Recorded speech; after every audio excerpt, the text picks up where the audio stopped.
claims it's going Oh. at 10,000 kilobits per second. Whoa. That's so many That's kilobits a power. second. Wait, have we not we have not streamed since we got our fiber, have we? Nope.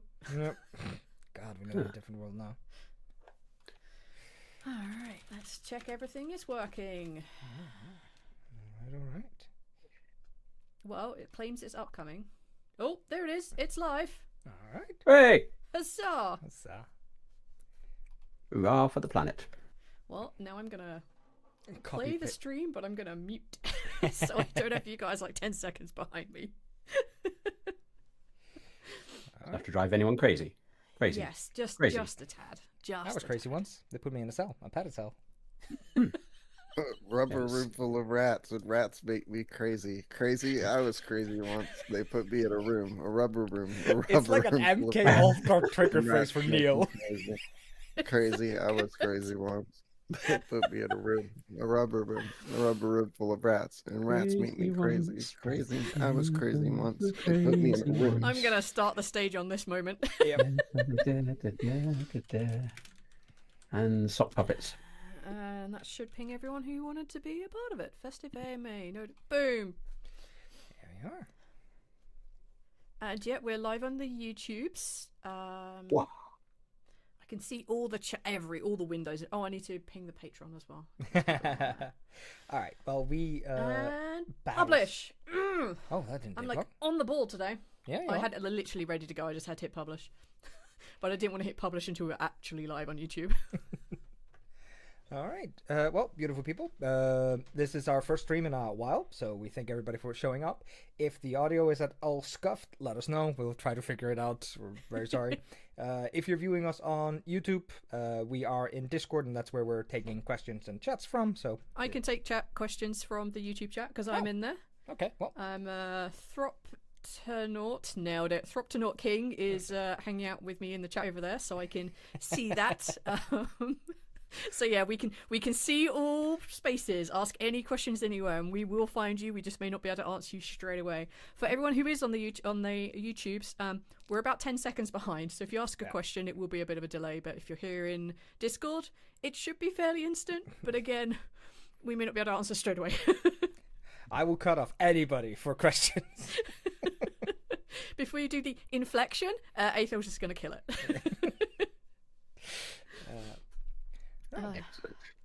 Throptonaut King says he loves how crazy. Sorry, they love how crazy is the first thing that they hear Neil say. Neil was crazy once. I think possibly the stream may have started with that. Which is a good way to start. We see all. We will find you 2 minutes in. We're already being threatened. You're welcome. We have to establish the parameters as we mean to go on. Good to set out these rules. Like the good old rules for chat. Yeah, good old rules for chat. Don't be at all. Yeah. Or screwdriver. Basically, welcome to our Festive A, everyone. Feel free to just ask questions. We do have a little bit of a program set up today. There will be guests coming in and out. Arch and Casey said they'd be here at some point. Kessir is supposed to be here at some point. We think Krain is going to be here at some point. Jay is here right now. Anyone who hangs out on our work Discord may also just randomly turn up, so we'll figure it out as we go along. I see Wonderful to see you all. I see 2 hands raised in the audience. Are people actually asking to come on to chat, or are you guys just clicking I think it's randomly? supposed to just be a Asking wave, questions. right? Just decided to throw that out there because I do see them. No, Just waving. Well, hello everyone. Welcome. I see lots of people hanging out with us in Discord, and I think I see a few people hanging out with me on the YouTube chat. So, hello to all. Yay! And I'm still writing emails. Yes, someone said they came into me when I was talking about being a teacher. Yes, so that is one of my little jobs. That's what pays my wages. If I Never have wages. thankful, otherwise you wouldn't be able to post anything for us. Yeah, Wait. exactly. That's basically allows me to do all of the creative shit that I do. Be it voicing characters or making films and all that jazz. It's down to the fact that I run a successful tutoring company, and hurrah. Huzzah! So, have you ever thought about directing or making any kind of Christmassy films, even if it's just Christmassy, like Die Hard. If I'd made a Christmas film, it would be the most surreal, probably unbroadcastable Christmas film that is known to man, I would think, because otherwise it would just bore me. There's enough of those already. Yeah. We really have slop content out there. We don't need Professional So slop content. probably not. So I did my like we have work experience here in the UK, but like for about a week, you go to another company or something else. And I went to being a teacher. I went to a middle school, and then I realised I really hated teaching kids who didn't give a shit. I was like, I can't be a teacher. I just can't do it. I love teaching people who really want to learn the subjects I'm talking about, but otherwise, I couldn't do it. It's just not for me. But don't you just ignore the kids that don't want to be taught? Like if you're not an elementary school teacher where the kids there are there, even when the kids are there mandatorily, it's kind of like, I don't know, if the kids doesn't want to learn, like, just let them not learn. Yeah, you could do that, but you still have to keep an eye on them. Yeah. You are responsible for their safety and shit. And I realised that people who don't care about what I'm talking about, I don't care about them either. That'd be a terrible trait to have in a teacher. I feel like you should be legally allowed to ignore kids that aren't paying attention in class if they're not being disruptive. There were days when I was a kid when I wished the teacher would just fucking ignore me. Like, dude, I'm terrible at this subject. I can't concentrate right now. Don't worry. I will do all. I never didn't turn in a fucking project. So like, just let me be absent-minded in the class. I'll go home and study. I do. If you're going to go home and study, then there's no point me teaching you. Yeah, exactly. You've got this. You didn't need... The learning was within you all along, Eyþór. You didn't Oh, need to teach no. you. The learning was not within me. My learning... What was missing within me was some Ritalin. Peter says, do kids need to be monitored? What is safety? Is neglect healthy for the youth? Oh, they're saying that I'm very quiet on the YouTube. Okay, well, then I need to turn you Turn me up a little bit. There we go. If I'm too loud in the Discord, you can right-click on my portrait and you should be able to bring my volume down. Wonderful. Thank you, Mary. Hopefully this will sort it out. Thank you very much for I that. wanted a radio Demon of Hell. Nailed if it. I could actually spell that properly. Wanted to be an art teacher, but that's not okay here in America. Teachers aren't paid enough here. Yeah. Teachers, if you're a teacher in a school, and it's the same in the UK really, about how much they get paid. But if you're a tutor, you have more control and you can set your own rate. So, for example, here in the UK, I charge anything up to £90 an hour for tutoring. Jesus. So yeah, that's sort of what my rate is. If it's a council, because councils are so daft that they can't even get enough teachers, so they have to hire tutors, then the council has to pay through the nose for me to tutor film studies, which is £90 an hour for me. And I have a one student who I see 4 hours a week. So if you think about that, 4 hours a week, add that up per annum for one student. Yeah, that's not bad. No, even after taxes, that isn't bad. You fucker. I charge similar rates here in Iceland for my electric work, and I have to have a van. I have to show up to their workplace. Yeah. I have to do dirty work. This is bullshit. So yeah, so it depends on how you do stuff. Yeah, $119. Yeah. But yeah, so, yeah, it's crazy. But you found like it's one of those like weird talent fields. I would assume that teaching. Oh, is, yeah. Like once you become tutors, it is like there's a lot of shit ones out there, and it's a hard game to get into to become one of the good ones. Yeah. Plus, I tutor film studies, so it's a subject that the students want to do. Yeah. It's a subject. It's not like English or maths or science where they're rung kicking and screaming to the lesson. Often 90% of my students that sign up are the students have found me and told their parents they want to study the subject. Yeah. See, those kind of kids I could teach. Yeah. Ones that seem to at least give a shit. Yeah, and they do very well. And I end up working out after they finish their studies. I end up working with a lot of the students because they're actors anyway. and end up working with them in my film. So it's all almost about talent networking, scouting as baby. well. So it's great. I love it. It's a wonderful job. That's good. It's good. Eyþór, you were talking about making a Christmas themed thing. Have you ever run a Christmas themed game? No, I haven't run a Christmas themed game. I didn't used to be super into Christmas, but as I got older, I got more into Christmas, and I realized how much work it was. Yeah. But no, I've never ran a Christmas themed game, but I've been in a Christmas themed rand game. Yeah. You ran your Krampus game for me once. Oh yeah, I ran a Krampus game. I was the health and safety person at the Beluga Sanctuary at the time, and I wrote an intro poem like the night before Christmas, and it ended up with Santa falling off of the roof because he had bad health and safety. I wrote the entire game based on that stupidity. Oh, that's brilliant.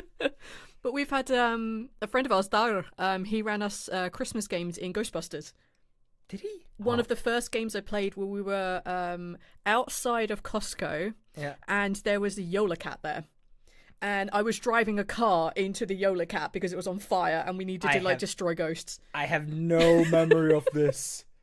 It was such a good game. Holy shit, I have no memory. You need to tell Tyler to run that again because I don't remember it. It's gotta be fresh to me. It's all fresh to me, baby. Oh yeah. So in Iceland we have a myth called the Jólaköttur, or the Christmas cat. It is the pet of Grýla, which is a troll that births the Santa Clauses in Iceland.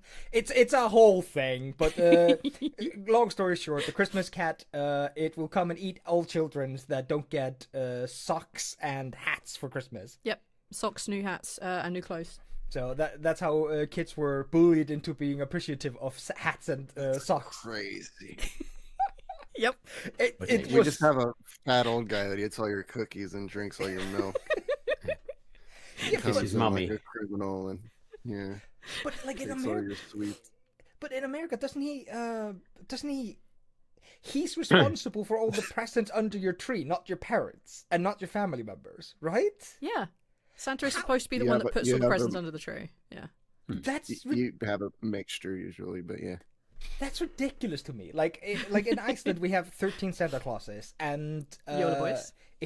If you've been bad, they give you a coal or a potato actually in your shoe, and if you're good, they give you little trinkets. And in my youth, it was never more than a trinket, like a pass guy or like a little Kinder egg or whatever. That was like the limit. I had some friends that were quite much more wealthier than we were when I was a kid, so they got. You don't get coal if you're bad here. You get less if you're poor, though. That's how Santa works. Yeah.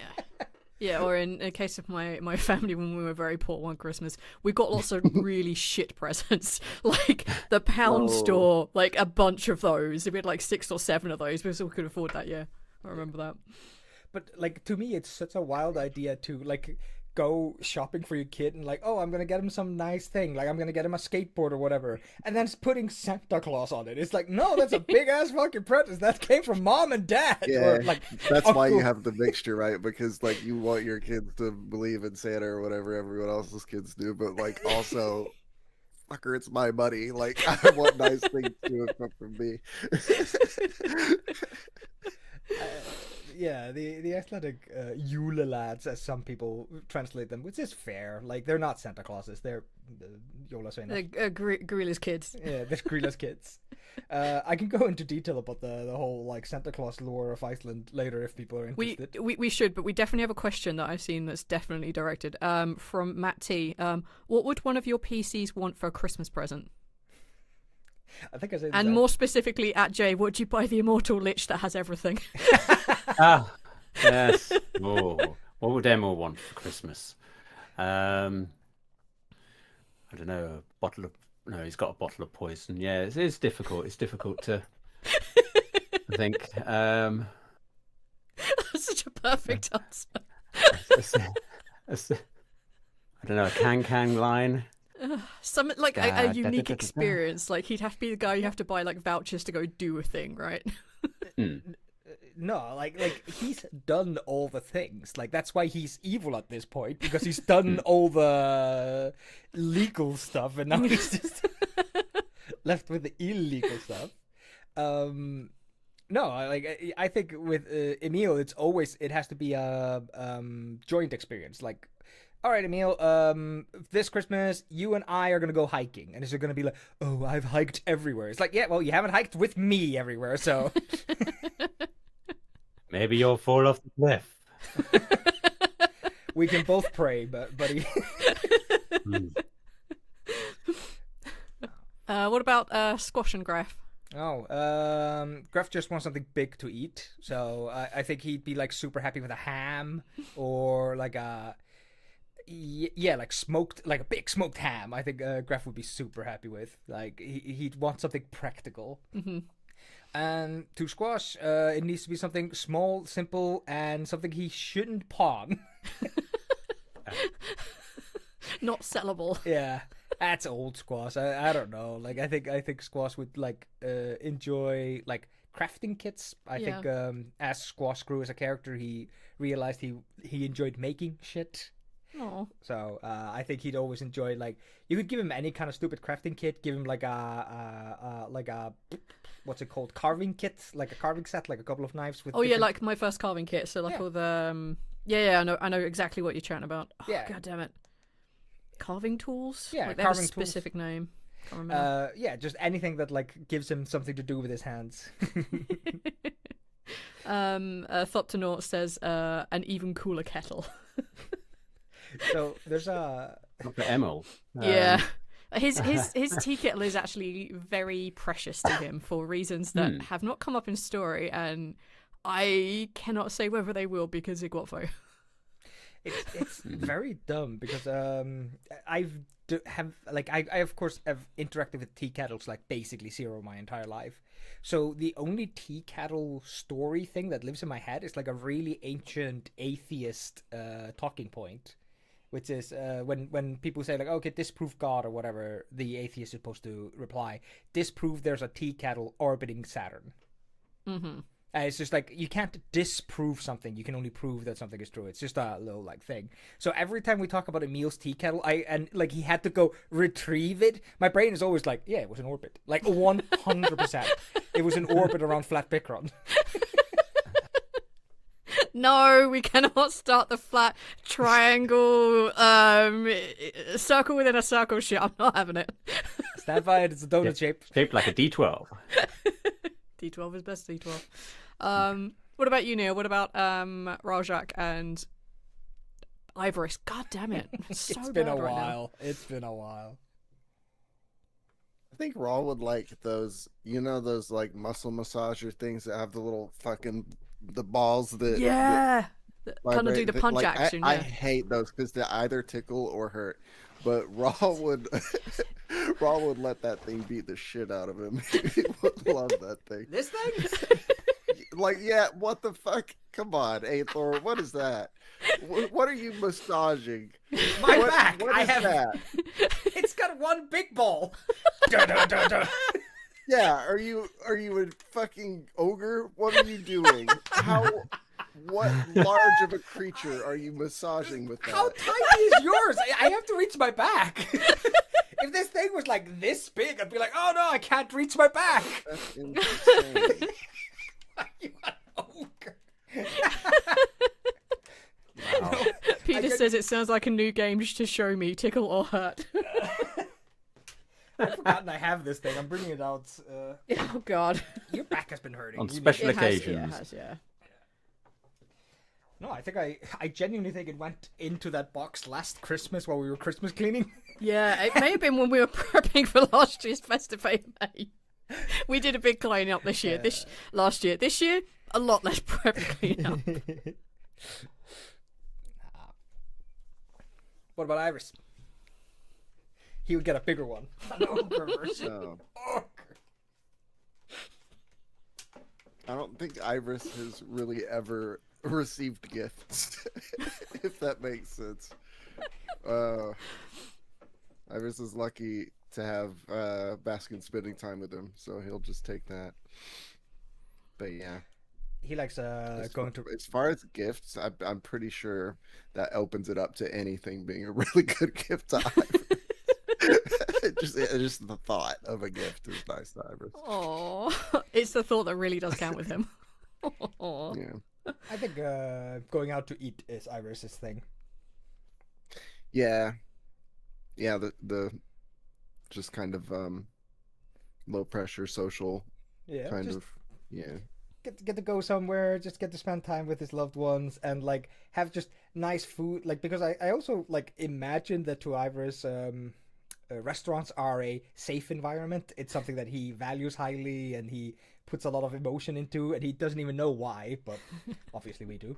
And yeah, I can imagine that he's just like, oh yeah, let's go to a restaurant. Those are always nice. Good things happen when I went Yeah. to a restaurant. At one time. I also completely forgot because my brain has been a little TLD heavy, surprisingly, for the last 3 months. What about Sully and Ralph? Ooh.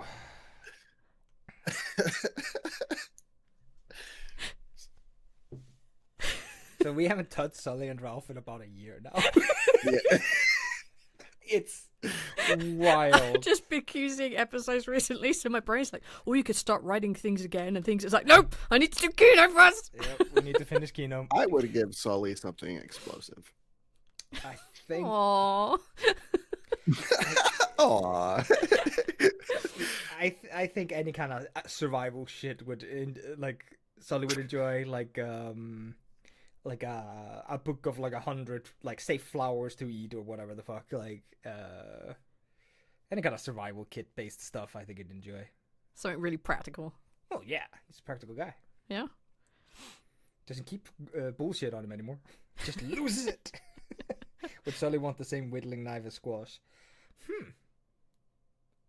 I don't know how much Sully would approve of whittling. Also, whittling, good word. Like other people can do that, but like I think to Sully that would always like anytime he'd be holding the whittling knife, he'd be like, I should be reloading. I should be like going over my kit. I should be like oiling the gun. I should be sharpening the knife. Like, I think probably maybe if you're trying to give us something less practical, an actually genuinely new, clean pipe. One that's like not got cracks and bits in it, and he knows that he can break fairly easily. Not some plastic shit, but like genuinely well made, newish pipe. I'm so tempted to make the. It's a very old joke. So when I worked out at sea, everybody had their own coffee mugs, and so some of the guys, they never allowed you to clean their mugs. They liked that their mug had like years of like coffee. Oh, it's disgusting. Thing. And they were just like, it tastes different, and I like that taste. And I'm tempted to make that joke about Sully. It's like he's tried new pipes. It's just like, not enough asbestos. Like it's just. I like my gross pipe. You could tell Sully that they're stabbing knives instead. That he could make mockeries of the trees that are trying to kill him. Yeah. Wizard asks, speaking of Iris, is the intention to continue Kino, or is the main campaign so far ahead that it'll be too much constrained to continue? We did finish recording Discora. That's done. Campaign is Genuinely fully cried and recorded. mourned for like a month. It was intense. Yeah, we're going to continue Kino. So I basically need to get back to writing the last bits for Kino. Kino will have its own finale provided they get there. There's a lot happening between there and there. But yeah, they will be finishing their story.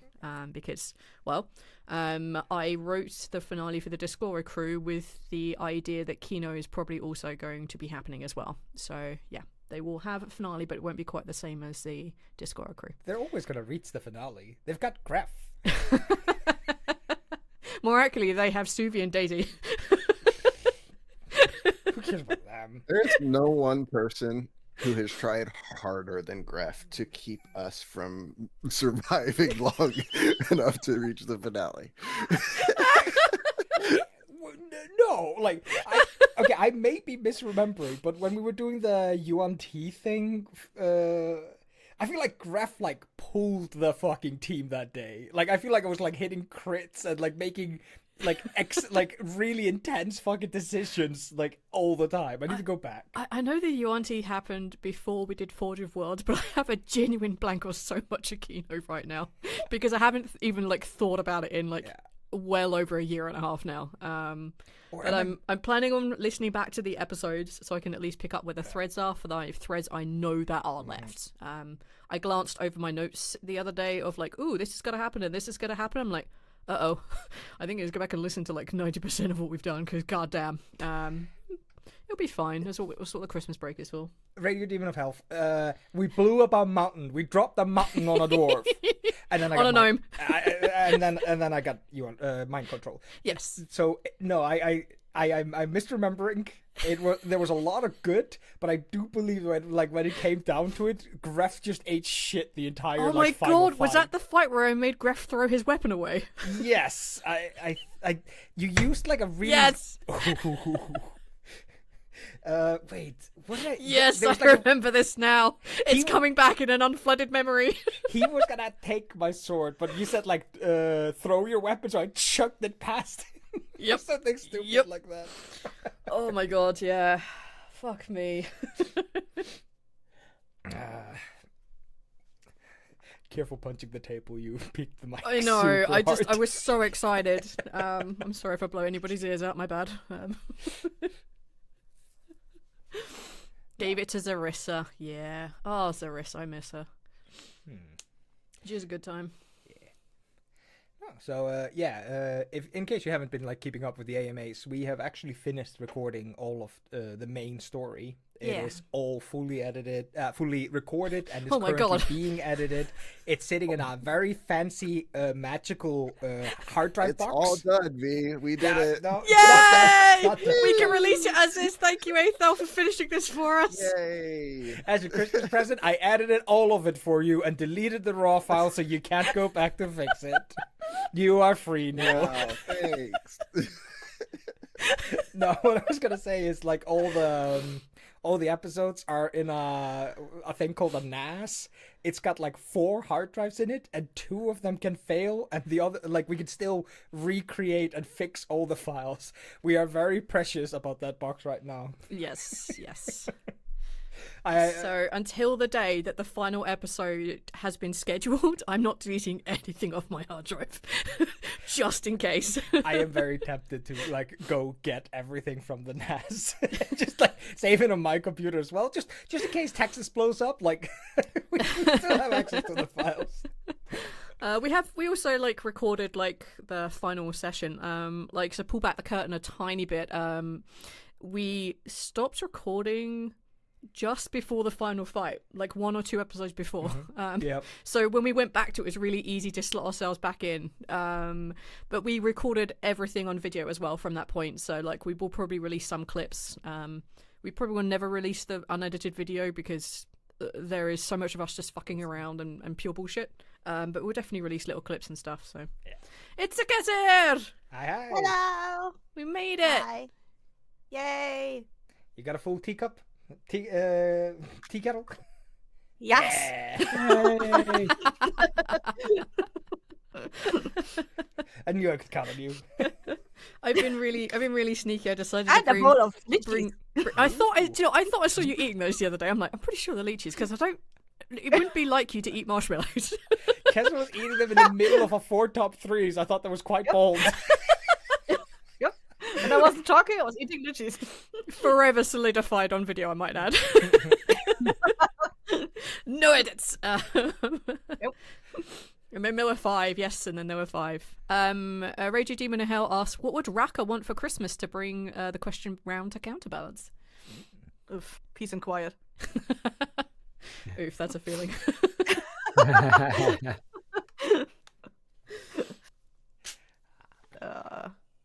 Brilliant. Yeah, I guess. I guess she knowledge. would like a Books. she would like a notebook and like a nice pen or something. Do they have pens or do they have feather Quills. kind of? They have pens, yeah. Yeah, they do. Mary says, not gonna lie, I live down in Texas and it's always a 50-50 shot if we're about to spontaneously combust. Alas, unfortunately, a reason why you're probably never gonna be able to visit Neil in his home. It's just too hot, I'll just Really die. Oh, Really my warm God. today, actually. It's really warm here too, with like 10 degrees, but we're expecting -5 again next week. I don't know how warm it is. I'm looking it up, but Yeah, it has been like shockingly like, up and down. I think worst for us though has been the wind. Yeah, it's just been wind and raining here a lot Yeah. recently. No snow. Like we had snow in October. I think Yeah, it was like a hint of snow. Yeah. Like you wake up, there's a hint of snow in the air. There's a little frost on the ground, and then it was gone. Actually, it hasn't even been frost recently. No, I've been able to walk outside. There has been Wow. very little when it comes to like sheet ice. It's been very chill. Let's do the obligatory temperature check. Also, You mean the opposite of chill, Eyþór? It's 76 degrees. Neil, That I is- love you. I need it in. science. Come on. I know. Well, give me a second to give you 24. That's too hot, Neil. In December. That's Germany in summer. That's Iceland never. That is genuinely the higher limit on my like survivability when I'm abroad. Like What? It is chilly outside. By the way, I find this is still jacket weather. It's here on the island. It is 4 degrees Celsius, which is 39 Fahrenheit. yeah.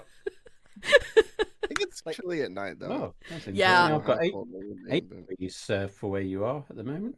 It's definitely changes on- cooler. Yeah. No, like my family loves going to like warm countries for vacations, and we went to Tenerife with them recently, All right. and Yeah. it like hit 30 degrees Celsius, which I assume is like, I don't know, 80 something Fahrenheit. And like it was that heat where it was just like I couldn't be outside. Like I was Yep. just dying. It's just too much. It's just too much. 85-ish.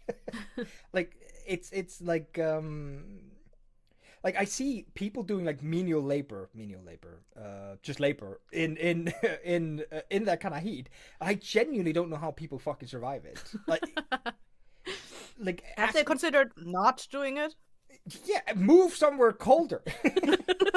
But not Iceland cold. That is unreasonable. That is also reasonable. Very unreasonable. There's a reason why there's like a line across like a circle around Earth where it's like this is the optimal temperature for humans to live in. It's like kind of Italy-ish area. It's where like yeah. Italy is still too hot. It's supposed to drop down to 4 degrees tonight. All right. That see, that's comfy. You can open the window and it's just like all the mosquitoes will come in, all the Have a geckos party. and beetles. So I'm gonna derail a tiny bit, right? So we're gonna do like giveaways like really close to the end of the hour. So just like say you want to be a part of the giveaway for whatever it is we're doing, and I'm like, okay, I'm gonna boot up Wheel of Names. It's been almost exactly a year since I did it because I still have the list of names. The last time I brought it was from last year's Festive A. I need to clean your computer, dude. I need to clean your computer. Yeah, what is 38 Celsius? Is that like over 100? I would assume. Is that what so. we're talking? Let's have a look. I can do very little. It's about 100. Yeah, 38 degrees Yeah. Celsius, about 100 Fahrenheit. That's It's just too hot. very, I'll be in the fridge. very average. Ashley Hibernating Terps, the yours best. was the top name on my list. I can't deal with that kind of heat, and it's Nah, actually neither. like around 20. Sometimes degrees. it's nice, but God, it's for very short periods of time. Like if I wake up and I'm just cold for some reason, and I go outside, it's like the sun is like really hot, and it's just like, oh, this is nice. That And is then and then you give it a couple more seconds, and then you're like, I'm done. I'm done with that entirely. that is genuinely. That's like when you really go into a annoying. sauna. When you go into a sauna from outside and you're like, yeah, this is nice, and then 5 seconds later you're like, nope, this is too That's fucking still hot. I want to really go nice. back outside. Yep. Very briefly. Saunas are not to be enjoyed. You're staying in there to sweat. Like, if you bought a sauna I because think that was B and me when we went to the spa last year. Oh, We went into the sauna and we were like, nope, no, It also Oh, really yeah, I depends on remember, if yeah. it's like a dry heat or not. So if it's like a dry heat or not, because like we get kind of a mixture of both. no. It's not ever like all one or the other. Oh, I'm sorry. So we have a soda machine, and we make ourselves fizz. I've been putting it in my merch cup because I'm supposed to be doing the good thing, right? Just showing off and stuff. But if we don't tighten it properly, or we tighten it too much, it starts hissing, and then it makes a sound going off like the washing machine. It's like, we need to stop that. I got up earlier because I was like, oh my god, the washing machine, like, it sounds like it's dying. I got up and left the room and I was like, wait, oh god damn it. Wow. Oh, The weather. the weather. Let's stop talking about the weather. Boo. So I've done my best. I have gone through and grabbed as many questions from our AMAs this year. Granted, there were some months we didn't really get much, but at the beginning of the year we also didn't post a whole lot. My bad, sorry. I have a bunch of questions, so we can like go through some of them. I'm going to keep a section later this session for Seiko, who sent me a bunch of questions, but no, they're not going to be here. So I'm going to timestamp the session for them. So we're going to do all their questions all at once. So yeah, I think we'll just... some of these questions, those of us who've been at all the AMAs, you probably heard before. Otherwise, I did grab questions from non-patrons, and we answered and talked about those as well. So we'll go through a couple of these while we're just hanging out and shooting the shit. Let me just bring those up. If anyone has any questions, please feel free to throw them in either the YouTube chat or the Discord chat, because I will see them. I will find them, and we will answer them. It just might take a second. I have a particular set of skills. Down, and then you will regret having asked them. Oh, thank you, Derps. You're amazing. If your question was in My Little Pony, what would their cutie mark be? If your character. If your character, yeah. Yeah, sure. That's what I meant. Yes, what would your character's cutie mark be? Middle finger. Well, Tauri would have a spoon. Yeah, 100% it's got to be a spoon for Tauri, right? I would say for Lark, it would probably just be a grape, right? Yep, like a bunch of grapes.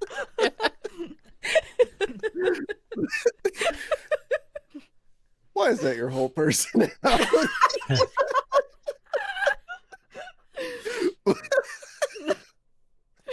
There was a meme that Flapjack posted this year, which was he got any grapes, Duck? Killing me. Oh shit. Oh, I think it's like, I don't know, Squashes would be like a little cloak, and Greffs would be like a book on fire. I thought you were gonna say a cow. A cow that we can all clearly see the shame in their eyes. Very shameful cow. Brilliant. All right, I'm going to disappear for a bit. All right. Sorry. No problem. I will be back in a couple of hours. Yeah, no worries. We'll be here and until midnight our time. But yes, and then the games will continue. Indeed, they will. Whatever you Thanks play. for coming, Britain. We'll see you in a little bit. I'll be back. Cheers. Bye bye. That was a threat. He will be back. You okay? Yes. Sorry. I'm going to put this pen away. I'm going to play with this challenge coin, which seems to be less dangerous. Think you're less likely to drop and break. Yes. Now, I don't think a knife would be Squash's. Oh my god, why am I answering this question like I actually care? You do care, though. This is your character and their cutie mark. It's not their cutie mark. This is a hypothetical cutie mark that's never happening. I don't think Squashes would ever be a dagger, because Squash was never a violent or an aggressive person. Like, he has always been very conflict averse his entire life. So I think giving him a dagger would be like a outrageous one. And yeah, Greff's burning book thing is because, well, Greff doesn't follow laws. Greff doesn't respect knowledge, really. It is like He's the anarchist. Yeah, like people come and they're like, oh, we do these things because of tradition, rules, and sense making. And Greff is just like, yeah, well, that shit is in my way. I'm gonna not do all those things you said, and I'm gonna do whatever I want. Dr. Distraction put forward maybe it was the Tears of Sabras flower. See, yeah. I was thinking that too. That would fit. Isn't that on your cup? Yes, along with sand. Well, I don't know how I don't know how this thing works. Is it like exactly? But like, you wouldn't I have was known. What does it mean? When do you get it? All What does right, it mean? so Is it important to you? Is it what someone else deems important to you? Is it like I am so spiritual glad I thing? didn't watch past like season 2 and like bailed on that whole thing because I genuinely don't know. Like, Yeah, if it was also squash- like, if is that a squash had prophecy? that mark Is of it your the flower personality? before the cure So, was relevant to him, then from- why he would go his whole life without understanding why he had a flower on his ass? It Keep wouldn't make any talking, sense Neil. to Keep him. talking. You have to keep talking until Eyþór gives up. Please. From what I remember from watching the show, I think it is kind of like your spiritual calling. It's often supposed to be like what you're destined to do or be or like interact with. And yeah, so like, but it usually comes when you yourself know what you want to do. It's usually not like you're walking down the street and then just like a lightning bolt hits and now you have like a police badge on your ass and you're just like, oh, I have to be a cop. Fuck. It's Are more they not of born a, with them? no, they're not born with them. What are you? Have you never watched the fucking show? No, I haven't. Good for No, you. wait, no. Did you call me a weep? Squash not understanding why his is a flower and being embarrassed of it and like pretending it's something cool but not showing it ever. That's why he No, it's really became. cool. I promise. That's why he became a hardened criminal. He had to prove the flower wrong. Well, what is it, Squash? It's knives. A lot of knives. Stop It's what- asking. It's what Dragon said was originally made from. Like, it's ground up that flower. It's That's what he believes. It's like the poppy, yeah. my cutie mark is the corpse of the last guy who asked me what my cutie mark was. It's the flower I laid on the grave of the last person I killed, but who asked for was my key mark. I don't remember. Like I said, like it's been like probably close to 10 years since I watched anything like that, and so yeah, I don't know, but I think it's supposed to be like, yeah, you know, like you get an epiphany for what you want to do, and then that's your cutie mark. I don't know what happens when you fall out of love with your job. That the cutie mark may be like a capitalist machine that keeps you addicted to your job, so you don't leave and take experience with you. That could be like a thing. Wait, the cutie marks are connected to work? Kind of more like your spiritual calling. Like our calling would be being like creators and telling stories. Yeah. So my cutie mark would be, I don't know, probably a book and a pen or something, or a keyboard. But my job Grass would be be fists. Grass would be fists. But like my job would be anything except that, because you know you have to earn a buck. Well, in Utopia, Pony World, they usually have a job like directly related to their cutie mark. Yeah, that's how you can tell it's a kids program. Yes. We all get to do what we want for a living. I'm gonna talking about the cutie mark because it came up recently. Someone had discovered like iron disulfide for the first time. Yeah. And obviously, when if you haven't listened, go listen. It's the funniest thing I'll ever make, and I'm fine with that. Everyone had little cutie marks on their butt, but obviously we didn't call them cutie marks. I realised I made a fuck up with one of them. Oh. Rethix's, I think, was something like a skull, Mhm. and I realised it should have been a snowflake. Like, it should have been nothing but, because his character was Such a class I made. snowflake. I mean, I made them all specifically for them, but he had something so above and beyond. I realised it should have been a snowflake, and I was kicking myself afterwards when I realised I fucked it up. Well, he wasn't the anime Blotomancer, was he? Neil? No. Yeah. Like I can't imagine anything more like edgy and cool from like the early late 90s anime than a blood magic man like thing. All right, question up from the YouTube from Thoptonaut King. What are your PC's drink of choice, alcoholic or not? Graf is anything alcoholic. His is only the alcoholic sentence. I think Squash loves juice. I don't know what kind of juice, but I think he loves juice. No Yeah. grape juice. That's for Lark. They can Well, share. clearly Lark's is grape juice, right? Yep. And the most vanilla, straightforward, straight man that ever existed, Sully, it's water. Oh, Sally. I think Raka would also be like water person. Just plain old water. Like Raka is very vanilla. We need to have Sully and Raka do like a one-man show.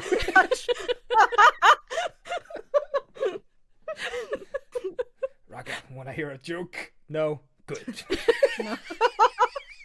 Now here's how you load a shotgun. All right. Oh, let's do that. And that's like the outro is longer than the joke. And it's just the sound of them walking in the snow. And they're like, we're here. And then that's the end.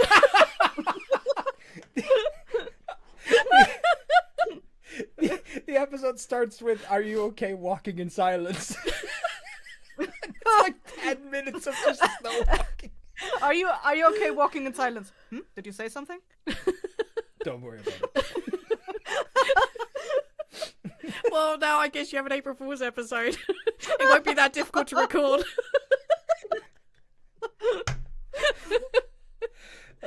Raka's like, "Oh, somebody out here has been abusing magic and I'm hunting them down." So it's like, "Hell yeah!"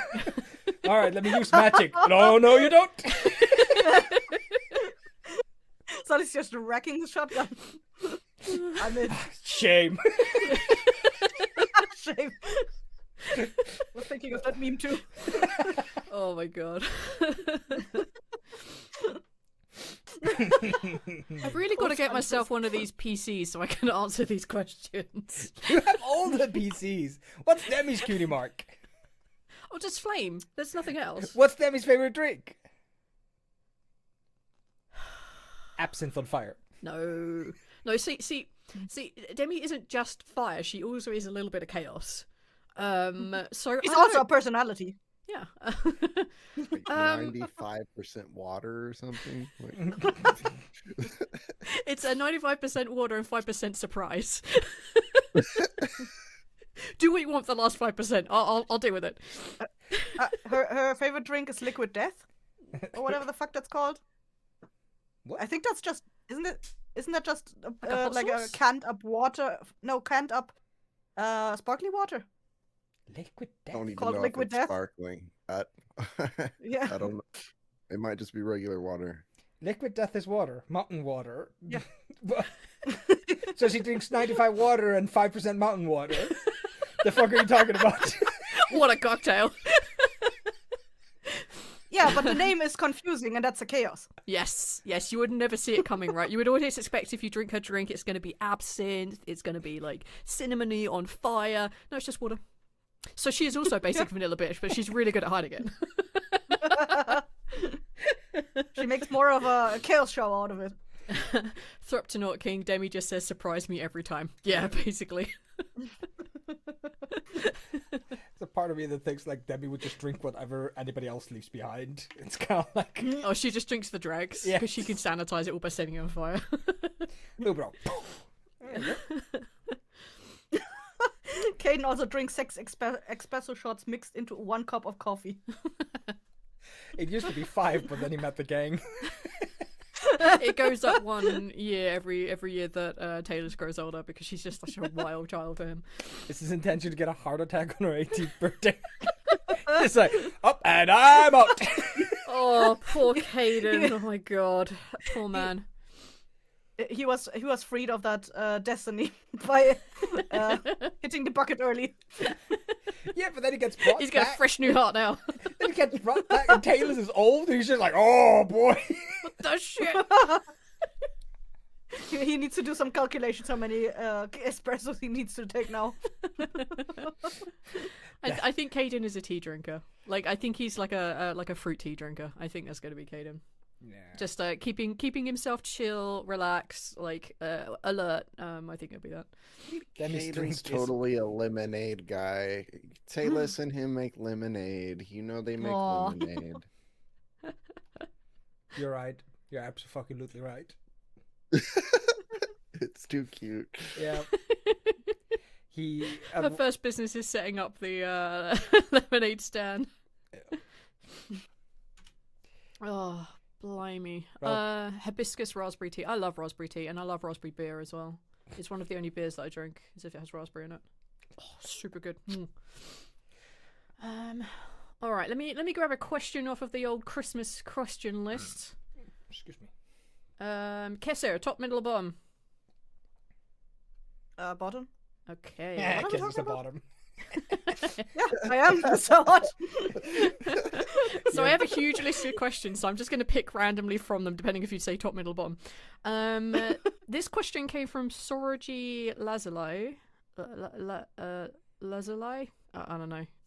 You know who you are. I'm sorry for butchering your name. Is the Dragon Seekers campaign finished? I think a better question is the Dragon Seekers campaign canon? Yes. Ever finished? Shit. So Canon Seekers... Canon Canon Seekers. Oh, Seekers. fuck me. Please, we want to be canon! It's cold over here in fiction land.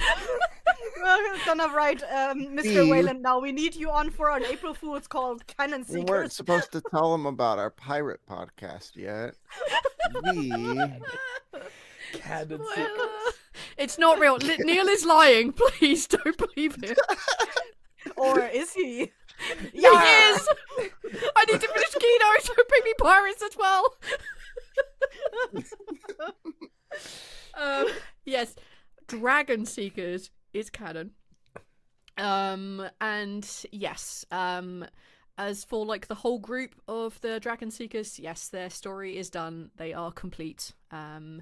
We could do more stuff, but it would not be as character driven, or like their like character stories wouldn't be doing much other than like slice of life kind of bubblegum like filler episodes, and I don't really like doing those unless they're just a natural part of you guys campfire, in which case I can't do shit anyway. But like no, I've got no story left for them as a group. I have stories for individuals, but whether that comes up in the rest of the game unfortunately has to remain a guess. We're gonna find out because I can't talk about that because it's not out yet, and also we haven't finished recording, so but yeah, as a group they're done, I'm afraid. Well, I'm very glad you brought them in from the cold of being a fiction like a fan fiction podcast. They didn't like hanging out with all those creepy ships that were like. Well, the entire campaign is unbelievably Kessir's fault, right? Absolutely. It was when you were like, I wonder if we can get KC to play with us. I'm like, huh? Hey, KC's playing with us. Huh? Yep. You heard that. Unbelievable. It was like within the same day, I think it was, you told me you were going to reach out to him. It was wild. And thusly, Mr. Wayland, because I was not dealing with your guys' bullshit of Casey, and Kessir. I'm like, I can't do any of this no more. It's just done. Next, we're getting Neil, and they're all written differently. Yeah. We're gonna get my family members, Hjalle, Njalle, and Hjalle. Those are 3 genuine names. And then Vidar and Vidar. Ethan and Vidar. I would just curl up in a corner and cry. I would just only ever refer to you by your character names. I can't. Now I'm gonna make the character names triplets who all just have the same name, but 1 letter's off. Oh, Casey and I played characters once in a Taking Initiative game where we were both called Jill, but it was like the GIF and GIF thing, so one was Jill and one was Gil. And we played twins. It was hilarious.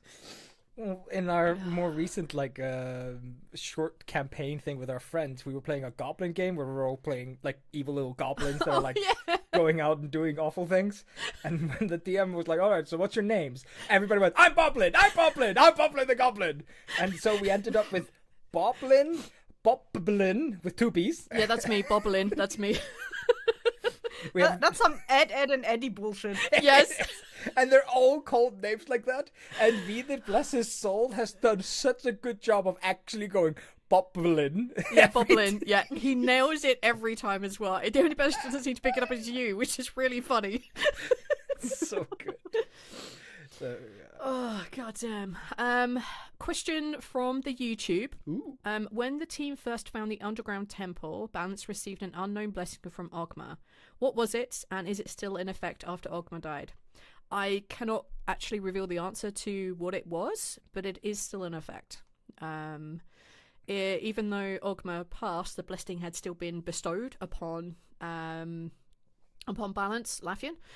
So it's still in effect. It just, at least in as far as recording has gone, it hasn't been revealed. And if it doesn't get revealed by the final episode, then I will definitely circle back to that question, be happy to answer it. But right now, I can't answer the what of that. The same as Squash's blessing from Ilmater was an unknown, because I didn't want him to purposely try and activate it. I don't want Laffian to purposely try and activate it, because, well, I think it's good to be a surprise. Dr. Distraction said, it's the curse of roll 20. Here you go. What do you mean you don't worship gods?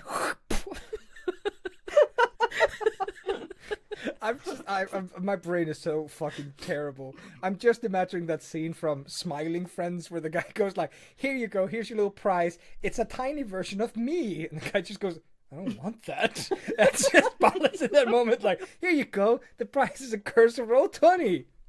I don't want that. Learn better, fool. Yeah. I guess Cannon Seekers would be a quite funny, like, one shot to do. It's just the Swolebolts trying to acquire a cannon. Yes. Who was the captain of the Swolebolts? So the Swolebolts, they came from Daemarius. Yeah. It was whoever was the captain of that boat is their captain. Okay, yeah, that didn't have Baskin on it, did it? No. No. Swolebolts never interacted with Kino. Yeah. They're a Discorian set of people who have yet to do We the only crossover. know one But my character was on it, and I don't remember their name. person in Baskin's Fizea. crew. Oh, yeah, right. Don't remember where that fuck that name came from. Oh, I think it was on the character sheet that you gave me. Yes. And I was like, yeah, good enough. Yeah, like, I remember I was like, all right, let's see if we can sneak you into Kino. Let me give you a character and get used to a monk. Because monks are possibly the easiest, or whatever it was. Or a cleric. I don't remember exactly what they were, but I remember setting that up. Because about the time that I think I was recording the healer with Sarah, and Sarah's never played a role-playing game before. So I gave you a cheat sheet of just like, here's your abilities, here's what each like stage in the combat does, and I gave almost exactly the same thing to Sarah. Because it's like, this is really good here. Like, I don't remember which came first, chicken or egg, but like, you guys got the same thing, give or take.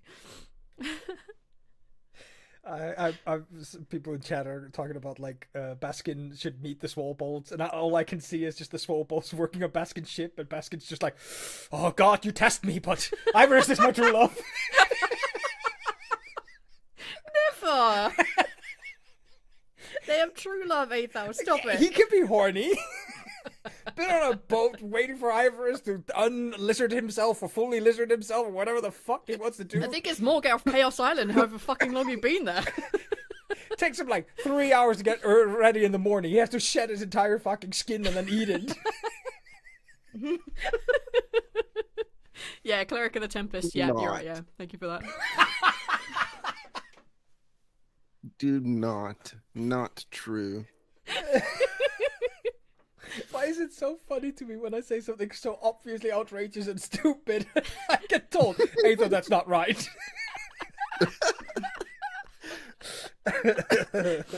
Oh, fuck.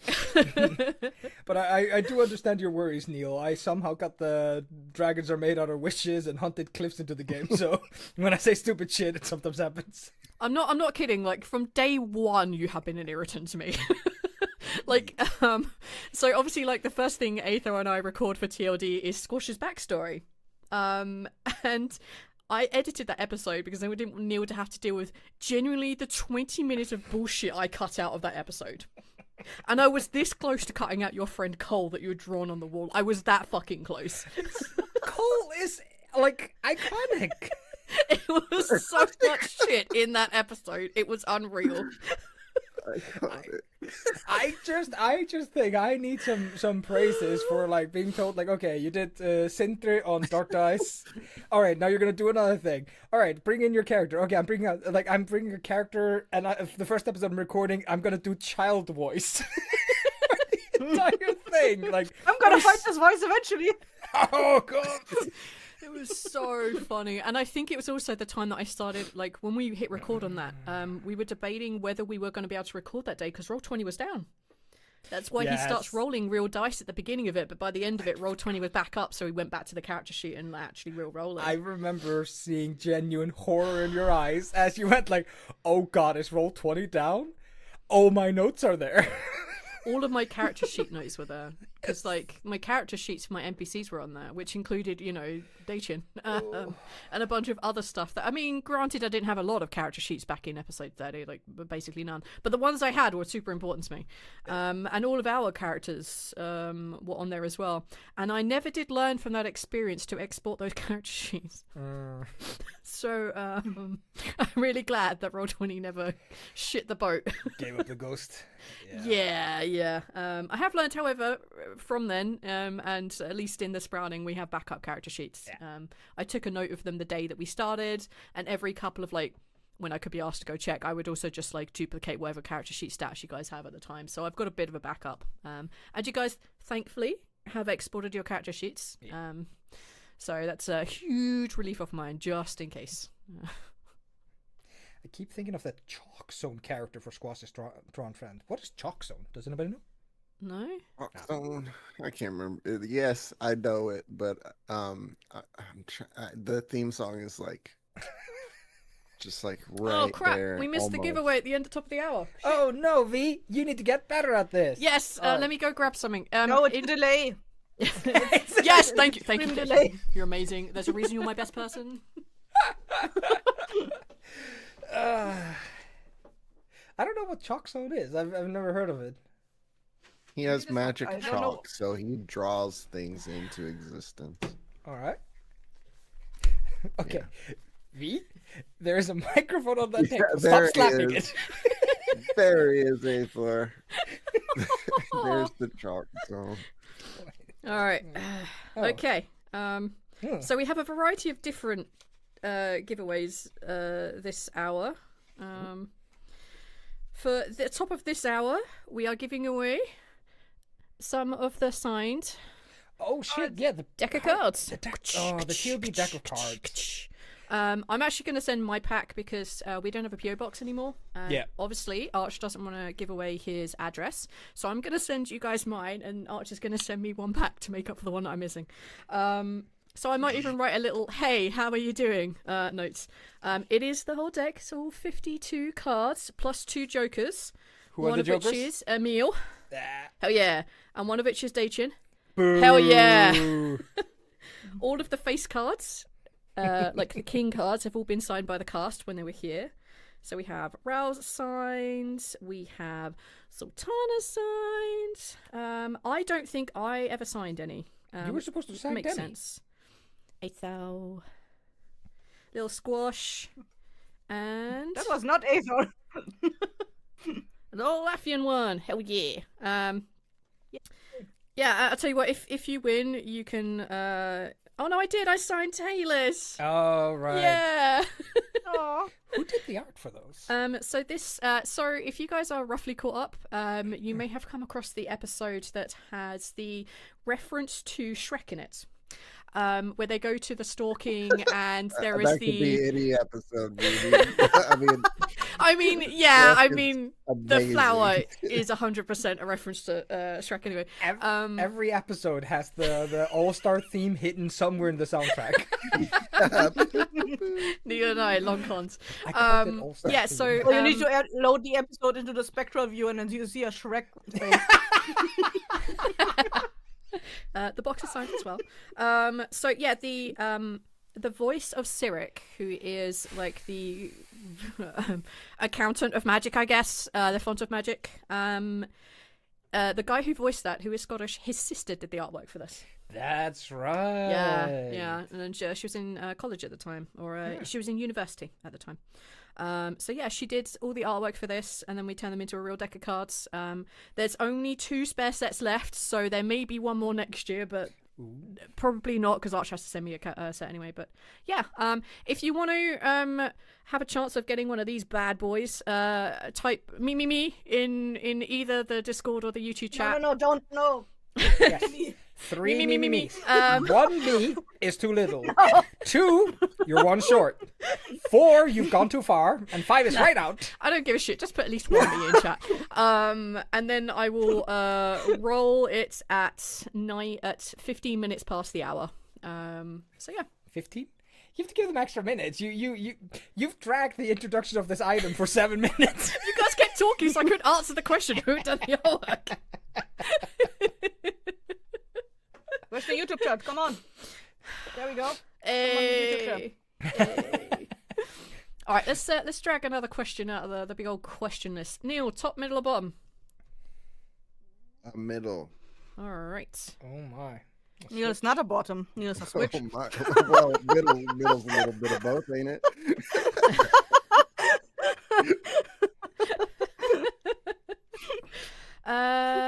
Yeah, here's a question, actually from Radio Demon of Hell. I have spotted many of your questions throughout, like, the at least over the last year or so, and I usually do answer them a little bit on some AMAs, and sometimes they're just really good, like, conversation starters, which is what I try and prep when we do AMAs. This question is, who voices Baracus? Baracus is the tiefling leader of Kino. And Right. he is voiced by one of my oldest friends, and his name is Grover. Wait, when does Baracus talk? Right at the beginning of Kino. And never again, right? Never again. And that's because I moved countries, and he and I kind of lost contact.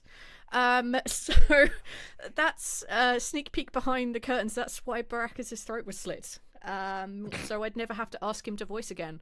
Not because I don't love the guy, because I do, but because a lot has happened to that guy in the literal years between when he turns up again, and between recording time and actually, like, getting stuff out time.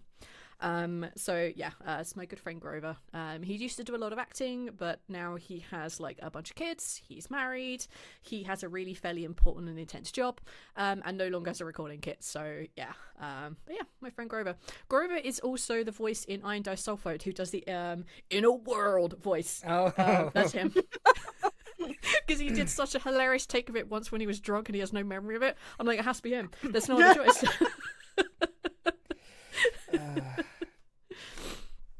Oh, goddamn. Yeah. But yeah, it's kind of like voice actors and the time between, like, when we started this project, which was like, what, 8 and a bit years ago at this point, I think. There are some people that we still have really good regular contact with. Some people who have basically moved on from, like, the actual play world and don't do anything online at all anymore. Mm-hmm. They're just done with it. Some people I've lost contact with, and or they've decided they've lost contact with me. Whatever. I'm not taking any of it personally. And some of the voice actors have passed away. It's been 8 years. So we're always trying to, like, balance, like, who we can keep in, and I've kept that very much in mind for the Sprouting, because we know this show is going to go long. We are quite far ahead in recording on the Sprouting. Mm-hmm. So I'm trying to pick only voice actors who I've been friends with, or we have known as a group, or one of us has known for a really long time, because we know that they're going to stick around. So, for example, David, who is going to be a voice on the Sprouting, I've sent him messages and he's already voicing stuff and recording stuff. Corinne, exactly the same, and same with Kurim. Rethix is currently recording stuff for Sprouting, which is going to get backlogged into an episode that's already come out, but I know he's been around forever. He will continue to be around forever. And he asked me, hey, can I do a voice in the Sprouting? I'm like, holy shit, man. Okay. Right, yeah, Rethix. Rethix, yeah.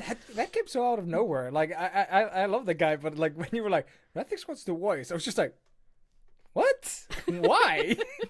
It's just like, I had the same, like, but he just enjoys it. He apparently just really enjoys it, and he wants to do a lot more of this stuff. I'm like, well, I've only got, like, one dude character that you could play that I think you'd be suitable for, but it's a big role. Yeah.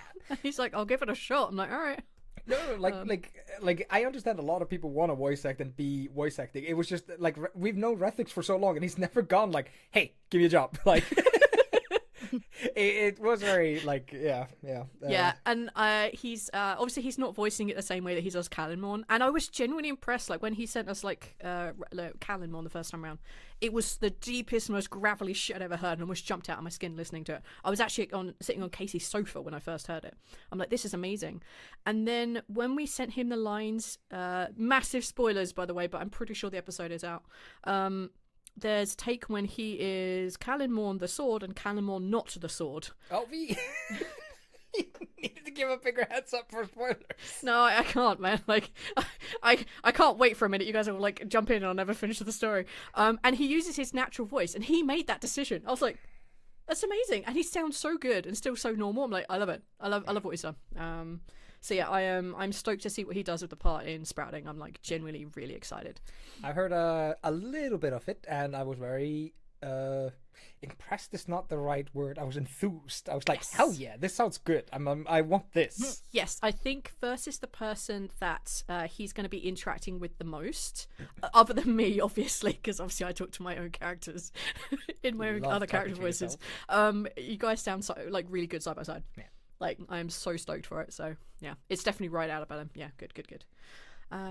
Talking about Sprouting, I've been listening to our QC lately, and I'm like in the 80s around about the episode, and I'm like, oh my god, so much has happened, and at the same time I'm like, oh my god, so much is still going to happen. I'm like, I have so much existential dread because I'm like, oh my god, this and this hasn't happened yet. Yep. How the fuck are we in episode 80 and all this stuff hasn't happened yet? And how is there so much stuff still coming to come at us? Like it's like any like good roller coaster, right? It takes a little time to pick up, right? Like it gets a little while to get going, but when it does, it's like a fucking freight train.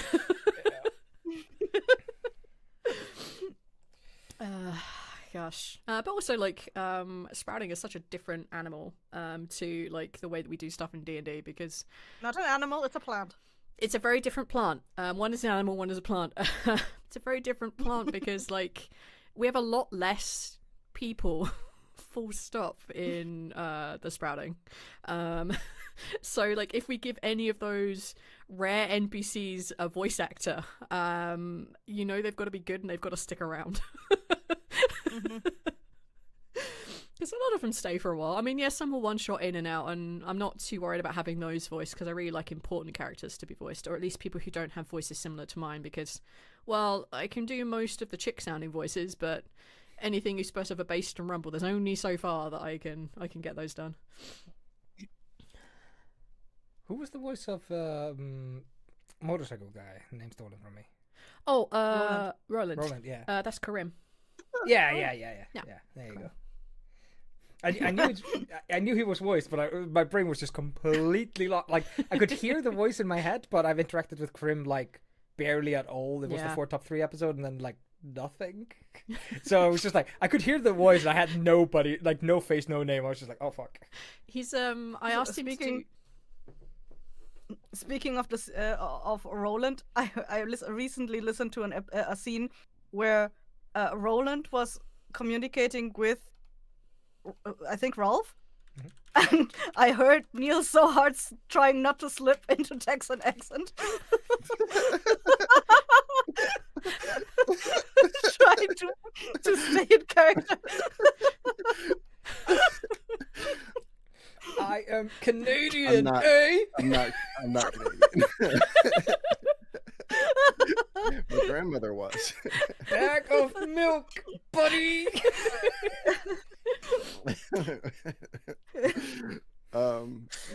I could hear nothing else. I missed the entire conversation. I was like, I need to go back. All right. So there's a question Ralph is from. not really a voice. It's still really hard though. For me, it is still fucking Ralph and Ral. Fuck you, man. So dumb. No, it's so dumb. The fact that you make me cut it out now when it happens is sad, but because it's my favorite thing that happens. And it happens so often. But you say as if Wien forces you to cut it out, as if you didn't have any agency of keeping it in. You made me cut it out. Like you're the editor, Neil. Do you not have a file like on your computer that's just called "ha ha ha"? The guys keep calling him Ralph, and it's just you put all the clips in. You do it That's so his personal often. blooper episode. You did it recently, but I can't remember what I was going through recently. But you did it, and it stopped you so hard. It was like 5 minutes that you. It took you to reset, but you had to start the whole sentence over. I don't know why you couldn't just like retake like right from that moment, but you were like, I have to restart everything. So, Restart the episode, but we are 50 minutes in. No. no, we're doing a new Restart the episode. I said Ralph. We're starting from the beginning. All right. I'm gonna do the wheel of names. You got everybody? Yep. I think I've got everyone. You got Thopeternut King. What? Where? From the YouTube chat. Oh, Did you not do the?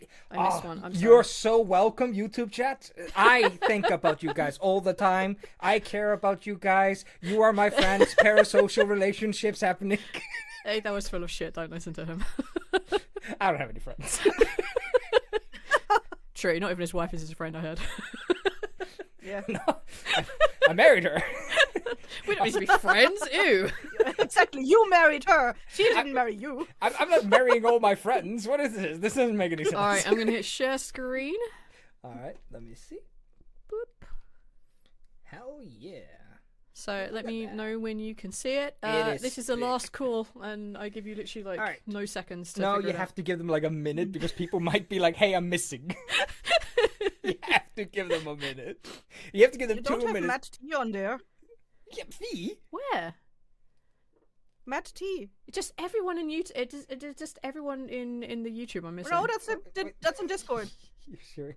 I feel like I copy and pasted your name, bro. See, this is why we're not friends. GG, Kedo, Matty, Thropto's on the other one.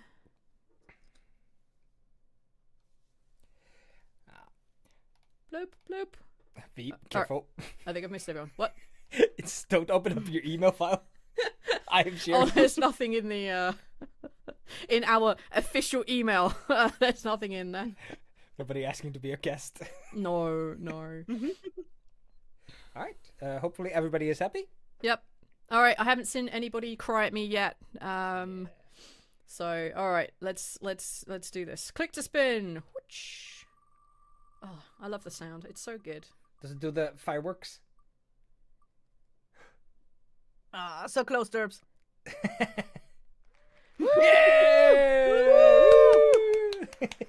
All right, James. I will put a message in the YouTube for you. Feel free to email it with me your address, and I'm gonna say this: your full address. If people send me things like CA113, I don't know what the fuck that means. So if it's supposed to be California, put that down because the way we have to send it out from Iceland, we need the full address. Yes. So no shortcuts, please. Awesome. All right, let's take this screen share away. Yes, I will do that if I remember how to do that. There we go. There you go. So, the Thopternut King, I don't know how to say that. Thopternut King, in the YouTube, did ask a fairly common question, but a good one, which is there a specific microphone you peeps recommend for voice recording as a beginner?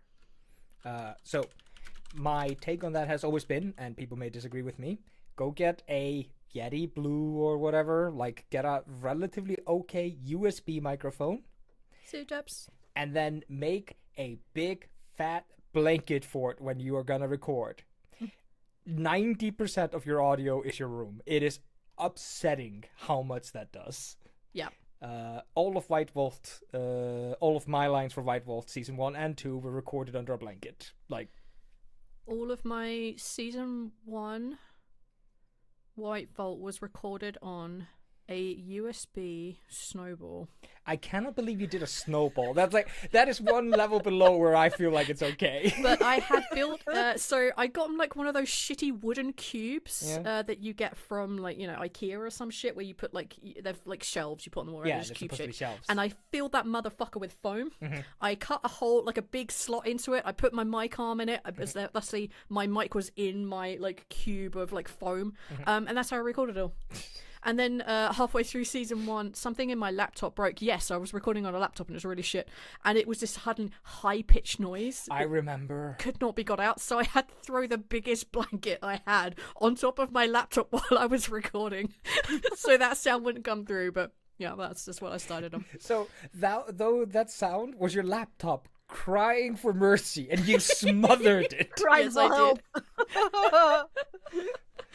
Good times.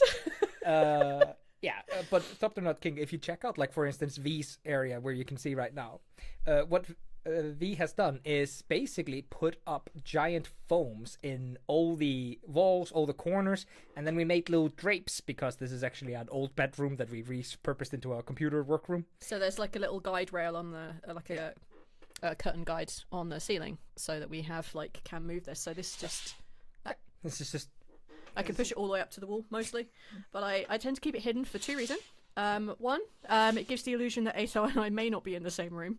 And secondarily, you can't see how crappy everything is on the sofa because usually there's a bunch of shit on there. So I try to hide it because I'm on camera the most. We allowed ourselves to buy snacks. We have our snacks. We brought snacks because it's like 6 p.m. for us. Yes, the Yeti Blue, my beloved. Yes, Yeti Blue. I didn't see it until Eyþór when I moved to Eyþór's, and you had the Yeti Blue, which we were recording off for a while. They are okay.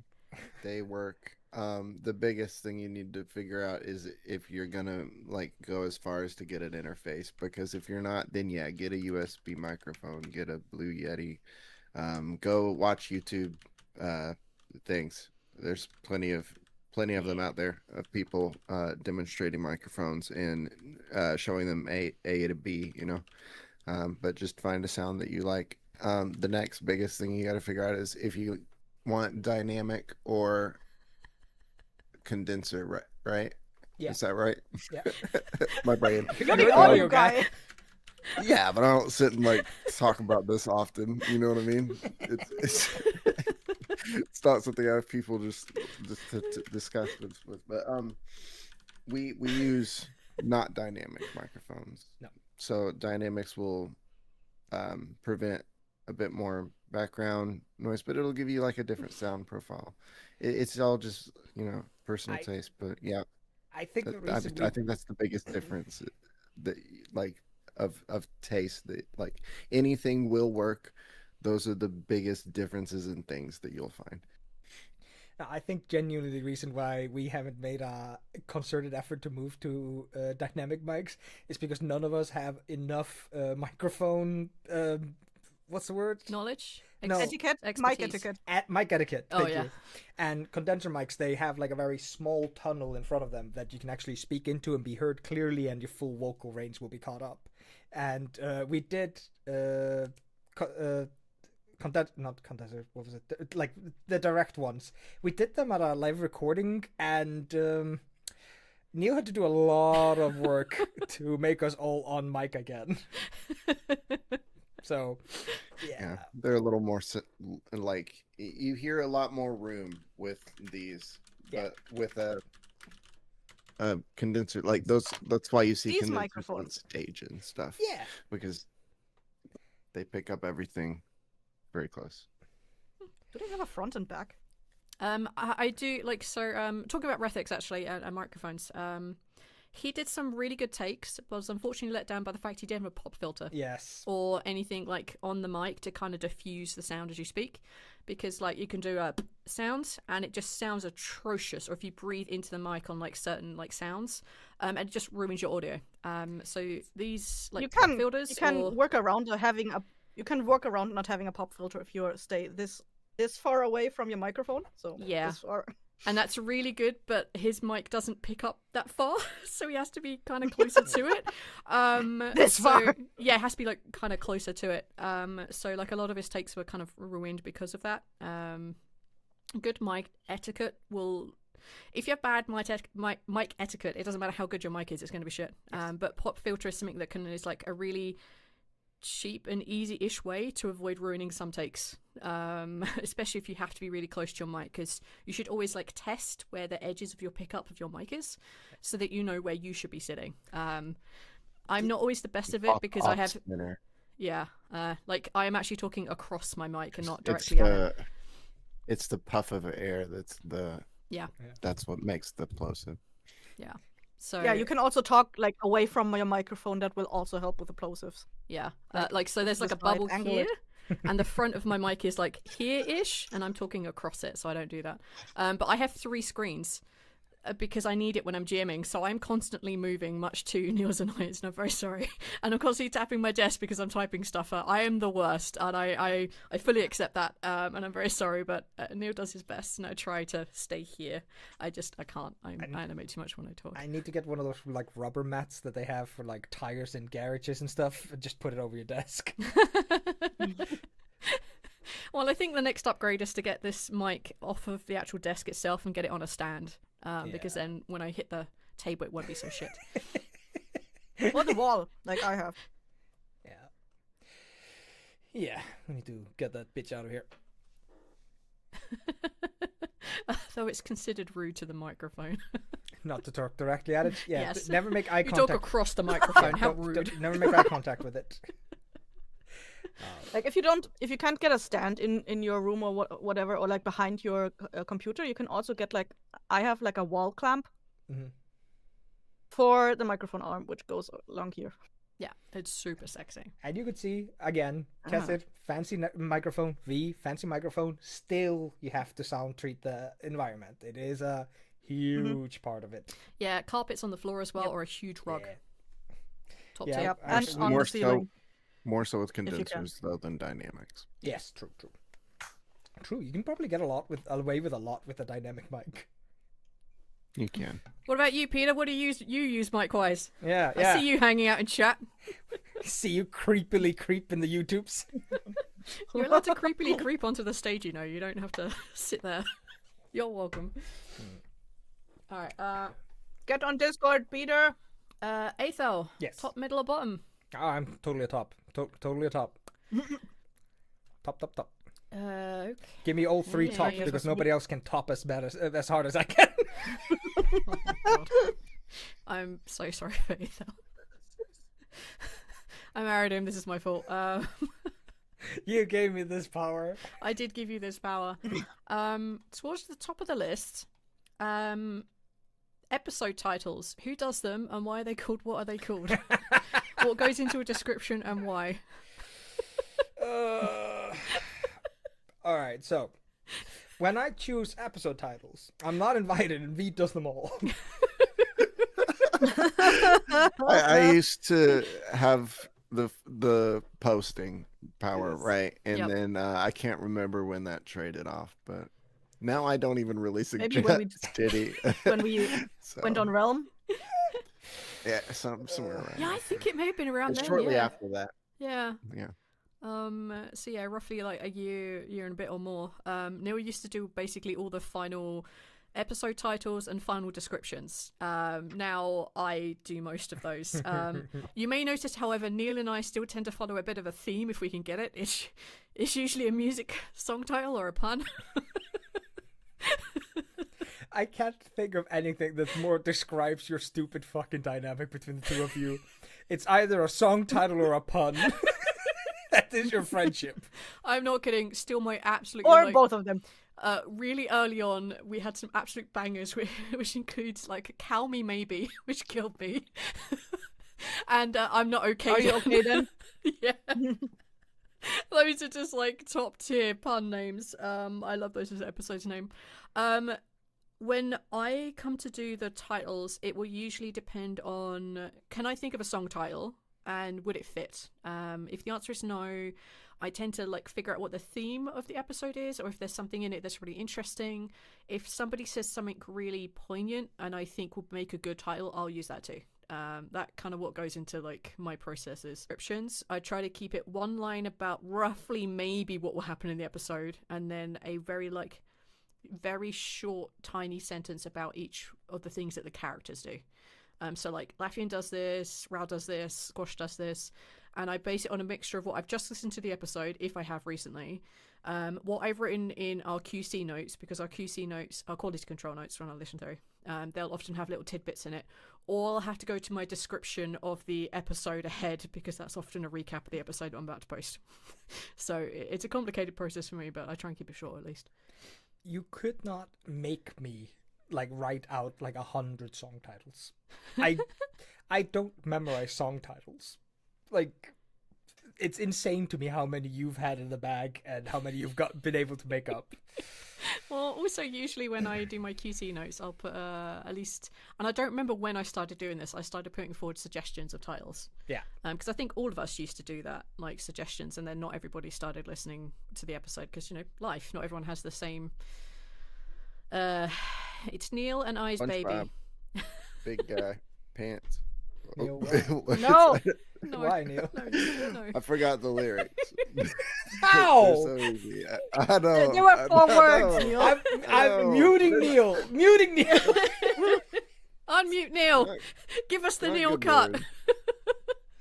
SpongeBob, Big Boy, Pats. No, Eyþór. Okay. Right? Yeah, There's and like then the next line is okay. Okay, yeah.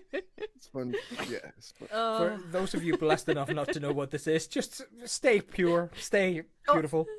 Don't look it up. They all know. They all know.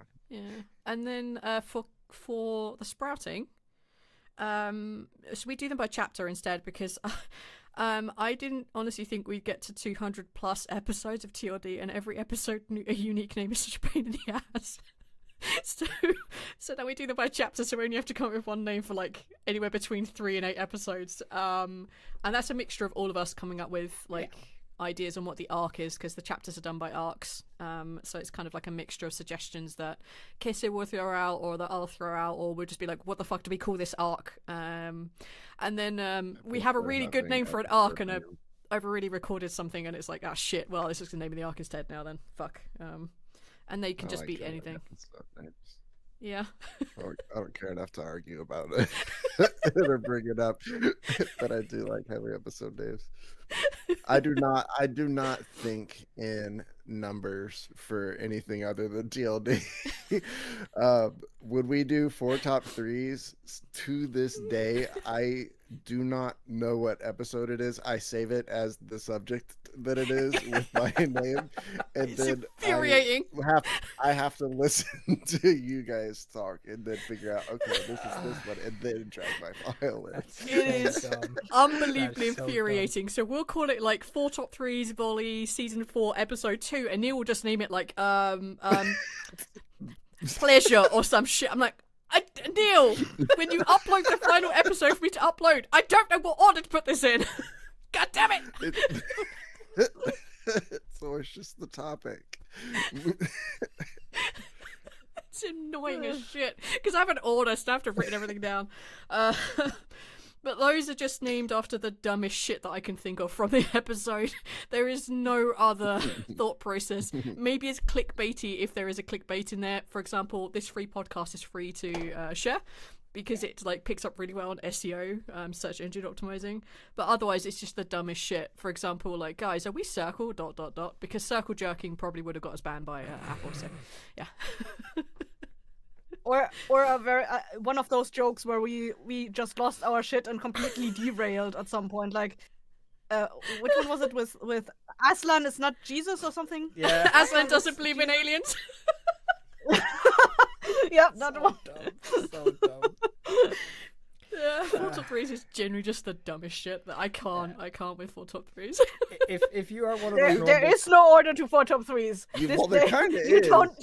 Because I mean, yes, couple but you can times listen now to we them have- out of order. we have directly referenced like prior episodes. Yeah, Yeah. So yeah, like there is like an order for us because then we can like make sure that one person is coming up with all of the topics, right? Because that would also get really boring after a while. So there is a bit of an order to it there, but other than that, like you can listen to them out of order. It should be totally fine. I've been atted. What have been atted about? Will we be getting any more Kino soon? I have to write Kino, but yes, that is the plan. I'm hoping to be done with most of the prep by the beginning of next year because now it's like festive season, end of year, no one's going to be around and I haven't finished it. But I'm hoping that we can be recording like first couple of months and then it should be back on the feed. Obviously early for patrons. Yep. But other than that, yeah, we are planning to get back to it. They haven't finished their story and we will do very soon. Yeah, do not worry. worry. I have to be done. I have to get done with this story of TLD. There's too much to do. No, do not worry. The intention is always to give everybody satisfying endings for all the characters. V has put a lot of work into the finale for all the NPCs. I've seen what was it, 3 days of writing? For what? The ending of the NPCs. Your Oh, epilogues. yeah, like just on the PCs. Just on the NPCs. Yeah. Like their epilogues. That took me days. Yeah. No, so like, do not worry. We are not leaving Kino in the wind, especially because like I think I would die if I don't get a fucking satisfactory conclusion to Gref. I need to know that boy is all right. Like I need him to be all right.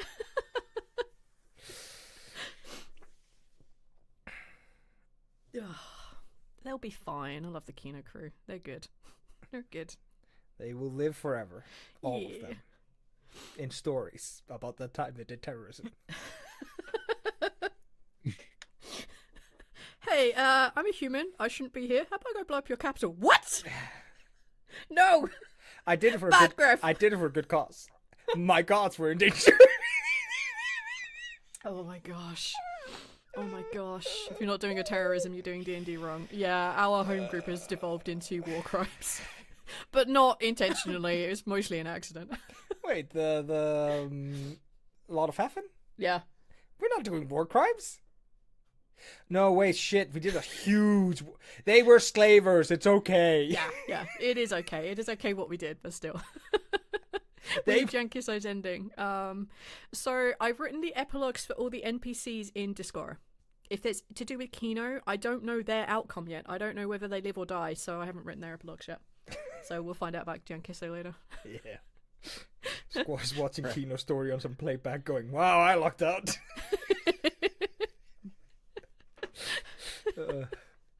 Yeah. Yeah. Oh.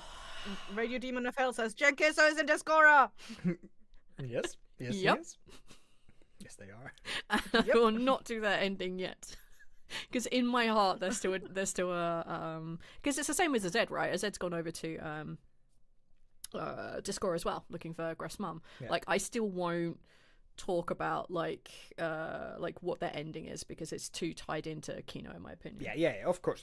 Yeah. Unfortunately, people are just going to... You guys have suffered for 7 years. You can suffer. I say suffer. The release schedule on everything except Kino has been like outstanding. Yeah. The fact that you guys have been going for like what 8? You're up to 8, right? Yep. 8 years. 8 years of released content, and there's like barely missing episodes, and especially after like I forced you to Iceland and you put your foot down about recording backlog. Yep. Like there's been barely anything. It's been real fucking good. Like Yeah. you guys are spoiled. You guys do not know how hard and dedicated Neil has been working on this. We would not release anywhere near the schedule that we had if it wasn't for Neil. Yeah. Like, even when Neil was paying the Libsyn, nailed it, Mm-hmm. Libsyn off his own back for the first like 3 or 4 years, Yeah. to just the sheer amount of hours that you put into this. Like, That boy was delivering pizza and putting the money in Lipson. Like, I remember the time I didn't even have a job. So it was a lot. It was a lot. Yeah, good time. So started listening after Liberty and Dark Dice. Yeah, I think a fair amount of folks came over from Dark Dice. Like, and we appreciate all of you. yeah, we do. And over from White Vault because We're- yeah, I mean they're big time in like at least 3 of us on this call. Yeah. Huge thing. Where did the nightmare spider god eye go? Is it still on his back? I feel like it didn't get yeeted somewhere in Belgium? No, Raw, I think Raw, he gave it to Ema. He did. Yeah. Raw gave it to Ava. It was You were so so romantic. Same brain cell. Oh, it does a minor illusion or alter self on like command or something stupid like Yeah, that. but it is cursed. How cursed? I know. It's pretty cursed. On a scale of Yeah. 1 to cursed, how cursed?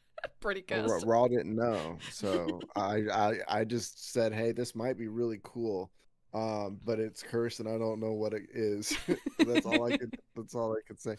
I mean, at some point in their past, a romantic dinner between Ema and Ral was Ema bringing home rats. So Yeah. Ral was a good bringing day. her an eyeball.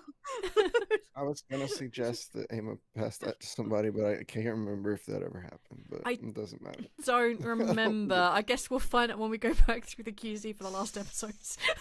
It's cursed and shouldn't be messed with anyway. You should probably hope that it doesn't come up. So... Did Ral unknowingly pass off a horrifying life-altering curse to Emma? Yes, he married her. They're not married. We didn't get married. He's her partner. There you They're go. not humans. Yeah, we don't have to marry. They didn't do the legalese stuff. No. Yep. No, that is bad for your taxes. You should not get married. Terrible for taxes. It's really good for your taxes in Iceland. What? It's really good for taxes in No, Iceland. I know it is in Iceland, but I'm not in Iceland. Yeah. Well, I'm in Iceland. You don't know. I can't make the joke I'm gonna make because that is definitely a quote. Definitely spoilers. Rings are scary. They are uncomfortable. They're above all the other scales. We in our home game, one of our players picked up a cursed warhammer, and the curse is that it's twice as heavy as it looks, and that's the end of the curse. However, he has 20 strength, so it didn't actually affect him at all. So he's just using the cursed warhammer instead of paying to have it decursed and throwing it away.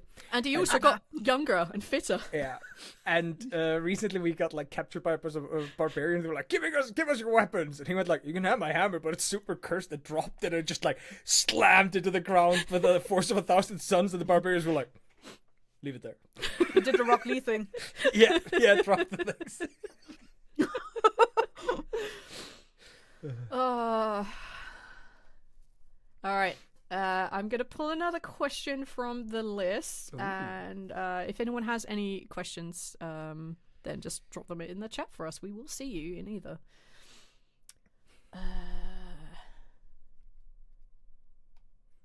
I would suggest my own questions, but we've been doing AMAs for like 3 years now. I am so out of questions. Oh, this is a really good question for Rick Tarlegate. Out of any house rule that you've used in TTRPGs, what has been your favourite? It doesn't necessarily have to be something specific to Blighthouse, though. You're allowed to jump in front of an attack, but it will count as a critical against you. Yeah. My favorite fucking rule. Yeah. It's especially in D&D, because you can't do heroics in D&D. Yeah. Not the way that I think of heroics. Like, you can't jump in front of something. When you gave me when you gave Gref the threat of Ilmater, Yeah. I was just like, hell fucking yes. That fucked me, didn't it? Like, Jesus Christ. You just zipping around the goddamn map. I hadn't used it ever, and then I used it like twice in like one fucking episode. It was a good episode. It was a good use. It was a good use. Granted, it was a good use. Good But I was still just like, shit. I think wow. Yeah, this is a tough one. I like critical failures. And that kind of is controversial. Huh? Controversial. It is controversial. It's controversial in D&D, where you have a 1 in 20 chance of critically failing. Yeah. But I like crit fails in everything. Like, when you fuck up, there should be consequences. But after we've kind of been chatting about it a bit, I think the fact that you do actually critically fail in Call of Cthulhu, because there's the fumble rule. Yeah. So you can fumble on a 100 is always a fumble, but if your stat is below 50, you also fumble on a 96 or above. Yes. And it makes way more sense in Cthulhu, because first, it's a harsher system, and secondarily, it's a 1 or 4 in 100 and not a 1 in 20 chance. Yeah. It just feels a little bit more unfair in D&D, but in Call of Cthulhu, it makes way more sense. But I love critical fails. Generally house rule that a lot. I've said this it's always felt like in D&D when you roll a 1, it's like, oh, ha ha ha ha, but when you roll a 1 in Cthulhu, it's like, oh, I deserve what's coming. Well, that's the thing. It's the other way in Call of Cthulhu. It's 100 you want to cry about. Yeah, it's a 99. It's so hard to argue with. The universe really spoke. If you get a 1 in Cthulhu, you should just take what's coming. But in D&D, it's like, darn it. Yeah, it's like, oh shucks, what a funny proposition. How can I get out of this? I was just telling this to my friend the other day when I was talking about, like, I was trying to convey like some kind of information from listening to the sprouting tour, and I said, like, as much as like, as bad as it is to have like a fumble or like a really bad outcome for the character, I kind of like, you always offer us to do like Eldritch bargains or like push the rolls or whatever, but sometimes it feels like I know I listened to a situation where it was offered, but I just didn't do it because I felt like that would make for a more interesting story. And like it gives more, like, it gives you the opportunity to like not just like to try and deal with what the fuck just happened, and like it makes the story more interesting. Like, these characters are fallible. They are very fallible, and they have a lot of, like, they're not just trying to fight against a threat, but also against the fucking world trying to step on them. Yeah, and like when I think about like character growth and like the journeys your characters go on and stuff, you tend to learn from failures and you tend to grow from failures more than you ever do from successes. And it's really situational, right? But generally speaking, and yeah, if you do a fumble, especially in Call of Cthulhu, when you do a pushed roll and you fumble, because that is way worse than a standard fumble. Yeah. Like, you are absolutely shit out of luck, bro. I like them. I love push rolls. I love push fails. It's not something often done in D&D because groups don't like doing critical fails. And our TLD game, it was one of the early things that people were like, yeah, we don't want to have critical fails at our table. I'm like, okay, fine. I'll live with it. You guys are players at my table too, sure. But in like Call of Cthulhu, it's part of the system. I was so stacked. I think as long as no of the characters, as long as I think as long as none of the characters die and they have to face some kind of consequence that isn't, oh, you're dead. I think those are always my favorites. Like, they're always like, yep, I'll fucking go for it. They're gonna make the story more interesting in the end. Yeah, I like them. There was a question from Matt. Opposite of favorite house rule, which GM ruling came back to haunt you? Oh, before we move, I do have I've been playing around in my head with a house rule that I was thinking about, which is critical fumbles in D&D on non-proficient skill checks. Mm-hmm. So it gives you a reason to not roll when the DM is like, all right, guys, nature roll, because we're like, people are trying to figure out like if this plant is poisonous, or they're trying to remember what this creature is. Yeah. It gives the people that don't have proficiency a reason to go, okay, I'm I'll skip, because like the critical fumble would have to have some kind of consequence. Yep. But it would give a reason to like. And I think that works well. So kind of the slightly annoying things on rolling. You know if you've done well or if you've done bad, right? Mm-hmm. So if you roll a 3, you know that you fucked up in D&D. If you roll a 3 in Call of Cthulhu, you know you've done really fucking well. And it's really hard when you are at a table, for example, and the general rule is, you, as a GM, you're not allowed to lie to your players. Yeah. For example, if someone rolls in Dungeons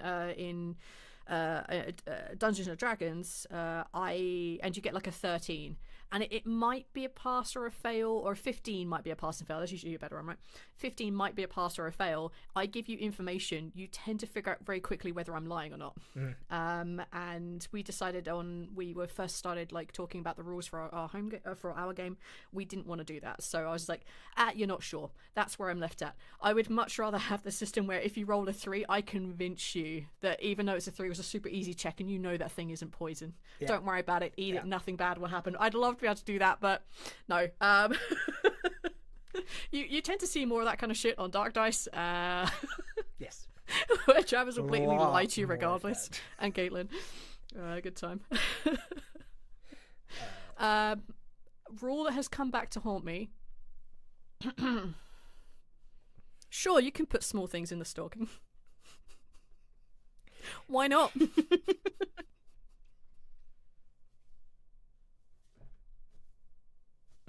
Yep, that's my biggest I fucked up. It's Neil. Give Neil an inch, he'll take a mile. This is not true. It is true, Neil. It is 100% true. Thank you, Squash is small. You did say you were says gonna that agree. on his sheet, V. I didn't make a sheet. Don't look at me. I didn't make, I don't make the rules. All right. I didn't make the language. I didn't, Squash I'm is just not an sitting looking item. at He's just what small. we said, small things, and then I'm looking at Squash's character sheet, and I see that word, and I know what words mean in the language. Yeah. I don't yeah. make the rules. I just interpret them. As much as I say that haunts me, it kind of doesn't. It's one of the funniest things I think we've ever come across. It led to a most incredible plan, which we can now talk about. Like, no, there are sometimes I say I'll do things, I'm like, oh shit, I shouldn't have said that. Oh crap, I dropped something a little bit too early. Ugh, that's probably a plot hole. I don't want anyone to look at this. Let's move on. But like rulings wise, because we obviously spend time between recording sessions, recently we tend to do like a couple of days. So we meet up every couple of days, like every day for a couple of 4 or 5 days or something, or 2 or 3 if we're on spreading. So I've got time to fix stuff if I've made an oopsie. But generally speaking, I don't know. I don't think I've really regretted much. Not honestly. I think I've managed to just deal with the shit that I've given you guys. And Also the fucking boxes that you came up with. oh my fucking god, that is the equivalent of the it's Neil. You can't put Squash in the stocking. Is the box plan? I don't know why more people aren't doing that, because when I read that I have that ability, I see that as a poor man's teleport. How does no one else? Yeah, but not everyone is willing to bend the rules quite as hard as I am, Neil. I had something really good the other day that I kind of think is definitely my GM style, which is I plan to kill you, but when we execute, I'm supporting you. Like, I will plan everything to just kill you guys as hard as I can, and I always regret when we get to the point of like, I think I'm going to kill them. I genuinely think I'm going to stab them, and I'm just like, no, I have to do it. I have to roll. I regret that point of actually doing those rolls. But when you guys actually play, I like supporting your dumb plans. Even if it does mean I have to play 4D chess against myself. I'm there. I'm there for whatever stupid things you guys come up with when we actually play. So, yeah. I don't think I've ever instituted a rule in game that I've regretted, but I know I regret the fact that we have the flanking rule in our home game, because I spend so much time thinking about flanking. I'm just like, I'm so fucking tired of this. I don't want to think about flanking anymore. Yeah. I don't know. I don't mind the flanking rule, but I think you could definitely abuse it, right? If you're a min-max power gamer like myself, you can't not abuse it. That's the problem I have. Yeah. It's the I'm spending every fucking turn all right, I'm gonna put my token here. No, wait, I'm gonna put him over here. And then when Dagur goes, when Hjölle goes, I'm gonna tell him he's not allowed to go anywhere except here, so he gets his flanking. And now I've ruined everybody's good time. Yeah, I mean, you always can have min maxes, right? Yeah. So you have a really broad spread of what kind of players you have. You have really roleplay intense. You have very min maxy. I only really care about combat. and I really like to just do the combat part because that's like the Warhammer minis equivalent, like tactical thing. And then you have people who just like, oh yeah, I will literally make a character with the worst stats possible and just have a blast playing them because I love the role-playing aspect. Yeah. As an Easter egg for the sprouting, would you get Arch and Casey to play bickering NPCs playing D&D? It is my hope at some point to bring them in as guests. It will probably end up having to be on a side story because, well, we have a fair few time zones split between us.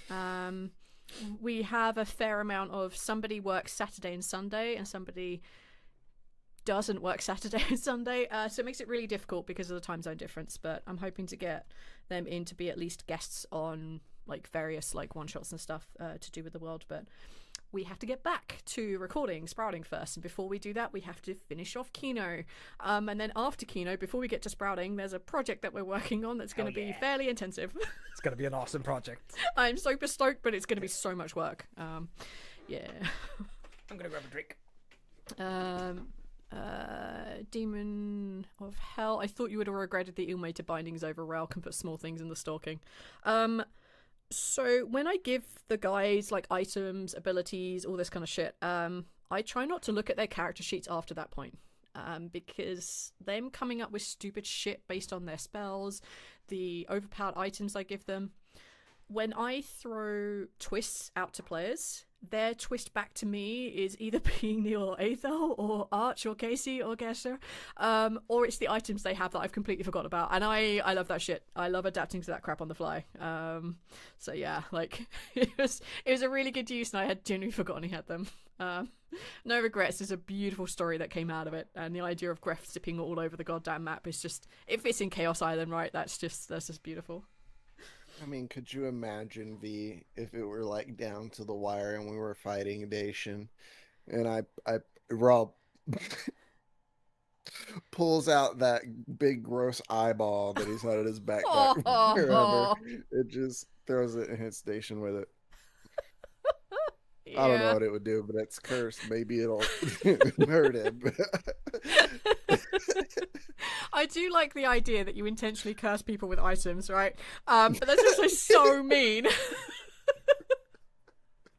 Because I'm sure you can't just like throw a ball at someone, then they just go to catch it, because it's usually a natural reaction. Something goes flying to your face is either to dodge or try and catch it. And be cursed by that just seems so mean. Put yourself in Raw's perspective, though, where, there's items that if you touch them, bad things happen to you. You could weaponize this. Yeah. We know where a bunch of stuff like that might be. You do. It's not a terrible plan. It's nearly on the hour. Let me grab another item. Yeah. Let's give away more trash. I mean, items of import and Get excitement. out of my house. You're welcome. So, you know the drill. Start spamming me. They don't even know what it is yet. What was the other ruling that I've kind of come to regret? There has been an action on the Sprouting by a guest player, which means the story I had planned is kind of a little bit fucked. So now I have to bring those guests back so that our main characters have access to something. And, fuck you, Dagar. That's all I'm going to say. Good times, though. Dagar and Karim? Yep, Dagar and Karim. Karen, you cannot trust Scandinavians. I'm telling you. I can't trust the pair of them. They are incredible role players together. I'm genuinely, hands down, they have such good chemistry when they're playing together. They encourage each other. They make each other's plans better. They're really good together, but my God. James on YouTube asks, are winners allowed to enter twice? Of course they are. Let me see why not. So next up on the list, makes your life easier if he wins again. Yeah, exactly. I in my spare time, usually when I'm quality controlling episodes, which is just me listening and writing notes, right? I need to do something with my hands, and I burn wood. So I have made little counterbalance coasters So these aren't finished Yay! because I had a whole day where I was sick, but there are actually 2 of them, and they'll both go to the same person because there should always be a set, balance. That's not why I just like making 2 at once. I haven't quite finished them. I need to varnish them up. But yeah, so there are 2 of these little tea coasters, cup coasters. Bonk. See, ta-da. And I have a matching set. You do. I like that V just put her cup on hers to prove that they are circular and can hold a cup. Off the cover. It's like They've got like little felt backs and everything too. I have mine always on. Well, Aww. I have the bunny ones. I'm sorry. but- So I did those for you like a couple of years ago, right? Neil. Yeah. coasters, handmade by Chinese children. So yeah, if you want a chance to win like a set of counterbalance coasters, which I promise I will finish. It's only this one I need to finish burning, and they both need to be varnished, but they'll be done by the end of the year for sure. If you want to want one of those, put me somewhere in the chats, and I swear I will grab them this time. I'm gonna let you guys talk so I can actually write their names as they come up this time, because I think that's what fucked me. Definitely should. I can't talk and do things at once, guys. I can't. I'm believe in really you. bad. Yeah, and we'll say by like 10 minutes past, I'll have grabbed all the names, and we'll do a spin. Oh yeah. Do you want to do a new question while we wait? Sure. Top, middle, or bottom, Eyþór? Top.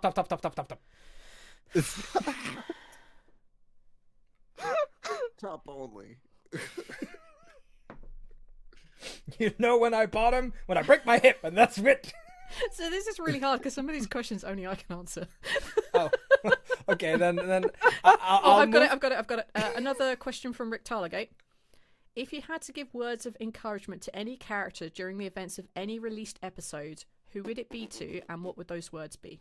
It can apply to any of the podcasts. It doesn't have to just be TLD. I mean, like, 4 top 3s if you really want to.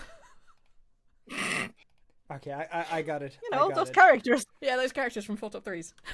Yeah. I got it. A word of advice to Trampal. Just do as he says and he'll leave you alone quicker. There you go.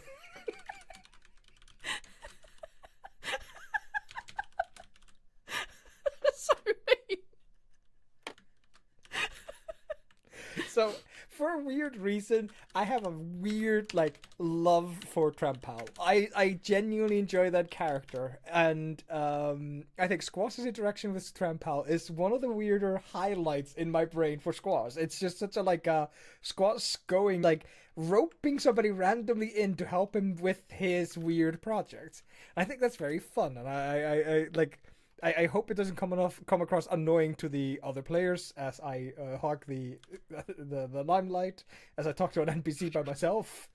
But I very much enjoy that little thing. Unfortunately, their relationship is terrible. Incredibly one-sided. Yeah, what have you ever done for Trampal? gave You didn't him- even leave him alone when he asked you to. I gave him incredibly fancy, expensive wine from a different dimension. Yeah, okay, yeah. Yeah. If I could tell anyone anything, I would tell Trevor. You don't have to listen to that guy, man. You can keep your clothes on. It's cool. I don't understand your love for Trevor. I do not understand. Trevor's amazing. Trevor's amazing. He has silly friends though. I am such a muppet. I just copy and pasted me instead of the person's actual name into the role. I swear I'm awake, guys. I swear I'm with it. I should make a Muppet version of you. I am a muppet version of me. Honestly, I love Scratch's relationship with Trampal, and no, you didn't. You gave him normal ass elf wine and just tossed the Merkel wine in his face. No, I gave it to him, right? I didn't splash him. I didn't. Are you sure, Eyþór? I think someone has listened to that more recently than It's literally anyone else on been the call. years since I experienced it. Yes.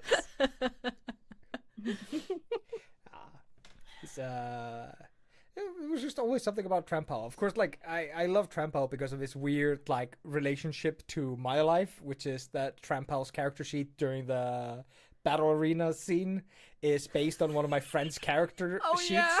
Because he kept making the worst fucking wizard in the universe, and we thought it was funny, so she went and stole my friend's character sheet and made Trampal. I thought it was really funny, so I just because we were on D&D Beyond at the point, I think, we could see each other's character sheets in like the campaign. So I just stole his character sheet wholesale because I didn't want to make a high level wizard. Fuck that, it's way too much work. So I just stole his. I just thought it's funny he was really shit, and was like, well, Trampal, fuck it, let's just do this. It was. He could have died. V. I know, but you know he wasn't out there to kill you. You guys were totally fine. I wouldn't have been fighting him. What made me laugh about that situation most is that the guy whose character it is made a Twitter account solely to tell Arch of his character because he was like, "Shit wizard, that was mine."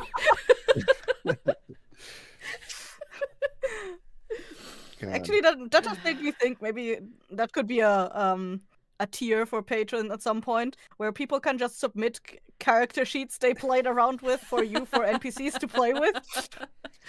If Raul were to ever join the Fourfold back again, would he have to be in like mixed category now? Because like half of what he does is just sketchy, like it not magic, but like what are we gonna call that if not Raul? Like what? Come on. You just start MMA, right? You just start mixed magic arts, right? Mixed magic. The MA, mixed magic martial arts. Yeah, MMA, mixed magic martial arts. No, I would have to do the both category. Oh goddamn. You know, you could also just keep it in your pants and just punch people. Like, it's no. Yeah. I don't remember what the fuck I was watching. Never keep it in your pants. It's not gonna help anyone if it's in the pants. I was watching something once, or listening to like a podcast, and yeah, they had like a battle arena where you could come in as martial, magic, or mixed. And one of the players was like, "Oh, I don't want to do the mixed one," so he just went into martial and just didn't do any magic. Like I think it was a warlock or something stupid. It's like you can't just like hold it, man. You can hold it. You cannot do that. No. When they punch you in your lizard nuts, you don't have to go to the ether realm. The shadow realm. No, you don't understand. Okay. They penalize you if you celebrate using minor illusion in a martial combat. It's not fair, all right? It's not fair. Okay. So what? I can do illusions and show off, and he can't. Fuck him. I'm not kidding. The fact that Raul keeps doing minor illusion just kills He me. loves his little minor illusion. So cute. Bunch of flowers. I magic like everyone that's really cool that I know. Woo!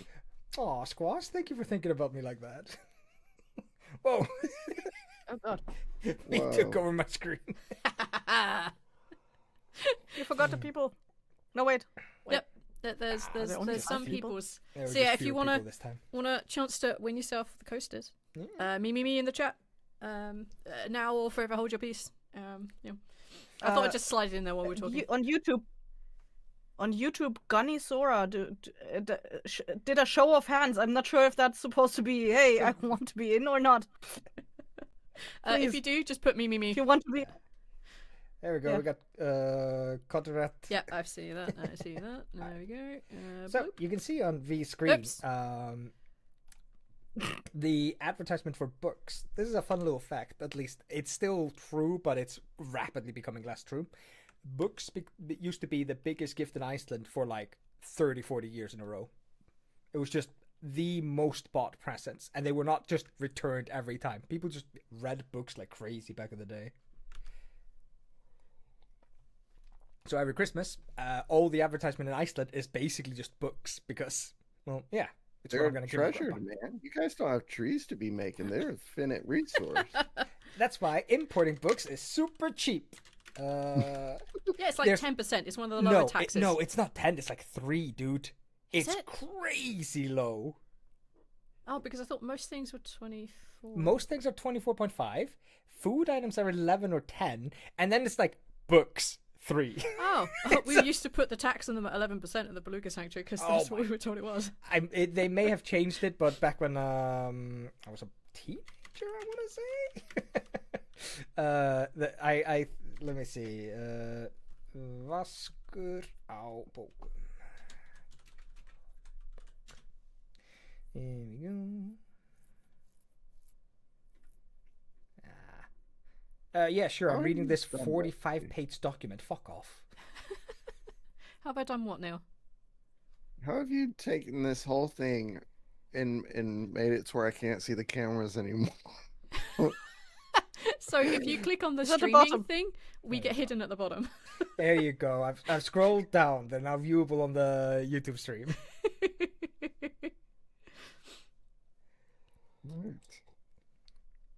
Did they change it? Change what? The VSK on books. I thought it was always 11. I may be wrong, but Please bring more trees to Iceland. Please, please bring us more trees. I do like how all of the Christmas trees you have, obviously fake Christmas trees, like they're all just artificial. God, our country needs fiber. Please, please, anything. Do you know how many of these I could make? Bring more wood. You know, the sad thing is I generally have to have these imported because like they just don't do them here. And I have like so periodically I will go to what was we used to have like a garden center here. It was really small and part of like a much bigger like warehouse of just like random shit you need for the house and like, you know, blue collar work shit. But that's now gone. But they used to have like various wood things. And they had like really big like cuts of tree stumps, and I turned one of them into like a really cool family tree for Eyþór, for Eyþór's grandparents, which had like them and like their family. It was in like one of the Icelandic like kind of like magic runes, so all the family was there in different places based on like when they were born and who their parents were. So I had done that, and then I got another big stump which I was going to turn into like a counterbalance one, but it's a giant fucking like break in it that got worse and worse over time, so now it's like a big like break in it, so I'm not going to do that. And then they had this like wooden round circle where you could put like plant pots on it, and I turned that into like a really cool Age of Vikings, which is a role-playing system that came out from Chaosium, oh my god, the beginning of this year I think it was. And I turned it into the symbol that was on the book, which I couldn't tell anyone about until the book had officially been released because no one else had those files. So I did that and I gave that to them. There was just like a wooden thing, but now the garden center store isn't there anymore, so now I can't get giant pieces of wood to like do random burning art on, so now I have to import tiny little circles like these. Sad times. Sads. All Or right. get them when you're in Reykjavik. Yeah, I mean possibly, but the kind of wood selection in Iceland is very poor. Like it's genuinely really bad. Mr. Beast needs to buy you guys a bunch of trees or something. He can stay the fuck away from my country, thank you very much. I don't hate the guy, I don't need his charity. All right, everyone has had 3 more minutes to put their hand up and say that they, or to me in chat, so I'm going to click and spin. Good luck. God, I love that sound. It's so good. It's a good sound. Ooh. And fireworks. Ooh. Yay! Boo, boo, boo, boo. Nice one, Radio Demon of Hell. The coasters, when I finish them, which I swear will be by the end of the year, I will send them off to you. You can send me a DM with your address and your full name. Full address, please don't shorten anything because I need the full names to be able to send stuff from Iceland, and your full name. Awesome. Congratulations. I need to, how do I stop sharing again? God damn it, this is such a nightmare. Hey, did There it. you go. This used to be easy. It's never easy. Hey, this is way easier. It used to be easy. This is much easier than it used to be before Discord. I don't even know how I used to share screens back in like fucking Skype and Ventrilo days. Oh. It worked on Zoom. Zoom is ass. I hate Zoom. I hate Zoom so much. It's such a bad fucking program, and I hate how much professional people use it. And they're just like, "Hey, join us on Zoom," and I'm like, "But Zoom is ass." No, for me it's Teams. Fuck Yeah. Teams. Teams is the most Yep, insidious Teams shit. is so fucking bad. Yeah, it's like government people I- have Teams. Ugh. We use Teams for our work, and I'm just like, how do they keep making it worse? Why? It was okay during COVID times, then they stripped it of a random functionality that made it actually usable. Then they tried putting it back in, but badly. And then it's like, it was there before. Just bring that fucking thing back. Like I don't know. Like I haven't interacted with Teams that much. Like literally the only times I've used Teams is like I've been forced to join a call on my phone, and as such, like there's no functionality I'm missing. Like I've got nothing. But on Zoom, it's so crazy. It's like, okay, Zoom, I would like you to stop muting me when I'm being quiet. Zoom is just like, no, fuck you. I will mute you when you're quiet, and you will accept it. I'm like, okay, well, this person in the call is very loud, and I want to be able to turn them down. No, fuck you. We will do that for you. Do not fucking touch me. It's just like, I hate Arch! Yeah, we got an Arch. The man, the Hello? myth, he made it. Hell yeah. Yay! I made it. You I'm here. made it. Mm-hmm. James you made? on YouTube, he mentions the book about dragons that he sent me. I genuinely, I've looked at it so many times. I've never sat down to read it. I am genuinely a trash person. I promise I will read it. Yep. I promise I will read it. But Trash Panda. what have I read this year? I've read an ungod amount of instruction manuals for Let's and. Well, it sure as hell wasn't my DMs. No, I don't read your DMs. Your DMs are always very negative. Yep. Yeah. Was trying to be positive, and then you just ignored me for 5 weeks, and then you never got back to it. You trash person. No, the blurred, Plant any blurred doesn't want it. mountains, There it maybe? is. Hello. Hello. Hey, Faye. She has to go downstairs and help. We have a party tonight. Oh. That's why I can't stick around the whole time. Yeah, no worries. So Jay turned up earlier and he's going to come back later. He's avoiding me. I understand. It's fine. Well, you know, the idea of having a lich and having like Laffin in the same room, it's just like really. Yeah. Is it not more We you're have- avoiding him?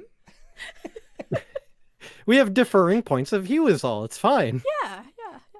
He's so salty about that zone of truth. You do I not forgot want a about lich that. to have a grudge against you. Yeah, it's fine. Hi, devouring. And hello, Matt. I have both chats open. I have YouTube over here, and then I've got the Discord here. Yep, I have that too. Yep. I have like both the chats open. I feel like I'm going cross-eyed trying to keep an eye on both chats. Understandable. Would be so much fucking easier if you could just move around the chats however you wanted to. Nope. Discord. Yeah. If only we could combine the chats into one glorious chat.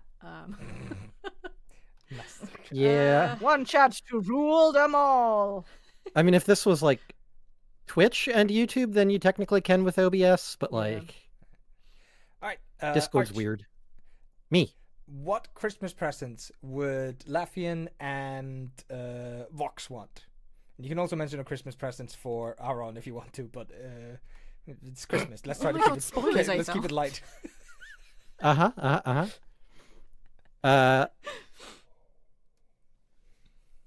Laffy would probably want a dog. It's been a long Aw. time since he's Another had a one? dog. What do you mean another Yeah, one? that's true. Sultana has 2 dogs. Well- Laffian has 0. Well, you see, what happened was he had dogs, and then somehow mysteriously they seemed to escape Yeah. in the interim since he was home. Hey, that you give me the opportunity, I'm gonna run away. Okay. And then one of them became associated with some thing. Like it's a whole weird thing. So like, I just love the idea. Like later on, you have that kind of like, wait, but that was, but, huh?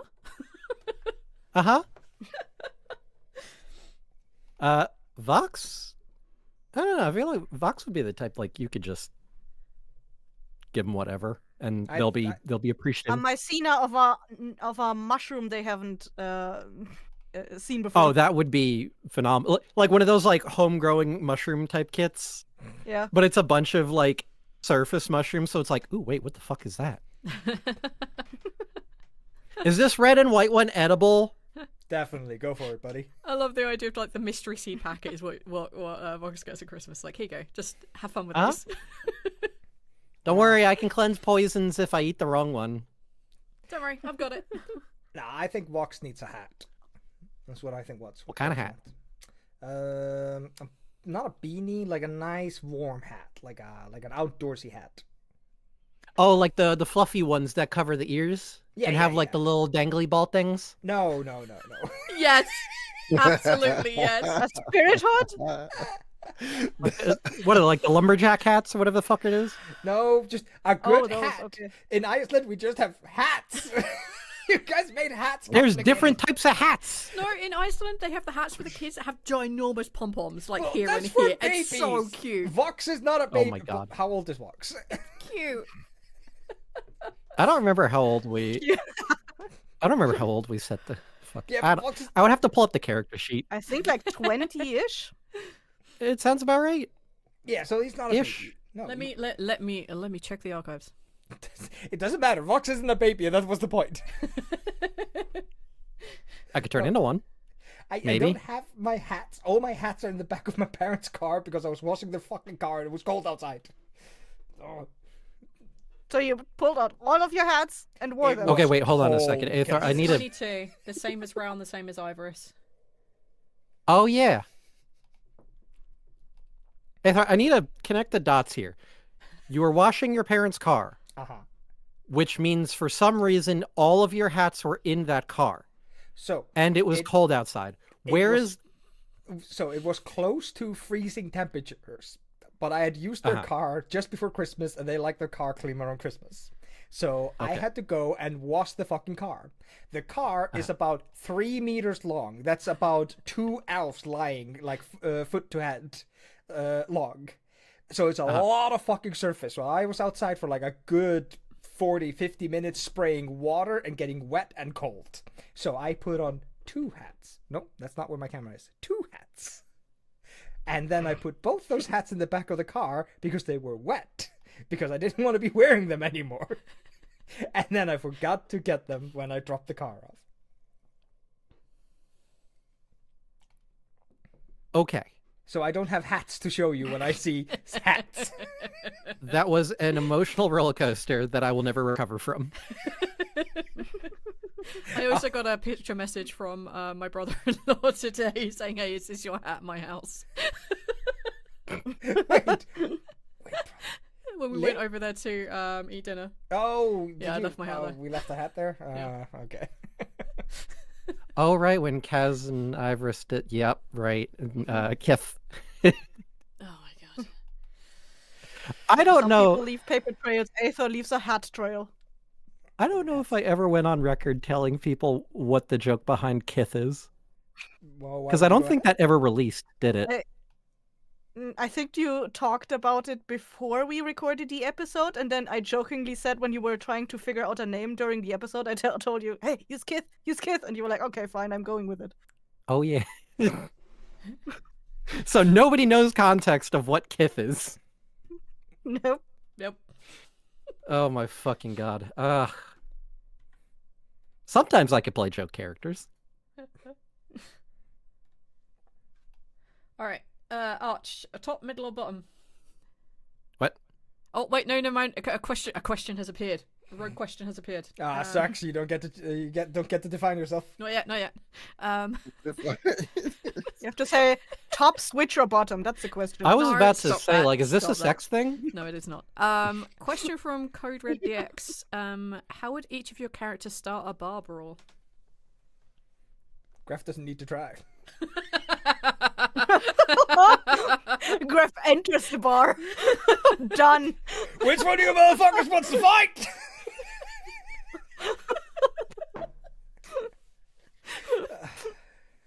Someone tries to touch the single shoe in the corner.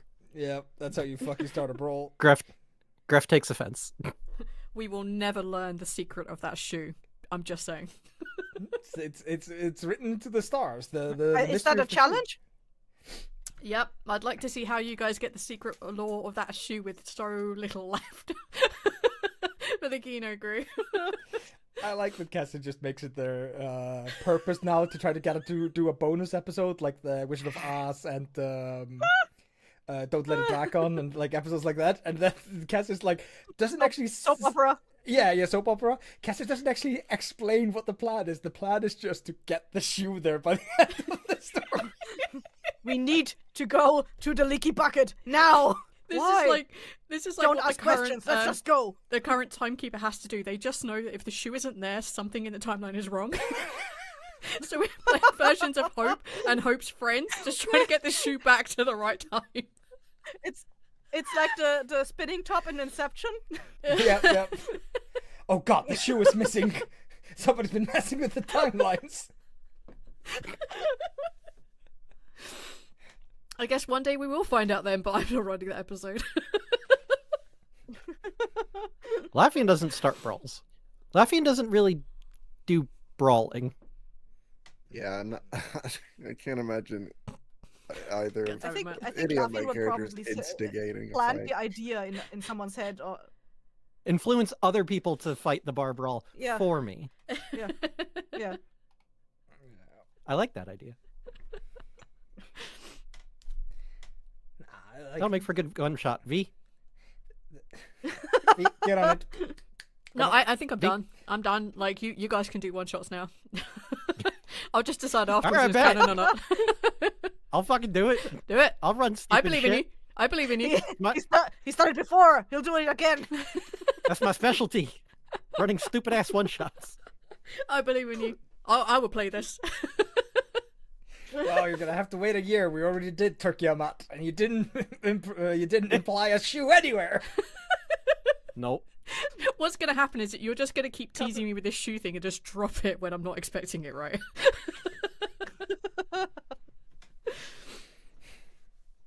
Oh, goddamn. Laffian walks into a bar, sees like a big human that looks like he wants to brawl. He's like, okay, I'm gonna influence him, and then like the human just starts a fight. Sultana's just like, yeah, you did it, buddy. He's like, I didn't do shit, man. Just started a fight. You did it, yay. I have a question for Eyþór. Oh. How would Sully start a bar brawl? He wouldn't start the bar brawl. There would just be a lot of people wrong in the room with him when the brawl started. Basically, same answer as Graf. He doesn't need to start them. I wouldn't have started the bar brawl. Parentheses, Sully started the bar brawl.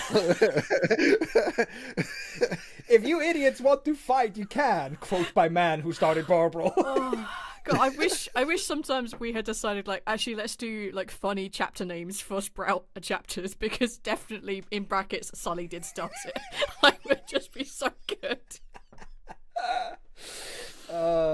No, like, I don't think Sully would ever start a bar brawl, but he is so hard-headed and straightforward. I don't know what the word is I'm looking for. Like, Blunt?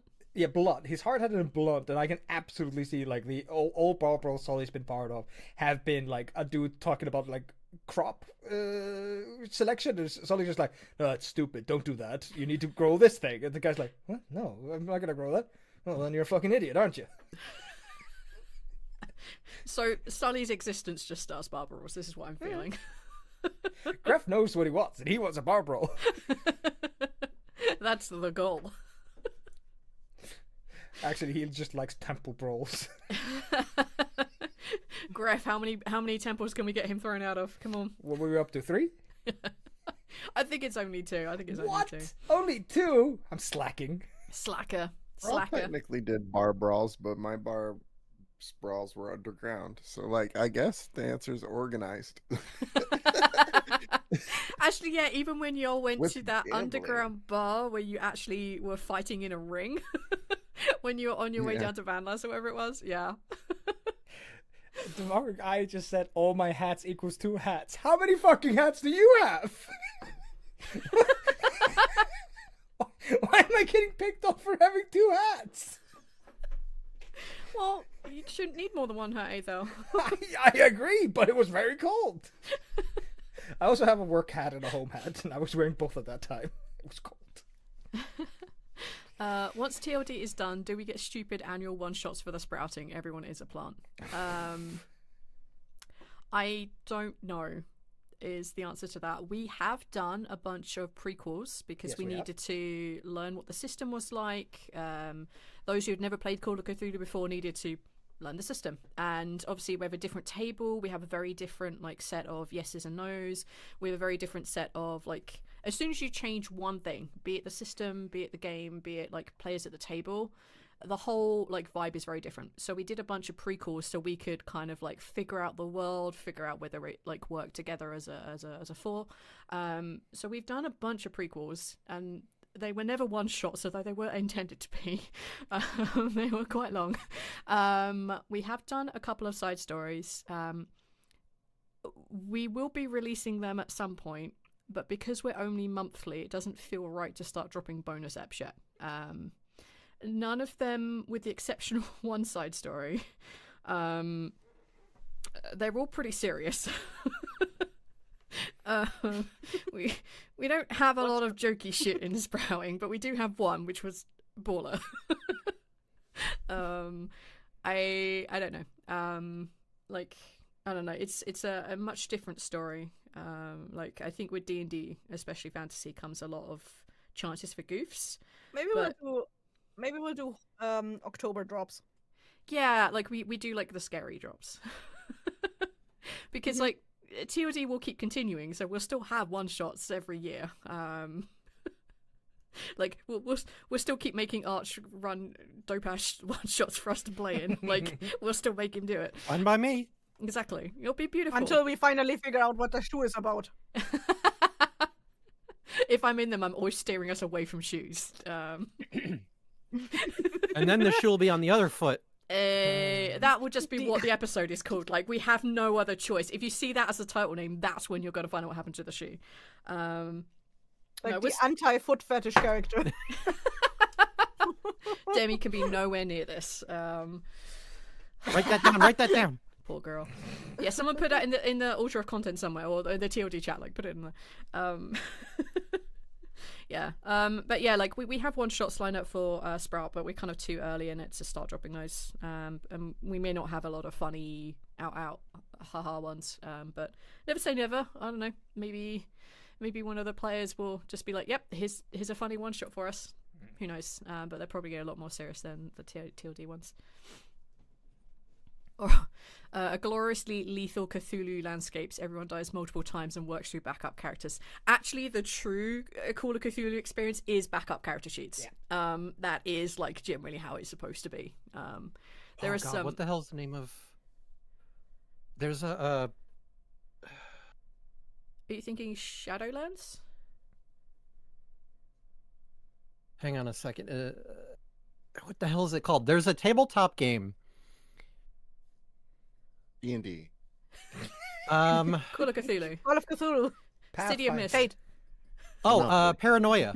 Yep. Paranoia XP. Yep. Paranoia, that's a thing where it's just you're working through, not like backup character sheets, literal backups of your character. Yep. It's so good in Paranoia. You're living in a city and the whole city is ran by Mother Computer, and Mother Computer is the one who makes and uses the clones. So anybody who dies or is killed for treason, when the clone pops up, nobody's allowed to accuse them of being like treasoners or whatever, because that would imply Mother Computer cloned them incorrectly, and Mother Computer is never wrong. So it's like this, and it's all about communism. It's so like there's so many communists out there, man. And mutants. Can't forget mutants. Yeah, I genuinely, I really want somebody who's good at DMing Paranoia XP to DM that for me, because I tried and I sucked at it. I got like frustrated as fuck. The problem is it's not a very good system for long-term campaigns because of the inherent nature of churning through clones. It wasn't long. It was like a one shot. I'm just ass at DMing it. I think there are lots of systems that don't do well, like for long campaigns. And although I really adore Call of Cthulhu, in my opinion, it's just an opinion, I don't think it's really good for long campaigns. Because your characters are meant to die fairly quickly, and they are meant to hit sanity really, really quickly. So they're supposed to be like stuck in an asylum, unplayable. If they break an arm, they're basically unplayable for months at a time. And that point, like, and you're churning in new characters so frequently in an investigation game. That character should have no knowledge of what the fuck has just happened, and then you start the whole process again. So I think the system is really good because it is meant to be brutal, but I think for a long-term investigation game, it's not that great. I think there are definitely better systems out there. But, you know, we hacked it to make it work. That's what we do. I will never run a system according to plan. Don't listen to me for actual rules advice. I don't know them. All right, Arch, top, middle, or bottom? Middle. Perfect. You do you. What? I'm the Switch. I assume that's what we're talking about here. No. So I have a list of questions from all the AMAs over the last year. Some questions we did answer, some questions we didn't. Some are good, like jumping off. Let's talk about this subject matter things. But I grabbed as many as I could and I shoved them in a document. So you were just picking a spot to like choose a question from. Yeah. What did you think we were talking about? I just said. Sex? I said what I said.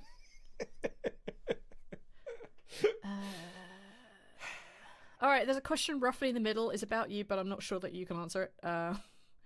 So many of these questions are aimed at me. It's like, God damn it. This is my bad. I'm slightly concerned. It's a question from you, Rurik. There's an exclamation on the end, so. Rurik.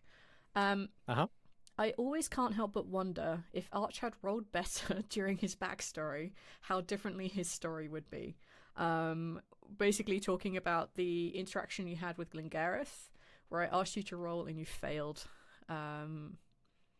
Yeah. It's,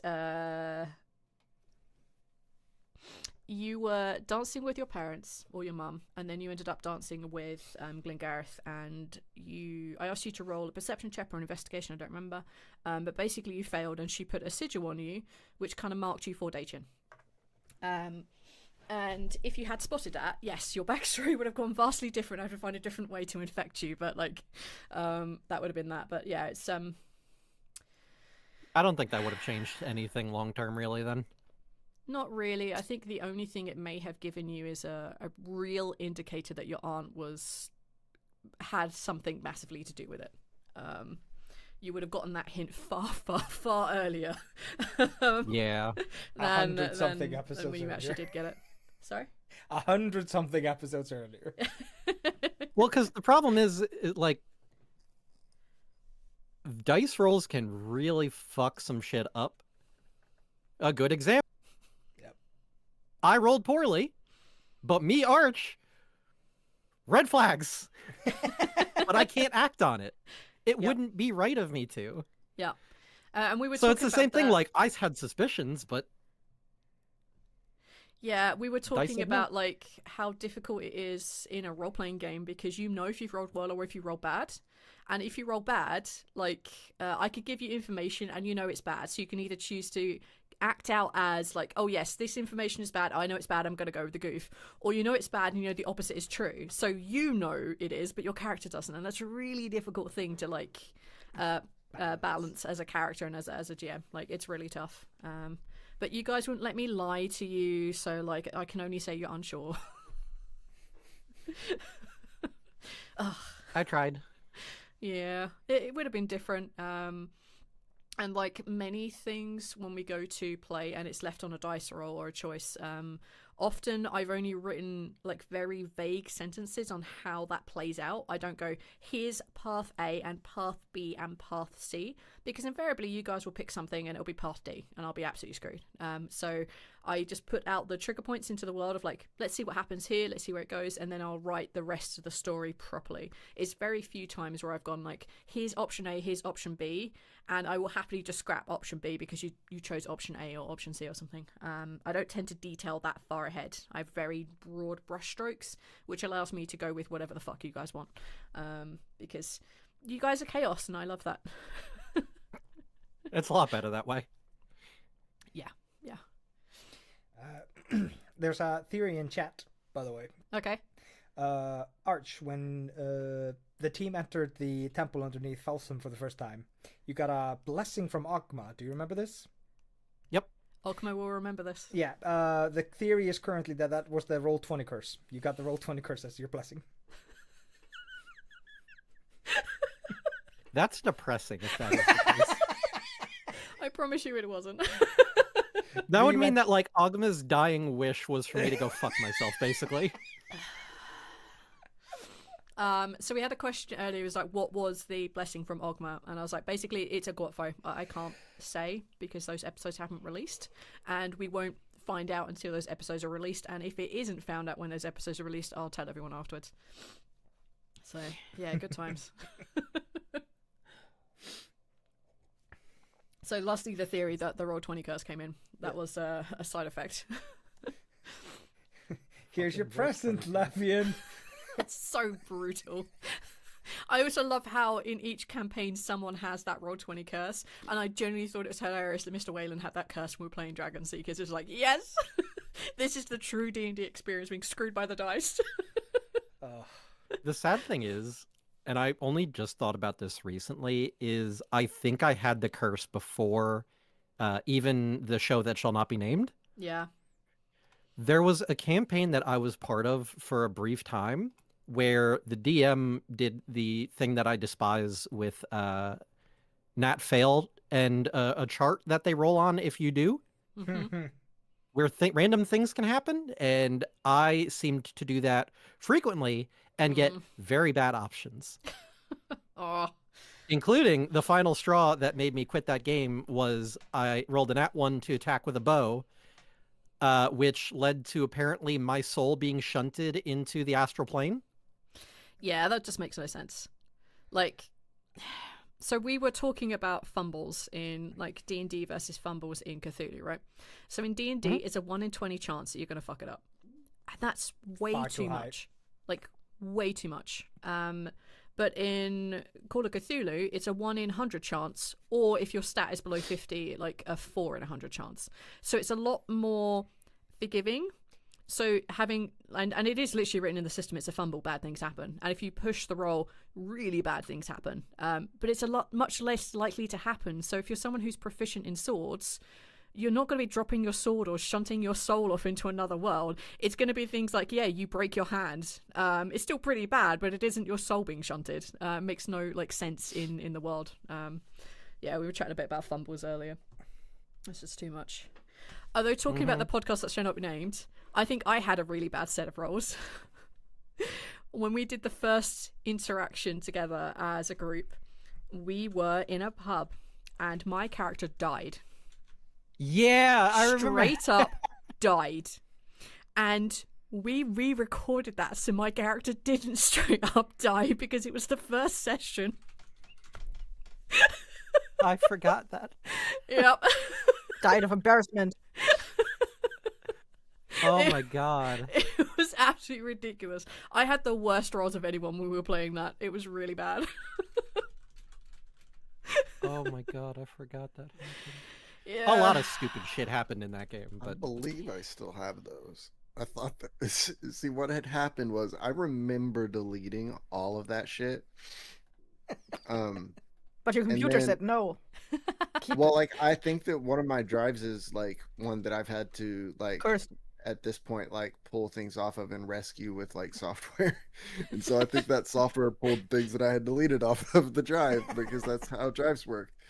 So yeah. I have something that is labeled as if it were that. So do you know what really annoys me? Strange thing is that the premise of that world is amazing.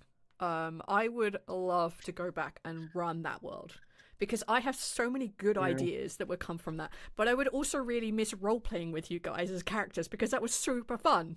And obviously, you know, like we really annoyed the GM, which was always hilarious. It was just such a good time. But like, I would love to run that world again because it was such a really interesting premise to it. It's just a shame that Execution was extremely grim at times, and I don't know if that's like the goal tone for anything. I don't know. But yeah, the world and the concepts were. Yeah, I mean, we learned a lot about podcasting from that experiment. Yeah. Has affected many of the things we have done moving forwards, including the intro not being 15 minutes long and the outro being like 15 minutes long in an hour-long episode. So I think like we learned many good things from this podcast. We learned Could you a lot of imagine- things. Could you imagine what it would sound like if like we got to episode 200 and we were still at the beginning of every episode going over extended, like, this is what happened last time. What did you think? Like, what do you mean? Like, can we start? Hey, how did Oh it was my at the end like, God, it's hey, how did you episode guys find that episode? 200. Let's read a review. How did you find this episode? Oh no, it was alright. It was fine.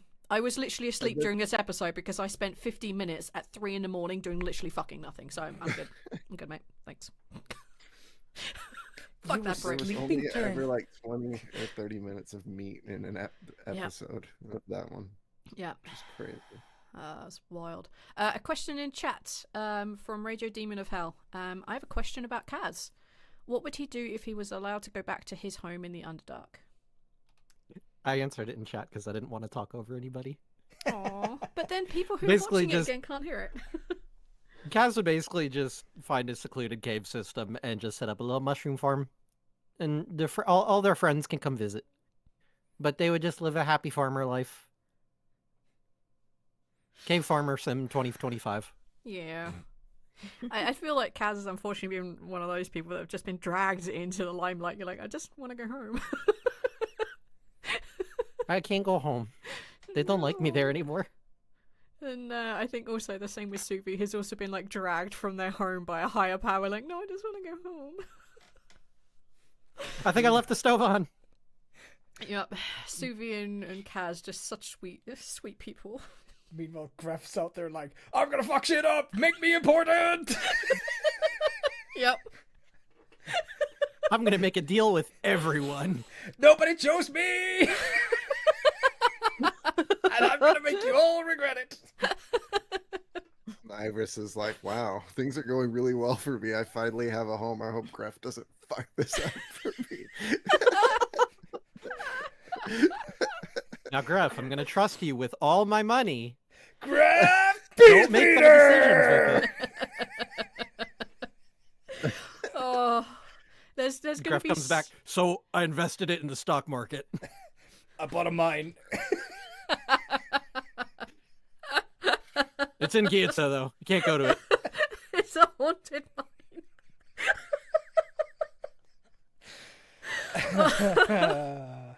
Oh god damn. There's gonna be so many like unfinished threads in Kino, I think, compared to Discorambus, because Kino is just way more chaos. Like it is just much more And chaos. a lot more characters just popping in and out. Yeah. Like I was thinking, so I think Gref made a deal with someone in Shovana who was the head of a gambling den, I think it was. Uh-huh. And he took a bunch of money from it. I don't think we're ever going to find the end of that. Never going to see the end of that. I bought somebody's debt, and then that guy was murdered. Yeah. and problem solved. Graf was trying to prove his problem-solving skill. Gunisara in YouTube, Gref made himself everyone else's problem, including the gods, and it has been hilarious. Stop picking on way Kaz. to do it. Pick me. I want god friends. Why does nobody answer when I pray anymore? You're playing for stupid shit, Graf. You just start praying and you just hear doo doo doo. We're sorry. The god you were trying to pray to cannot be reached at this time. Yes. Don't Oh, try God. again. We'll call you. All right. Kessir, top, middle, or bottom? Middle. Ooh.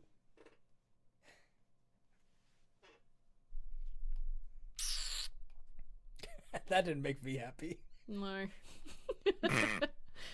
All right, we're on Gref. Fuck Fine, it, we'll we're go to talking the about Gref. bottom then. No, the middle is fine. Another question from Radio Demon of Hell. I wonder what sneak modifier Squash would get for being thrown, or would it end up going to Gref?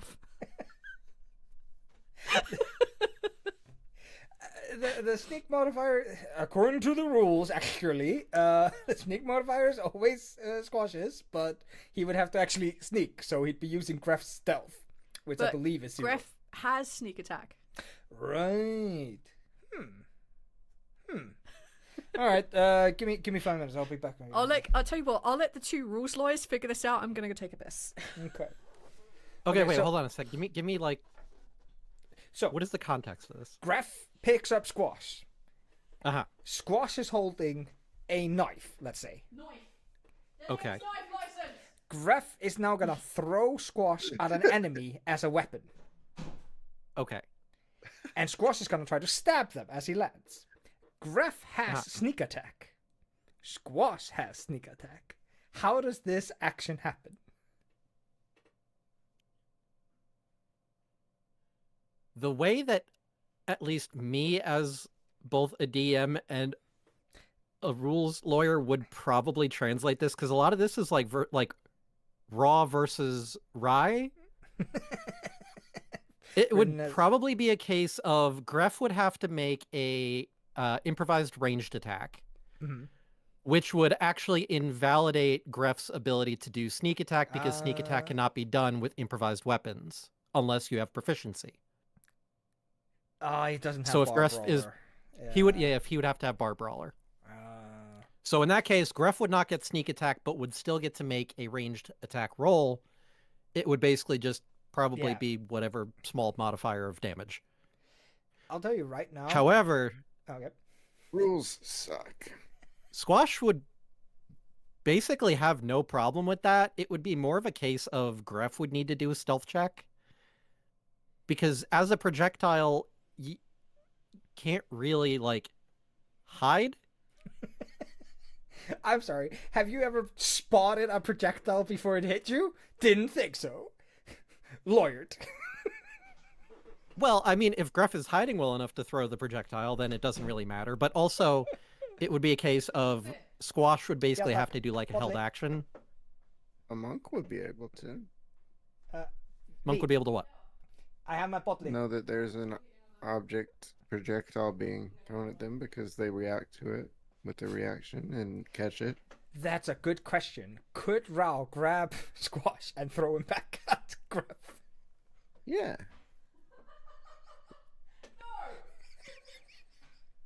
You're a small object. Squash is a small object, so why not?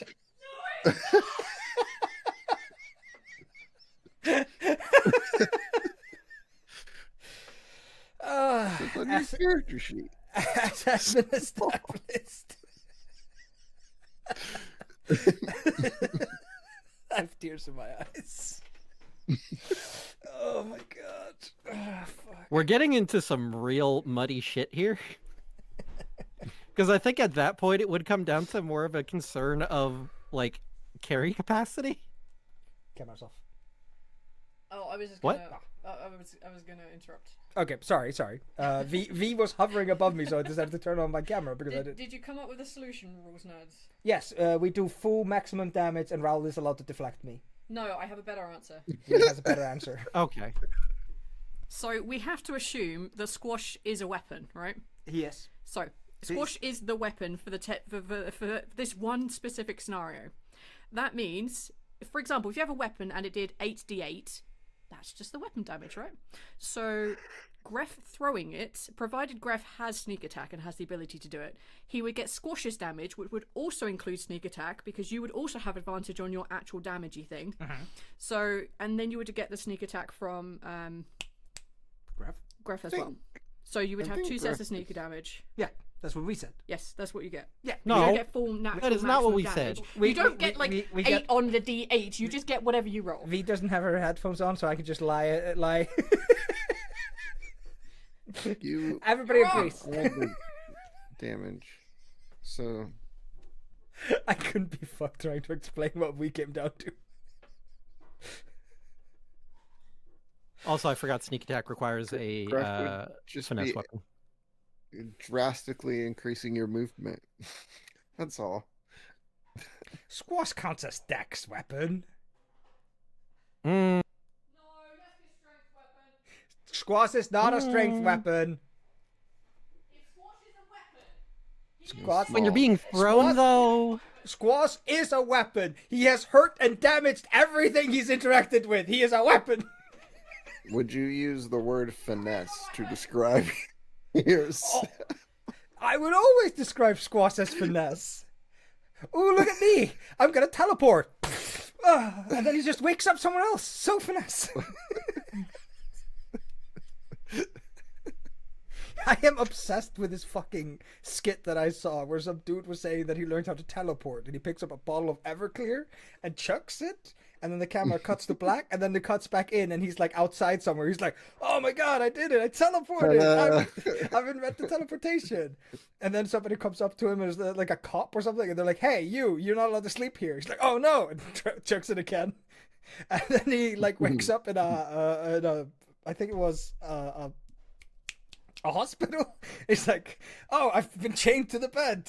I have to teleport. And he just reaches over. There's another Everclear bottle there. It's such a dumb skit, and I love it. I'm obsessed with it. I'm obsessed with the idea of thinking you're teleporting.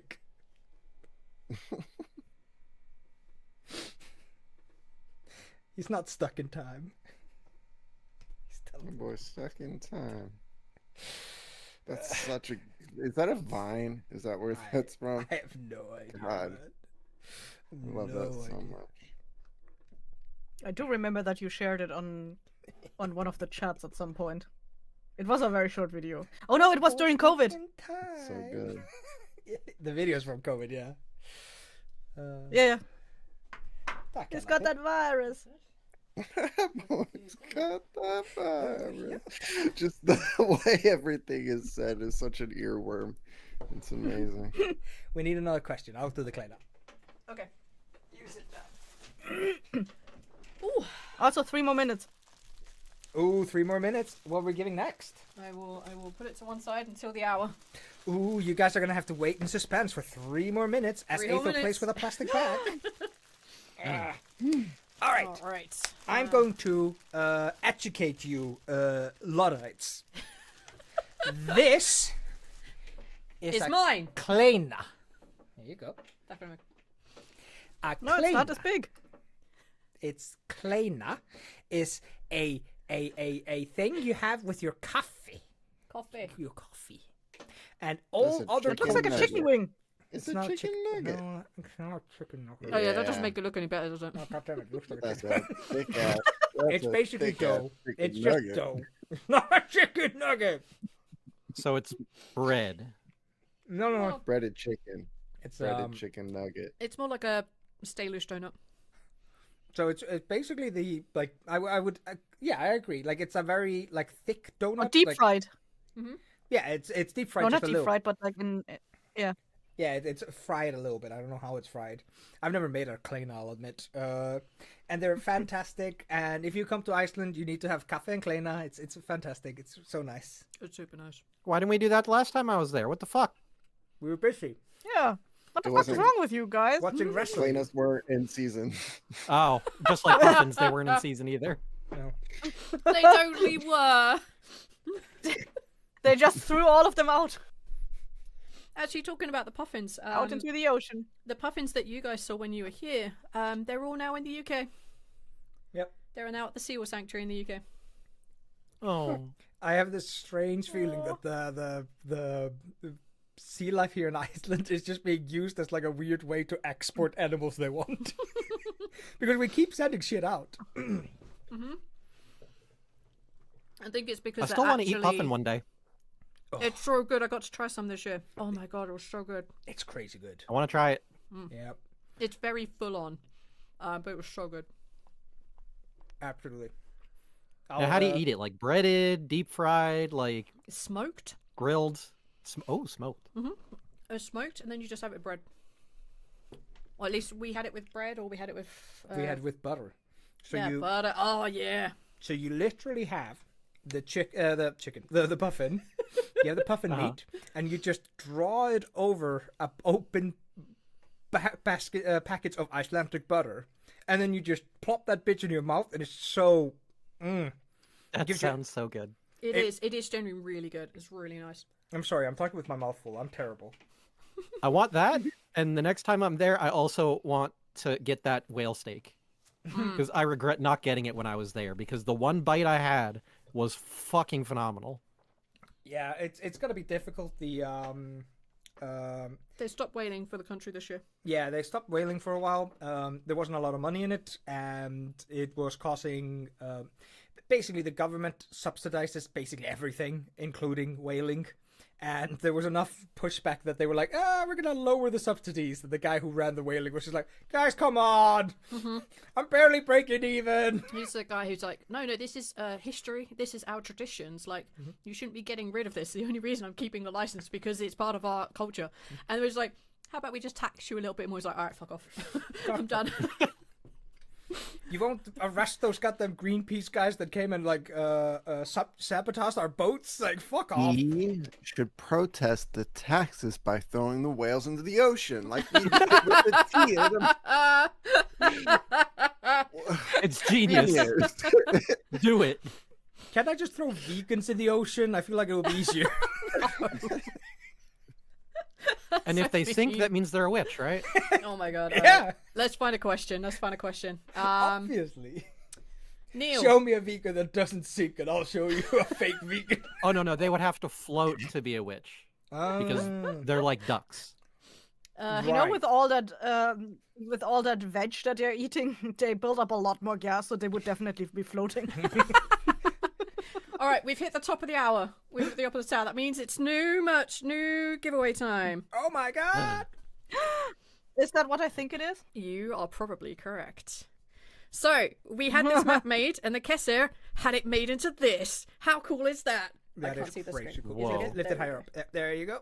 There we go. This map is signed by the four of us. We're in different corners. I think this is me over here. We're in different places. But yeah, like, this is the map that we had made for the sprouting. Before we started playing in person, Kessir had it printed on cloth, and it's amazing. So yeah, we have a couple of signed ones left over. Eyþór and I's are covered in so many doodles. Many of them highly spoiler. Incredibly spoilerish, so we can't give you the updated map, which does have more things on it. But this is the map as it is, and it's signed by the four of us. So yeah, if you want a chance to win yourself a cloth map of the cradle from the sprouting, then just shout off me in the chat. And at 10 minutes past, we will do the spin. How are you? I love this. This lives in various places across the house. So there's one in the recording room for Eyþór. There's also one that usually lives on your desk. Yeah. I moved them because I needed to take pictures of them for behind the scenes, which goes from my original very shitty MS style paint map. MS paint map. It's really bad. To a slightly better version, to the printed out version that Kessir made. I wonder if Italians would notice your map. I don't know. I wonder if a genuine Italian. Yeah, and we just. Oh, I should have asked the Italian I was talking to the other day. Oh, God damn it. Yeah, so this is actually the north of Italy, with a few changes. There is not a giant mountain in the middle of the north of Italy, and the section down here is also normally a mountain, but I made a pass through it because I needed to get down to the island down there. And it doesn't traditionally, I think, have volcanoes. There's a volcano up here. There's a volcano down the south somewhere. And V refuses to erupt it. I've repeatedly told V the best fucking things you could do is just erupt that fucking volcano in the middle of the story. That would be crazy. And you probably won't be able to see it, but there's actually a little train track on here as well. There's a little train. And the note I sent to the guy who designed this for us and did all of this, he was an incredible guy. I just put, here's a train track here. It's haunted. Woo! So he did that. All of the major places on here have like little icons that he designed based on what I told him was there. Like, for example, it's a ski resort. There's a broken down amusement park here. There is like the Orange Valley down there, which is very full of tech. This is a camping ground. So he made unique little symbols for all like the major places that we talked about, and they're just beautiful. Very cool guy. Yeah. Ran into him on the Icelandic Nerd Festival, which is now dead. Midgard. Yeah. Midgard in Iceland was like one of the bigger nerd conventions, but it's no longer happening. The guy who was in charge of it got very sick and also ended up owing a shit ton of money because the venue, if I remember correctly, fucked him over. So the venue said, sent him a quote, and he asked a bunch of questions about the quote, and they said yes, yes, yes. And then at the end of the festival, they were like, okay, here's the quote, plus security and insurance. And he was like, you said security and insurance were part of the thing. If you read the fine print, it said it didn't. Okay, well, I can't afford this. Like, I don't have the money to pay this. Oh, shame. Shame. And he just had to fault the company. It was just like... It's a genuine fucking shame because that, like, convention was just really cool. It was just really nice. It was. Yeah. So if we want another one, we would have to do it ourselves. Not and that's fucking happening right now. We have so much chaos happening next year. I just can't. So yeah, if you want a chance to grab our Bring the idea up to Taylor. I could do that. Bring the idea to who? But I have like from Backorder Bastards. Taylor. Oh, right. Taylor. But I have like zero ability to help at all this year because we have a super secret project that we're working on in May, which nobody will hear until October, and that's going to take so much time. And I have Kino. I'm part of that project. Part of it is happening in my garage right now. It's very exciting. I need to take more photos. Mm-hmm. We have recorded a lot of video for our super secret project. BlightCon goes hard, though. BlightCon goes real fucking hard. Fuck. Wait, what? As a idea, like if we had our own like Blighthouse convention, to call it BlightCon. I know we talked about it a couple of years back. The only solution I have would be using VR chat, but that's kind of a cesspool these days. But I have VR goggles. I'll surely bring class. I mean, so do I. So, like, I'll be there in full body tracking for, like, just... Oh, no, wait, we don't have the full body trackers, do we? Oh, fuck, we'd have to get them in. I feel like as soon as you bring the full body tracking, it brings the class down. As soon as you can emulate like hip thrusting, that's when the class... You're just jealous you can't thrust your hips. Obviously. These hips don't lie, okay? Oh, I know your hips lie. What? I've met you, you flirt. You tease. What? He did say he's a switch. They lie. They promise one thing, they give you something else. I feel so betrayed. Oh, fuck.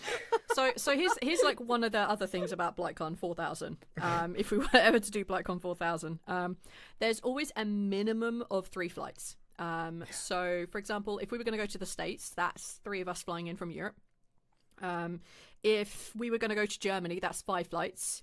If we were going to come to Iceland, that's 4 flights. And they are all incredibly expensive flights. They are not at all cheap. And going from the US to Germany or Germany to the US is such a long flight. It's so awful that if we were going to do that, we'd have to record as well.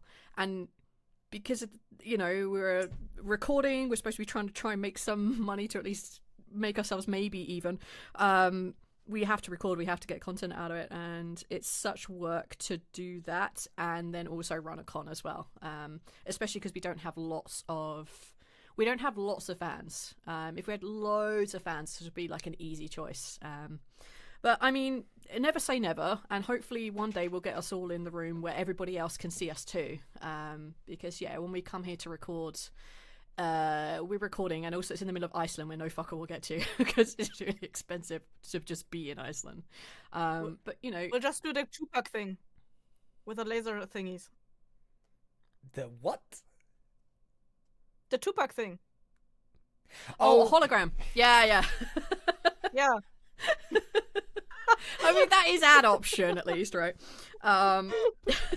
We's over here being super genuine. Like, if we did that, the flights, Kessir like holograms, obviously. Naturally. I mean, it would always be an option, right? Yeah. And, like, one thing that we could do is that we could do, like, the dreaded, like, crowdfunding on it, right? So we could be like, hey, we want to do a con. We need to at least pay for flights because they are the most expensive part. And we will turn up here. We will hang out with people. We will have drinks. We'll do this, that, and the other. It's like, that is an option that we could do.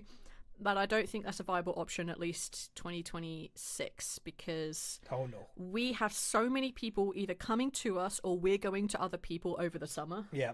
It's so much. I'm already tired thinking about it.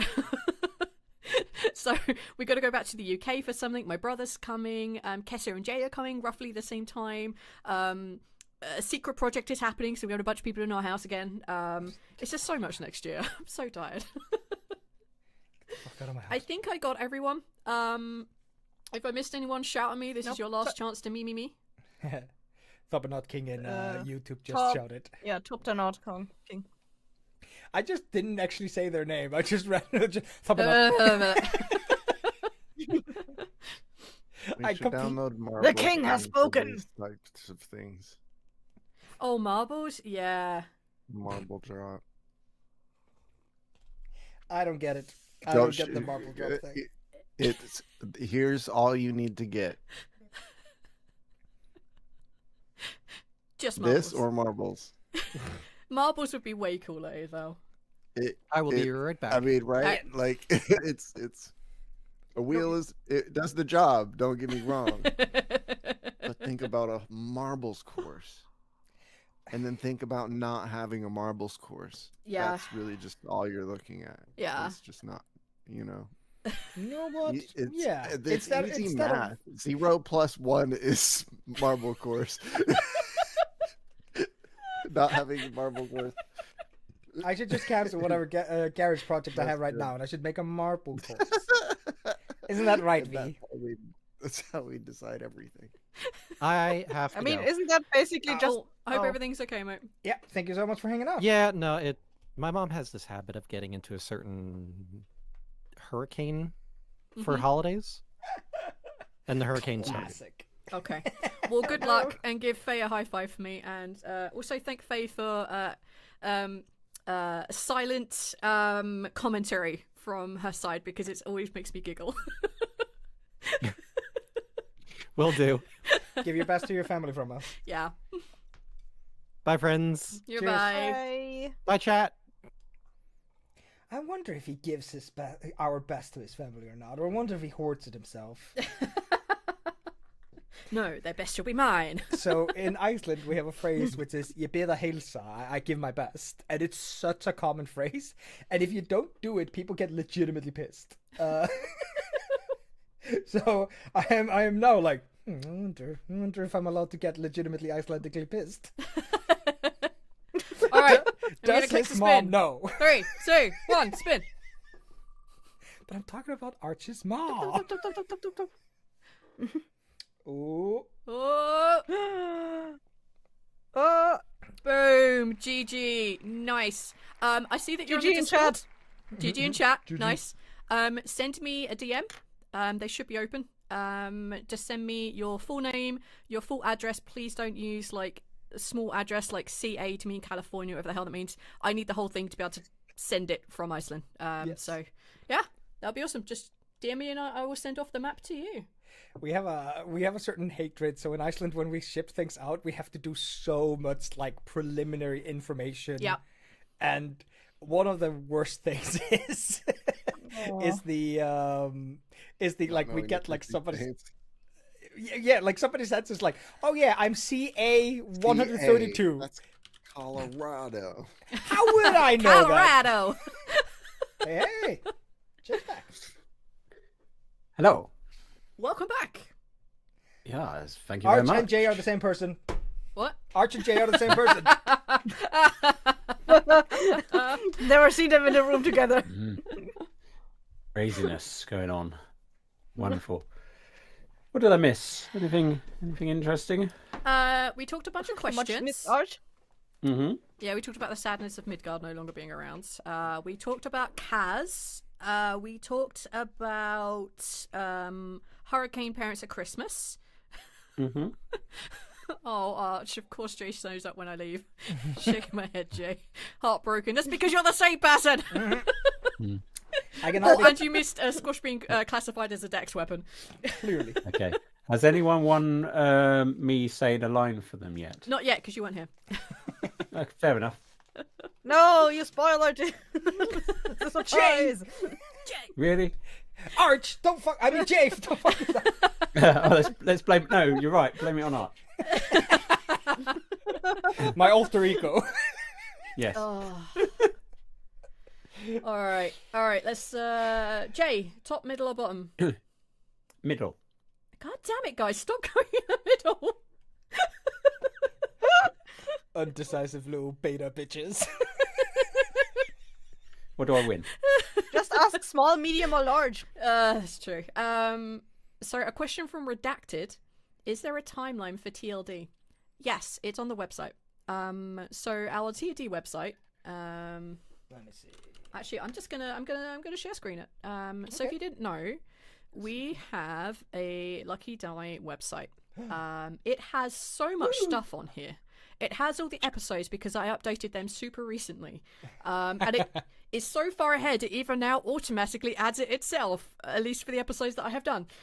You can learn more about us. Yes, that's a lot of people. Keep scrolling. That is the worst picture of me, but it's the only picture with all of us. Yeah, We need a new one. we don't have that many pictures of all of us. I have another one of a bunch of us when everyone came over for the wedding.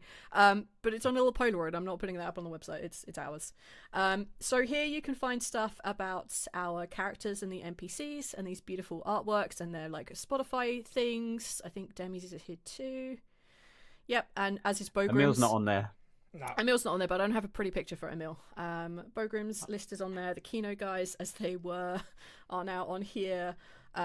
You find bonus information, which is like, hey, here's content about the world. And on the world, there is the children's story. So Squash was reading a story that's in his backstory, and it's called Prince Killian and the Evil Sorcerer, and Prince Killian actually does turn up when you guys go to Balam. When you guys are in the underwater fight. So all of this is here. That's like the whole story. I wrote it and then I recorded it. There is in-world romance stories, so Criminal Ties. Dark Horse is here. Threads is here. I recorded what I had written. So these are here. And also Sin. the timeline is here. Sinful. So the timeline is here, but it only goes up to episode 133, I think it is, because I only did it for like season 1. I haven't got around for doing it season 2. I'm not entirely sure that I will, is the honest truth, because it took a while to do this and I have lost contact with the timeline. I know roughly when things have happened, but I'm no anywhere near as sure as I used to be, because it has been a while. If you click on bonus again. Yep. And then click on game, I think it is. Yes, so we have game content too. This is where all of our homebrew classes are. All of them. You prick. So you can actually click on those icons. I do not think it's very obvious. I think not a lot of people know you can actually click on them and get the... Yep. That's the way I designed it, baby. But yeah, you can find them by clicking on the little pictures. A friend of ours named Sam made them, who was part of Prison Pals. Just made these cute little emotes. They're pretty. The videos for Beyond the Eclipse were on here, but now we just basically do that audio, so not there. And then we also have Iron Dose Sulfide. So if you want to play Iron Dose Sulfide and screw your players, it's here. It's not a good system. It's not a good one-shot, but it's here. You can have that. But also the Mirrors and Mansions, basically when they went through the mirror, and they had the stuff with like death happening, and like there were a little puzzle there to solve. It's all here. All the information, all of the artwork needed, the vague script of what happens. It's not a good module, but it's there, and you're welcome to play it and use it. So yeah, our website has an awful lot of stuff on it, including like our merch and like artists and actors that have worked with us over the years. So yeah, our website is there. Feel free to go have a look at it. So yeah, that's Can you go basically back to the a beautiful website for one shot. just a second, because I find this very funny. Huh? Go back to the website for just a second. Yeah, let me share. Like, it's just like Eyþór. Like, I don't think anybody's gonna find this quite as funny as I find it. In the top right corner, you'll notice that Patreon is a big blocky button. This is not us going, by the way, the most important thing, Patreon. It is that it cost us an extra $50 a year to make it the Patreon symbol. Oh yes. What? Why? Just how Squarespace works. Yeah. As soon as you want the Patreon symbol, you have to pay for it. Yeah, there is something that you can do here in like what is called the social widget, so you can like ham it in. Yeah. But I'm not really good at that shit, and the fact that this website exists at all is just a testament to me sitting down for like 5 hours, 10 hours, 15 hours one day, and just making it roughly work. And all of this beautiful artwork is basically Kessir's. Just like all the super nice artwork is Kessir's. So yeah, that's that. So yeah, if you want to know where the timeline is, it's on the website. Oh yeah. It's just not good. I've referenced that timeline multiple times. I don't. No, you got all this information in my head. I don't know when things happen. That's true. I look at it occasionally to figure out how old someone is. And I make a rough guess everyone's 22 now, because I think most characters are 22. I refuse to play 20-year-old characters anymore. Yeah, I become a big advocate for playing older characters. Like, massively. Give them some like meat, give them some threads to give to your like, and some hooks to give to your like GM. Like, just, they have so many stories to tell and so many like hooks in the background that can be played with. It's much harder to do as a youngster. Yeah. All right, Neil, top, middle, or bottom? Bottom. Hey. Kessir, you've played D&D, what, 4 or 5 characters? You are allowed to still make young characters. I mean, Lark. Yeah. Lark still has a backstory and a history. Also that. It's like, if every day of a character can be a hook, someone who lives to like 50 or 60 will have many, many more hooks. All right. Ooh. Okay. Since the Sprouting crew are here, a question from Incorrect. What would have happened if the dish had fallen through the roof into the generator? Oh no. Okay. So I would love to hear your speculations, because the answer is I haven't exactly figured out the answer, because it didn't happen. First of all, obviously, it wasn't gonna happen. Sully was following all health and safety regulations. You were not in a harness. And Professional. yeah, we're professionals. We're professional. What are we? Professional. Acquaintances. Yeah, people who travel together who just had somebody murdered in front of them 2 days ago. We're professionals. It was genuinely like 2 days before that. Like we had like a down day, and then Sully was just like, all right, we're installing a fucking light like this. Morning But over. we had 2 people. It was 2 people who died on our watch.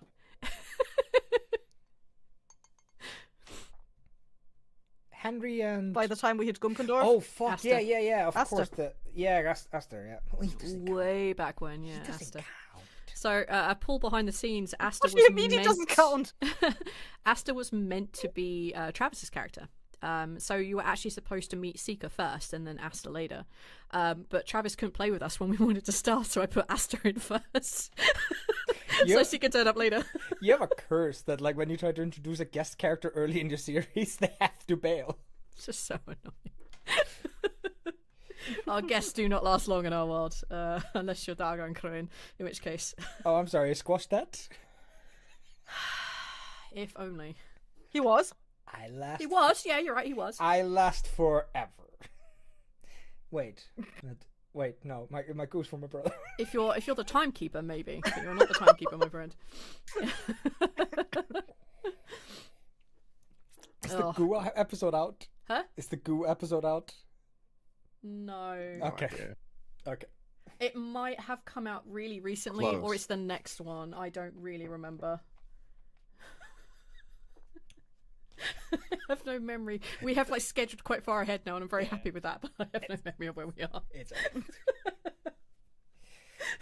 I thought Flapjack had made a meme about that, but I might be wrong. Yes, you're right. It is in. So I made a little video of all like the really dope ass memes that we had, and one of them was "My goo must go to my brother." It was from Flapjack. You're right. It has come out. Alright. But yeah, no, I think surely like if the satellite dish would have fallen on the generator, would have just been kicked out. Like Yeah. I'm assuming it wouldn't have been much more complicated than that. Yeah, there would have been explosions. You would have probably taken damage, Yeah. and you definitely would have been told to leave. Like, there's no way that Araminthea would have let you continue to stay there. Helena would probably also have gotten thrown out too. Hell yeah. No, don't throw her out. She's a good girl. No, I mean we get to travel with her. Oh, yeah. You took that the wrong Oh, way. Huh? Yeah. Jay, it happened to that me scene again. probably didn't- Mm. It happened to What? me again. I need a character named Helen or Helena and got stuck with the crew. And They were wouldn't set- let her like, go. No. Oh, the memories. You should have learnt the first time round. I know.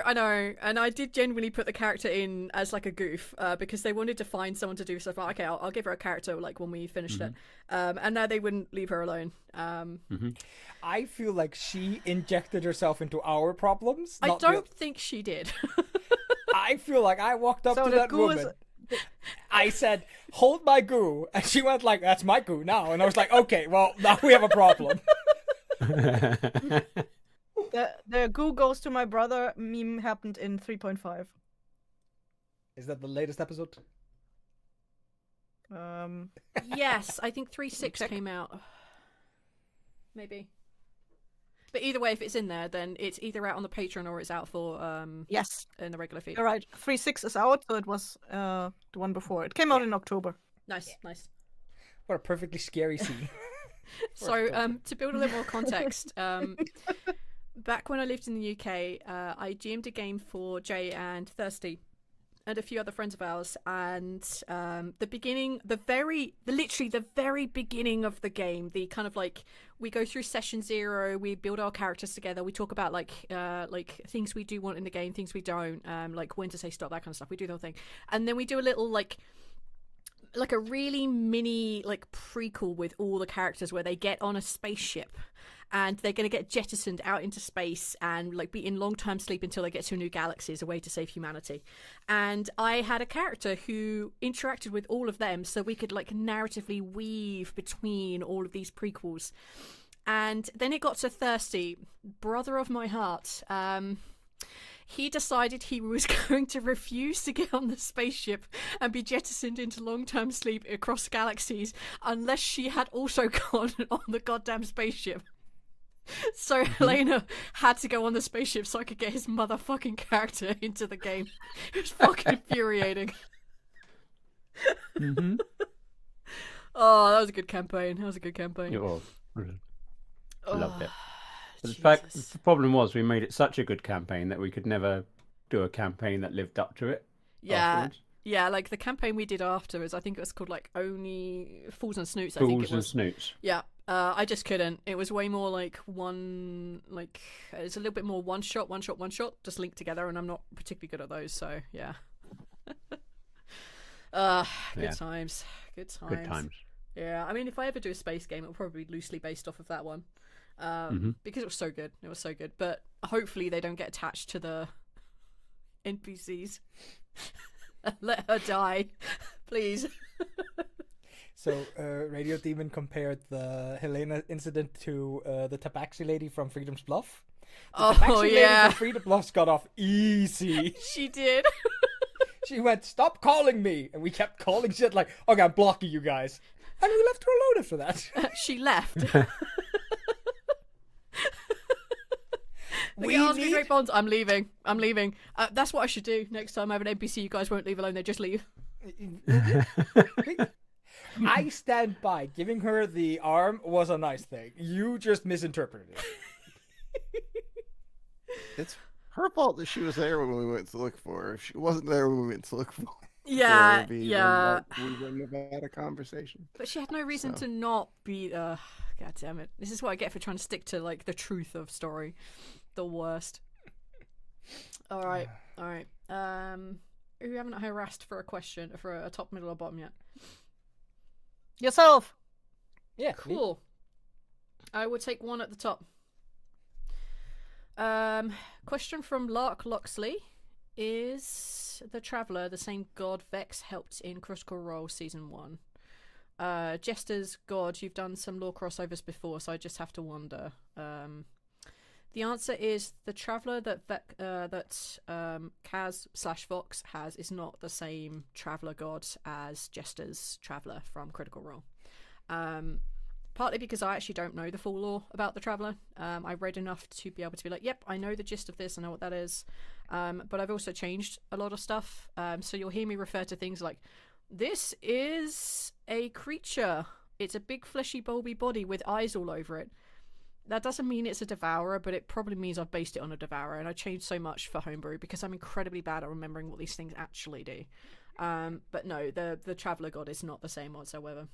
Because I didn't even know the Traveller was a real god in the D&D pantheons from wherever the fuck it comes from. I just thought it was some name that Arch had made up, and I'm like, yeah, sure, I'll go with it. And then I did some research, and I'm like, oh, this is a real thing. Okay, shit, better write my own lore. So yeah, unfortunately, no. I have a similar problem whenever I interact with D&D lore. I just want to inject my own cool shit. And then people are just like, oh, you're basically making the Traveller. I'm like, no, I'm not. Fuck off. I'm making my own shit over here.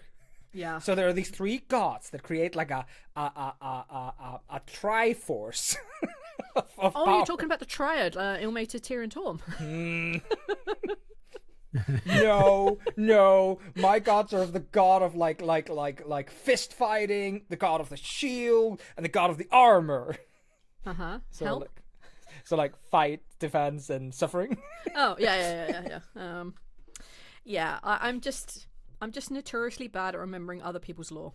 It doesn't really stick in my brain, and when I describe a creature coming towards the players, I find it more interesting to see how they react to what they're seeing and what's going on if they're not meant to know what it is.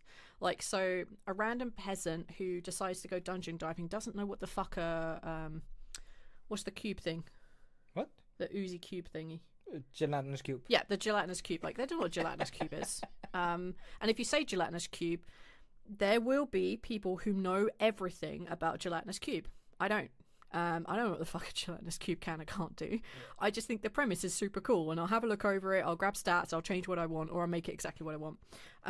Because invariably you always get, well, actually, technically, these things can't do that. And I hear it a lot when we play our home game, because there are some really big Monster Manual nerds in our group. And the Monster Manual is the best book. It is a pretty okay book. It's the best book. It's a pretty okay book. The DM guide is terrible. The Monster Manual, cool as fuck. Yeah, okay, yeah, granted that. There's a picture for every monster. But invariably, if, for example, you know it's a gelatinous cube, if you know what it is, you will eventually end up metagaming so that you don't get yourself hurt. And it's really hard not to, because you know what it is. Yeah. And if, for example, like, you go to do something to a vampire that you think is traditional lore and it isn't, you get really annoyed. So you don't describe it as a vampire, you describe it as a thing with big fangs that likes to consume, I don't know, the life essence of a human being. Like, no, describe it differently. So yeah, I don't do a lot of basic lore because I just don't know it. But it's like, in my mind, it's such a simple thing to do as a player. You describe, man comes out of the shadows. He seems to be made of smoke. He raises his hands and goes blah, and then, like, attacks somebody. Like, no. He goes, the light.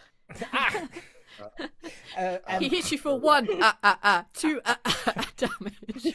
So like you do this, and me as a player, I ask, oh fuck, is that a a vampire, and the DM goes, I didn't call it a vampire. Okay, can I roll to know what the fuck this thing is? And if you say no or you go yes and I fail, I cannot make any fucking assumptions. Like, yeah, but if you roll and I'm like, it's basically a vampire, you'd be like, I know everything from the monster manual. I'm like, it's not from the monster manual. But I always tend to preface my games with, I don't know this shit, so I will change everything you know. Yeah. I mean, if, Critical Role Season 4 wanted to do a crossover with us, I'm not sure how we'd do it, but, like... I don't want to do a crossover. Certainly not going to say no. I don't want to do a crossover with them. Dude, money. You're very wrong. We need they're a bunch exposure. of This is a beautiful sellouts. way Like, to do it. we keeping it real. We're keeping it indie. I mean, yeah, we are keeping it indie. And that's the point. Whether we like it or not. The worst. The worst. Quick fire question. Again from Lark Loxley. Ooh, what monster flavor would you drink? Me? You and your character, because it wasn't specific. Well, Eyþór drinks White Monster because it's the best monster. And I drink a White Monster because it turns me into a White Monster. I fucking crush it at the gym. And Do you, Gref? though? Graf. Yeah, that's a good question. Thank you, Kessir. Do you, though? Answer question. Answer carefully. I haven't been to the gym for a while, but I've been doing home exercises and I'm crushing those. I'm very proud of myself. Mm-hmm. He would definitely, if he stepped on a literally anything, he would definitely crush it. Calling me fat, man? Rude. Oh, No. monster flavors. I just confirm. I just yes-anded you. Graf, I think he would drink that awful version. Lewis Hamilton, I think it's called. It's like blue and golden. It's just fucking terrible. But it's the kind of like terribleness that I think Graf would learn to love. Like, raised on it by Mama Graf. Mama Graf gave him...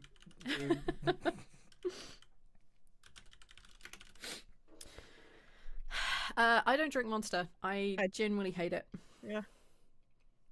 I don't think I've literally ever drank a monster, so I couldn't answer it.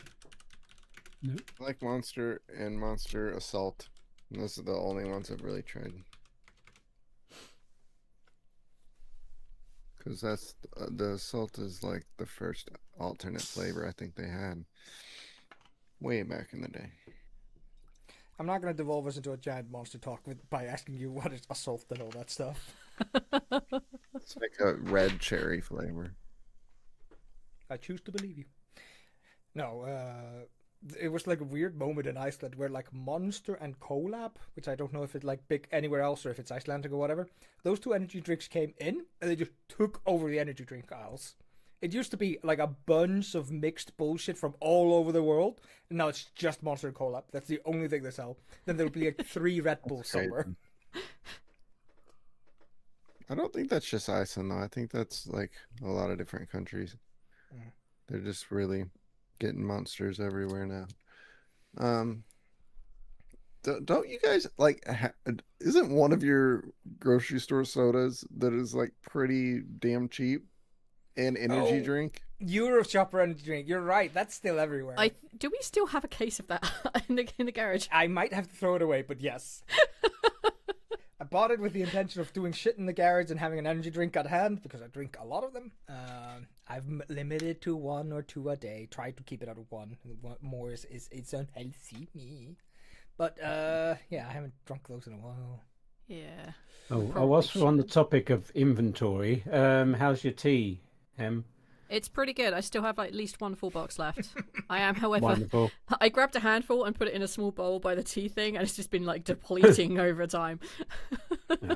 Just for context, Iceland, for reasons that I think are criminal, don't have like proper British tea bags very readily available. So I can't remember, it was a year ago or over a year ago that I sent him 2 years ago.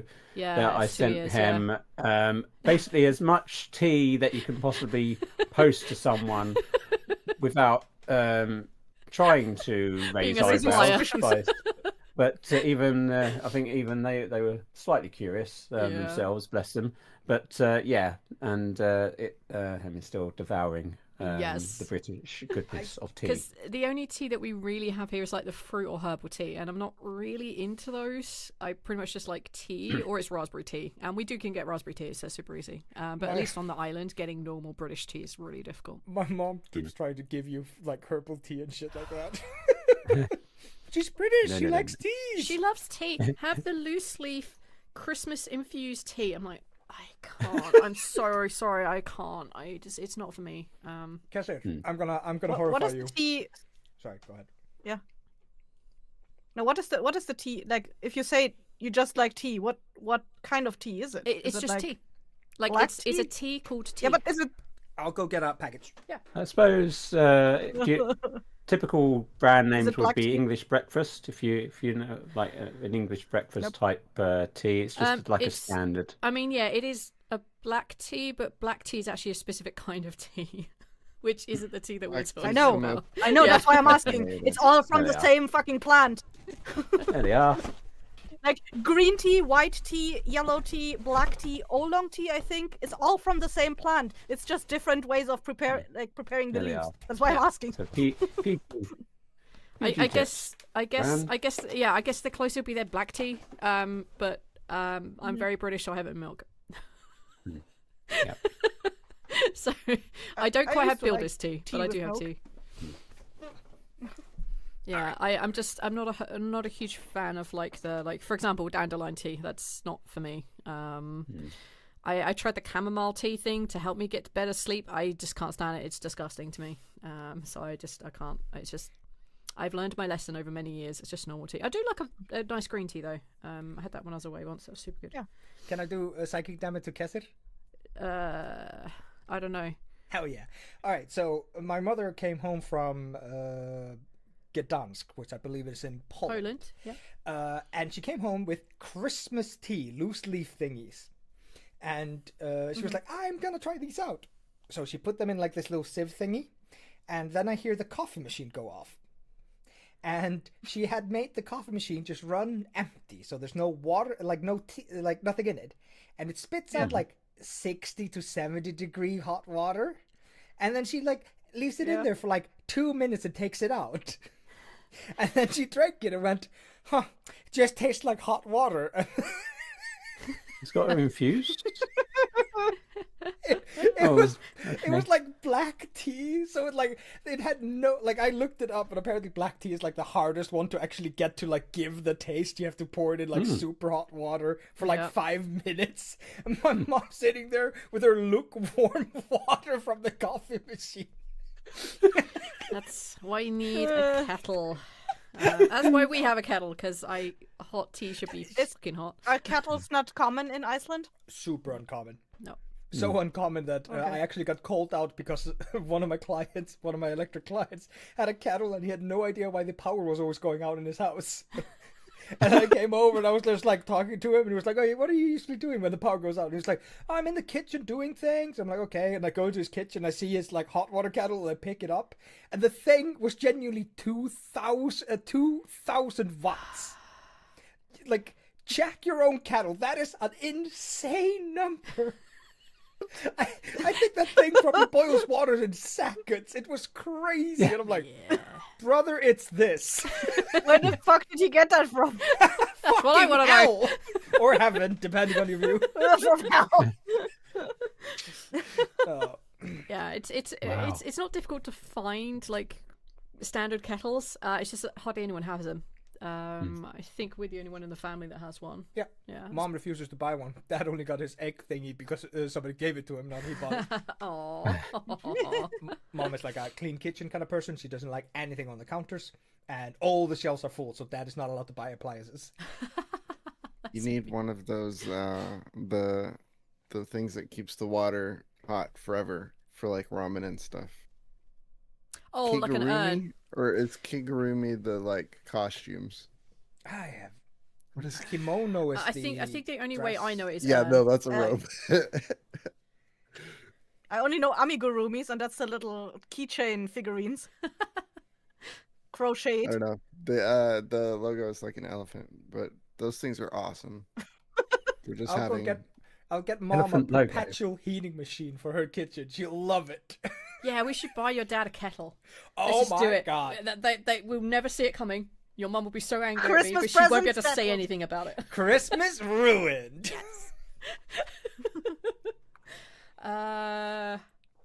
All right, Neil, top, middle, bottom. Peter!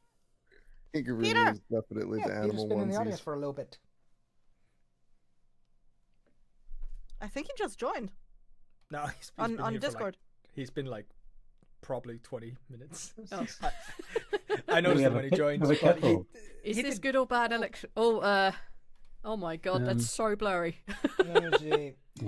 Yes. I can read that. Yeah, it's a little bit too No. blurry to read the text on the Focus thing a for little us. bit, but lovely rainbow It's a super hearts in the really background. nice background that is in focus. Oh, I do like the design of that. I do like the glass. Yeah. Like The it's camera very was like, nice. no kettle, just gay. No hot water over here, just gay. Fucking DEI in her camera. 110 to 112 volts. It's about normal. that's- Zojurushi. No, the Ooh. stop posting kettles in chat. More kettles! I'm British. Give me more kettles. Radio Dino. We're just trying to make him feel like home. That is a huge kettle, but you are working with American electricity, so I don't know. Like, we in Iceland and most of Europe use 230 volts, while America uses 110. So all the numbers are doubled in America, and it's really awkward. But also, you guys don't work with millimeters when it comes to the gauge of your wire. You work with a made-up fucking Gauge. metric, just like your fucking heat. And Ugh. I was trying to look up information about electricity, and everything came back in American numbers, and I was just like, the fuck does any of this mean? Freedom units. Can you just be Oh normal? my god, the cables. Do you do inches? Oh, that's pretty. That's nice. Yeah. That's That's pretty. gay. That's pretty gay. It's something that when I wake up, if I woke up, Pretty I gay. would Love sort of it. think that I was spaced out Yeah. and off on a trip. All right. Question from the bottom. Ooh. By the way, guys, do Which feel one? free to keep asking us questions. Like, I'd much rather answer questions live than questions that I've dug up from our past. Because they're all for you.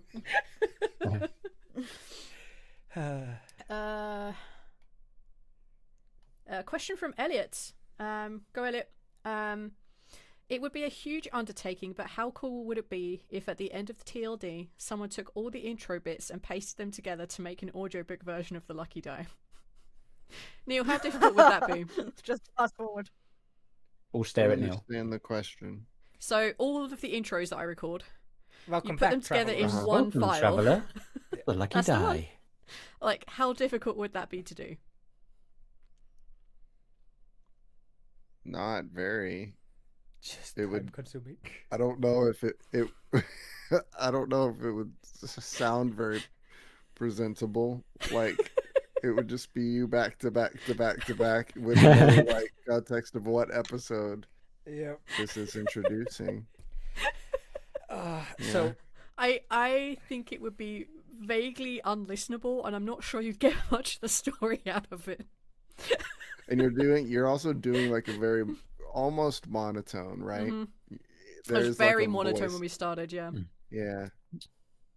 So it wouldn't be the most exciting way to digest everything. I think that it would. So Derp said TLD abridged. TLDR, thank you. TLDR, sorry. The Lucky Abridged. Die recap. As somebody who loved the abridged era of YouTube 15 years ago, Jesus Christ, I am genuinely one of those people that would love to, like, I would love to sit down and write a script that is 20 pages, but it's the first season of TLD. And just everybody has to talk really fast, and we just have to, like, get all the information out.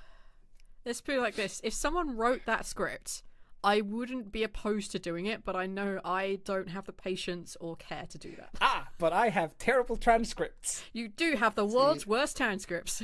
But the thing that makes me not hate the idea more and more is because like we've been trying to figure out how to like open up more onto YouTube and stuff. Yeah. And that wouldn't be terrible for YouTube because it wouldn't be like hour-long things. It would be shorter. I don't know though, because we have made attempts to shorten the first few episodes, and I know there's a lot there that needs to stay because it sets everything up. But just in terms of like when we've gone through the first like 5 to 10 episodes and really looked to trim as much as physically possible out of them, we trim like 4 or 5 minutes. Exercise in futility. It's hard to we tried to take pick and choose. Was it episodes 1 and 2? We tried to cut them down so they'd be like an hour and a half at max, because we were trying to be like, hey, here's an episode you can drop on your feed. It's TLD 1 and 2 but compressed into an hour and a half, and it's so difficult because there are so many things that we reference even within those 2 episodes. Like, the things with Fisty fat ass. Sorry, I can't never remember what his fucking name is. Like Fisty's fat ass. Like we have to keep all that because it's what sets up a bunch of stuff later on. We need to keep Lindgren being a dick because there's so much of that stuff that happens and goes along. It's genuinely really tough. But if someone could like go through each episode and go, I'm going to turn this episode into a 1-minute clip. Not attempt to trim more content was added.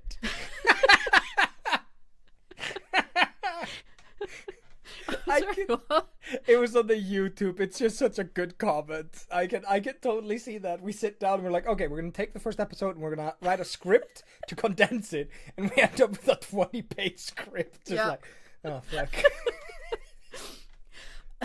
We would do that too. Yep. That's what's funny is it's not inaccurate. Well, it is just like it is just really difficult, and I'd love to do it, but I know that like if we are like really frank from like the creative side, we would waste a lot of time rehashing old content that wouldn't see many more views or bring us much more like income from ads or sponsorships, but creating new content would do that. And also I love TLD with all my heart. It is very much the creative baby that Neil and I have birthed into this world, and you guys now get to listen to. But I want to be done with it. I have many more stories to tell that is not TLD. At least this story of TLD. There is other stories probably, but yeah, this is just what I'd want to stop at. Like, please, new stories. Need to do new things. If we had all the money in the world, maybe pay someone to do it. Someone sent a question I've just noticed on the YouTube chat that's got my name on it. That's right. Thoptonaut King. Jay, how many games have you been in with V? Lots. I think if you individually give them as different titles, and you can, if you look me up on IMDb under actor, you will see the different things that we've been involved in the audio adventures. Because I went through, I spent one weekend putting everything on IMDb that we've done in the categories or the chat, the whatever title it was, order. Things that we have except for the one shots which I grouped under what do you call it? Rail replacement. Rail replacement games, yeah. Because otherwise it would have just been mad. But yeah, there's a lot of stuff. If you put my name into IMDb, you'll see them on there. But yeah, there was lots of different ones. We've also started a couple together, like a campaign or 2 that didn't finish. Like we did one over World of Warcraft with the guys from our guild, but we didn't finish that because that just ended up being what it was. Like we've done a couple of those sorts of things, like games that have started but never really finished. We did a sci-fi one together. I think we've been players in a couple of games together, and we've done a bunch of one-shots as well. So yeah, been good times. Oh yeah. And we did a number of film projects together as well. Yes. We expanded upon that as well, because we have known each other since 2004. Yeah. 21 years. Yeah. So yeah, we've been actively involved in lots of film as well as audio drama. Yes, I would very happily pay for some of that footage to never see the light of day. Don't worry, it won't. These things I will happily endure embarrassingly with you, and you may embarrass me in front of Eyþór with these, not in front of the world. Some of these are incredibly cringe. Yeah, well, you know, that's how we all started. We've all moved on to more professional things since then. And although they were vital for us perhaps to get to the level we are now, they let's just say not our finest quality to the standard that we would prefer is seen of us. Yes. We are definitely more capable now. We're much older. I'm more than double my age since when we first started, so... Yeah. Oh, blimey. Alright, let me highlight that question out. Eyþór, top, middle, bottom? I don't know. Maybe top?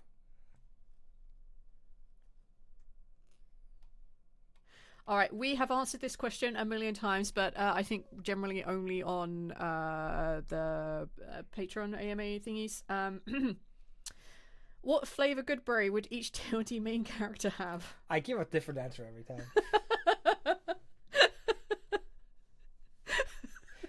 Let's make it even crazier. Greffs would be yogurt with strawberry, and squashes would be... I think we actually know what squashes is. I think it's mentioned in an episode. Ah! I think we settled on misery and despair. No, it was practical. Vanilla. It's a sad grape. There you go. Sad grape. Raisin flavor. Oh my god, that's so much worse. I love it. I do love raisins. It's Demis' hot salsa.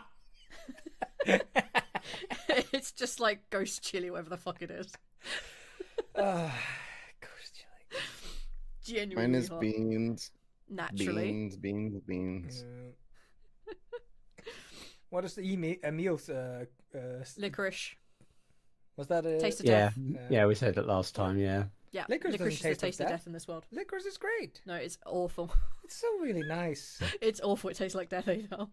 I love just having a little piece of licorice. It's like the taste is so unique and it lingers. It's really nice. No, I wish I had some Like death? licorice. Yeah, it tastes like death. Thank you. All I have is like cleaners. I wish I had licorice now. Oh, I'm sorry.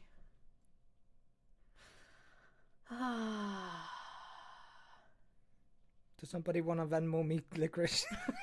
I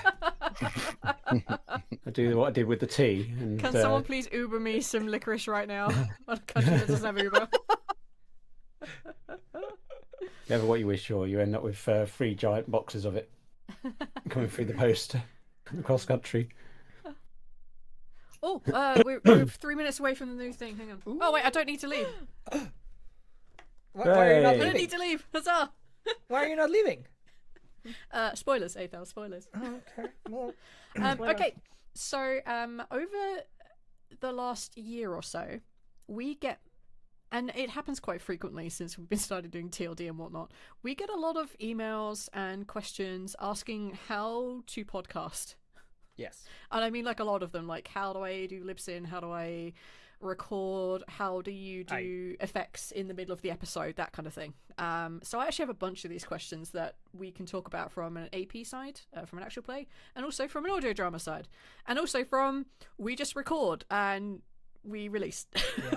Yeah. We actually do that now. We actually do that now. We have conversation podcasts. Huzzah. Terrible. No, Stop sharing it, guys. It's upsetting. no, keep sharing it. I'm surprised how much the numbers have gone up this year on 4 Top 3s. Granted, we started releasing again, but that's not the point. I think it's just the only podcast that we tell our family and friends, like, oh yeah, we make a podcast called 4 Top 3s. You should check it out. It's the only one we say you should check out.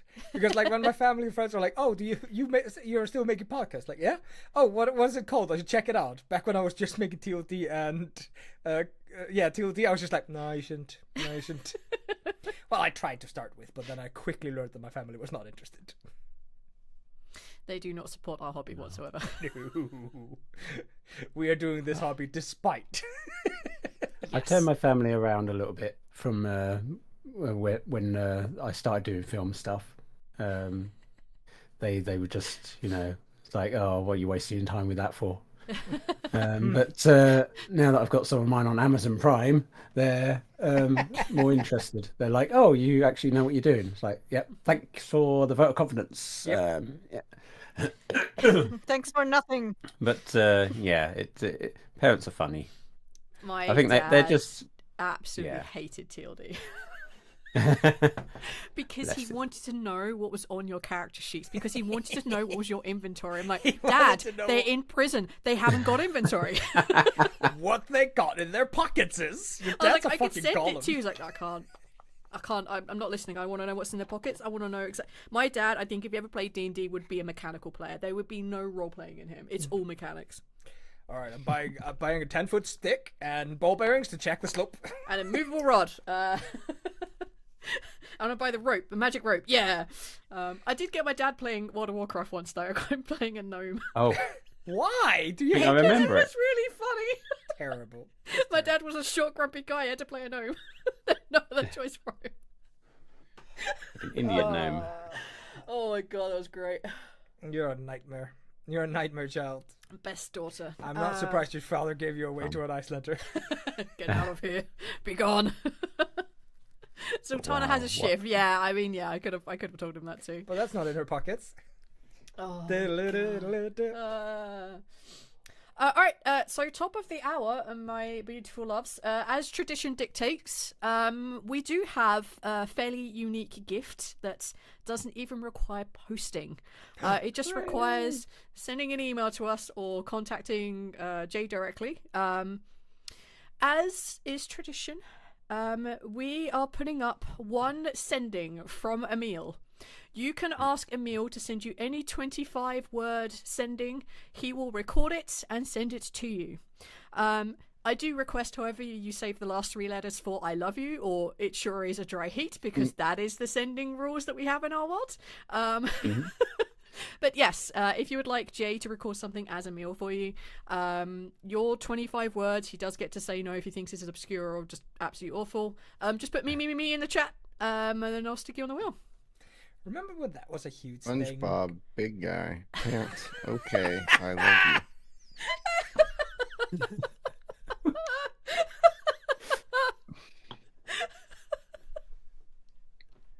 Neil, I mean, you could put me in there. That is your choice, Neil. All right, let me open the wheel of names.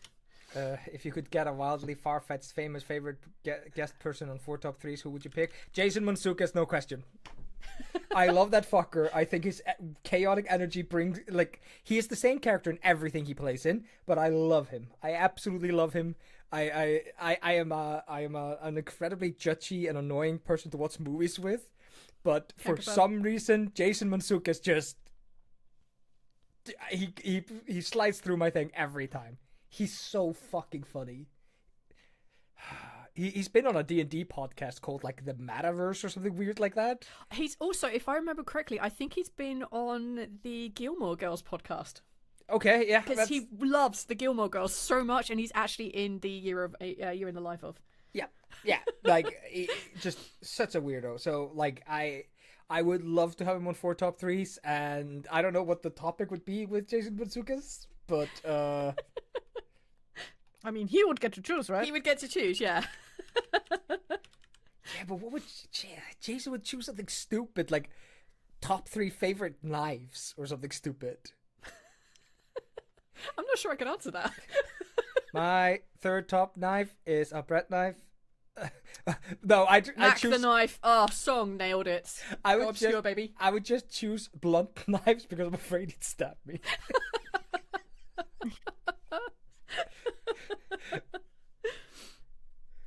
Oh god, yeah, that would be wild. Oh, you like knives, huh? Name every knife. Uh-oh. That would be our 1-hour episode immediately. Just made Jason. I don't know. I'd really have to think about it because I don't really know who I think would be a really good guest who would get like our vibe of just pure chaos. Jason Mantzoukas. Well, no, not him. He's like chaos stacked. Yeah, but you can rein him in. You saw him on Taskmaster. You give him guide rails, and he'll slash and thrash against those guide rails, but he won't go outside them. Yeah. I don't know. Like, maybe I'd be like, I don't know. Maybe I would pick someone from Star Trek TNG. You can get the Picard actor before he dies. Yeah, I could get Picard before he dies. I could get Sir Patrick Stewart. There you go. But I think maybe the guy who played Data would be really good because he's Brent Brent Spiner. Spiner. He is incredibly funny. I think he would get like he also did a show called What Fresh Hell Is This? I think it's called, and it's really funny. It's really good. It's about an aging actor who's trying to get back into acting.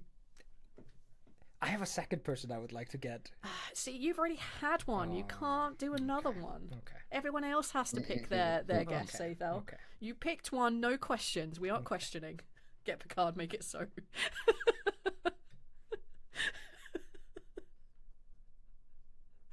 I don't know famous people. I can't Yeah, answer I have that no question. idea. It's like very hard a question.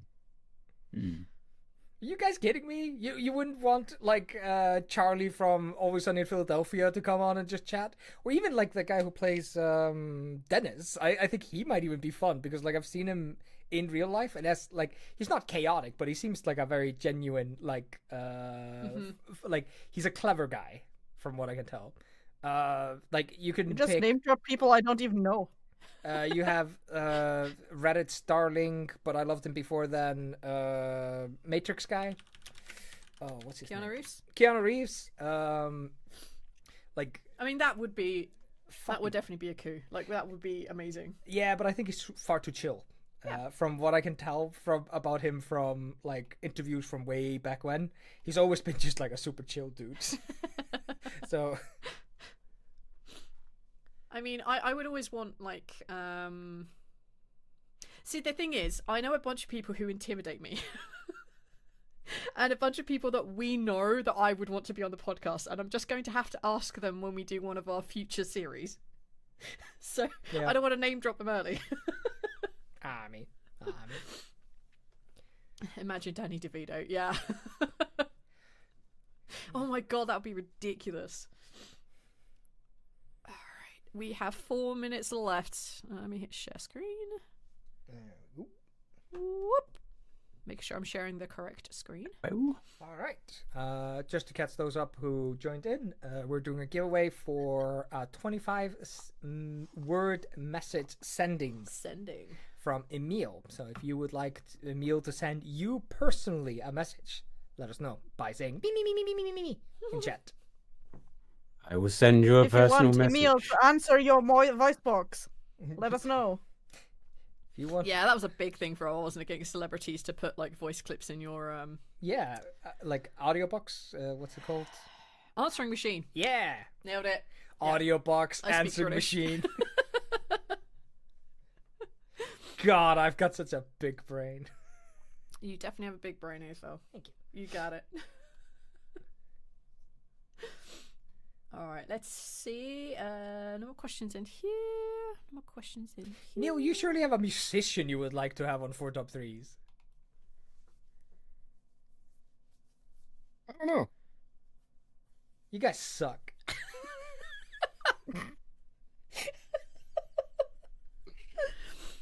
People to have on 4 top 3s. I'd probably say Matt Lillard. Matt Lillard? Who's Who's that that? again? Oh, is that He's, Scooby-Doo guy? Well, he is in Scooby Doo. I know him from Scream though. The first Scream Oh, movie. him, yeah. He's also a huge D&D nerd. Exactly. Matt Lillard always struck me so weirdly. Like, not in any kind of bad way. He just strikes me so weirdly. He God, Peter.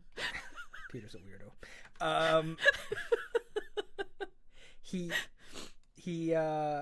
So yeah, he's like in Scream, he's in Scooby-Doo and all that stuff. Yep. And then he just randomly moved on to like big emotional things. Yeah. Kinda.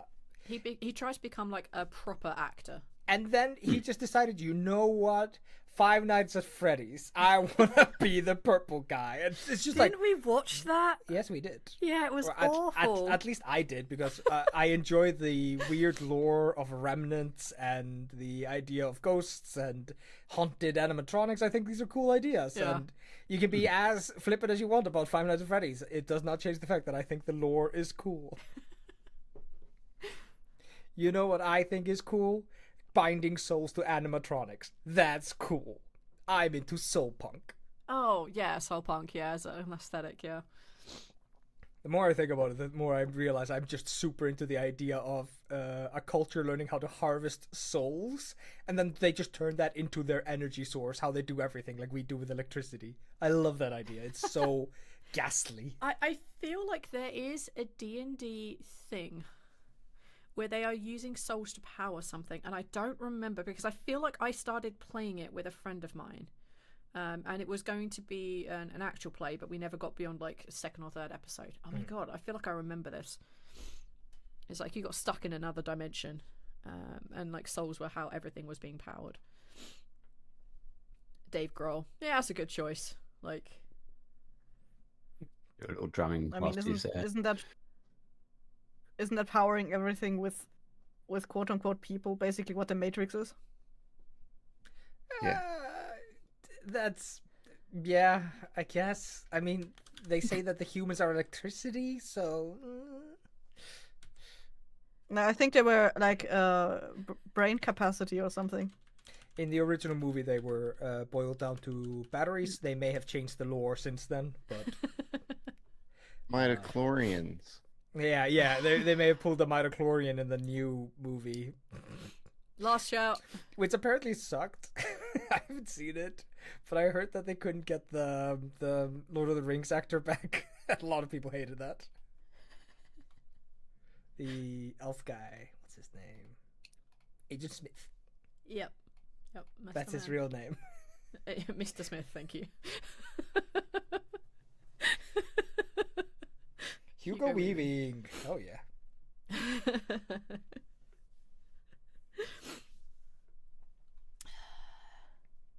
All right. I'm gonna hit the click to spin. Hell yeah. Need to spin. Who's it gonna get? Woo, dooby dooby dooby doo doo boo.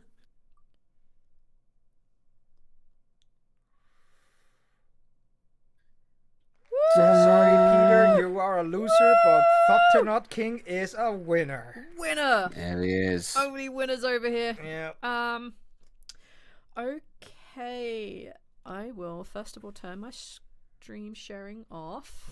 Yep. Mm-hmm. I will put that down here.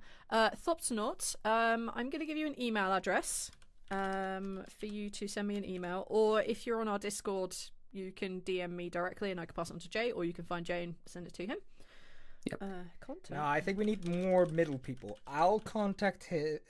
I'll get my if you can get your people to email my people. We I need will your then... lawyer to No, draft something for email us. email V, and I'll V send it for a will pigeon. give you a number to send to each of us, and each of us will take one word of your message, and then we'll all deliver them to Jay, who will then have a puzzle to put together to decipher He'll your message. rearrange the words That is fun. and record all the possible sentences Oh Mhm. my god, that that's he can like make with that. 25 times. That's 20. Oh my god, that's too many. That's too many. Stupid question, but is Neil I like mean- 1 frame per second for anybody else? Yes. Yeah. What? Just No. So fast. Neil's so fast, I can father. barely see him. I'm sorry, Dr. Steeples Peepless MD. Yeah, Am so I broken? Nope, you're fine. Oh, that's better. Yep. Thopter, if you can email contact@blighthouse.studio, send me 25 words, I'll get it to Jay and then I'll email you back. Not Yes. a problemo. What Perfect. about the lawyers? We don't need lawyers. How will we protect ourselves in a case of death?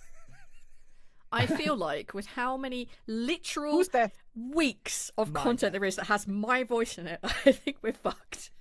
Anyone can make me say anything at this point. I have no shame anymore. We need them to do what was that ridiculous thing you made me do at the Sea Life thing? Damage assessment, risk assessment? Risk assessments, yeah. Risk assessment. What is the worst thing that can happen while you're working here for us? Death. I can die. Death is always an option. I am a bag of blood and bones and meat. I can always die. There is always death as an option. What kind of fucking question is that? It's just, one of those things. Absolutely the most ridiculous question I've ever had to answer. All right, I see Rurik in the chat. And I have one of your questions here, so I'm going to use this as the next question we bounce off because I can see that you're in chat. Out of curiosity, how much of the sprouting is original content versus anything gleaned from other Call of Cthulhu or Lovecraft sources? Ooh. It's all mine. Yep. There are some stories that have influenced the plot. For example, and I never remember what it's bloody called, but it's the one with the violin. Yeah, the violin story. Yeah. I never remember. Where someone moved to a house and the person above them played the violin every single night to stave away the eldritch horrors, and then they ran away from the house when they saw something scary and never found the violin player or that house ever again. So that has influenced the plot. So I've read a little bit of Cthulhu lore. I've read a lot of horror stories that use the eldritch mythos, not necessarily Lovecraft, and some of those have influenced plots and ideas. But generally speaking, all the monsters are mine. All of the weird shit that happens in this world comes from my very distorted brain. And it will be everything from Little Shop of Horrors, which kicked off this whole dumb idea, to Day of the Triffids, because I absolutely adore that. So there's lots of influences in it.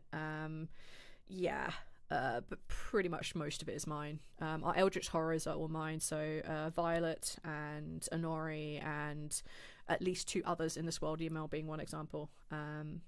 Nasir and Armin, they're mine. Well, technically one of those is Thirsty's, but shh, don't tell him.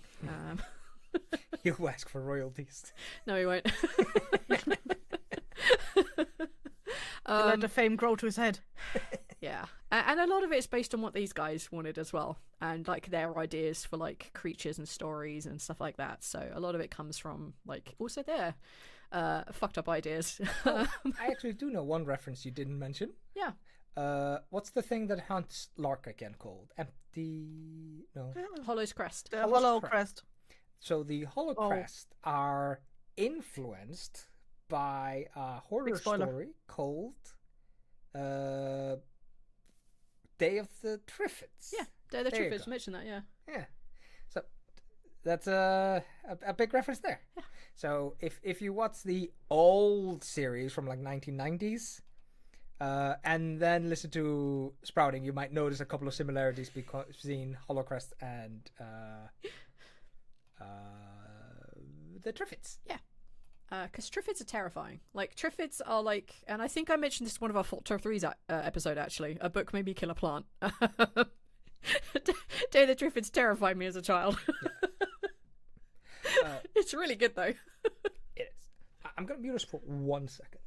Mute us? Yeah. Okay.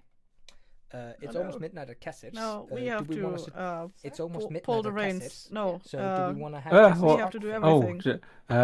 I wish I was a pigeon, Help.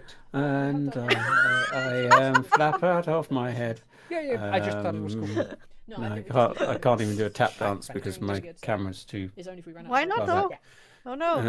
Hold on. It's just... Don't worry. Don't you we're have back. a shoe La cam la or la. something? Oh, okay. Wait, what? They were doing a real was good job of filling the silence. Oh, thank you. Yeah. Filling the silence, not Jay was anything else. step dancing. Yeah. No, so Jay was step dancing.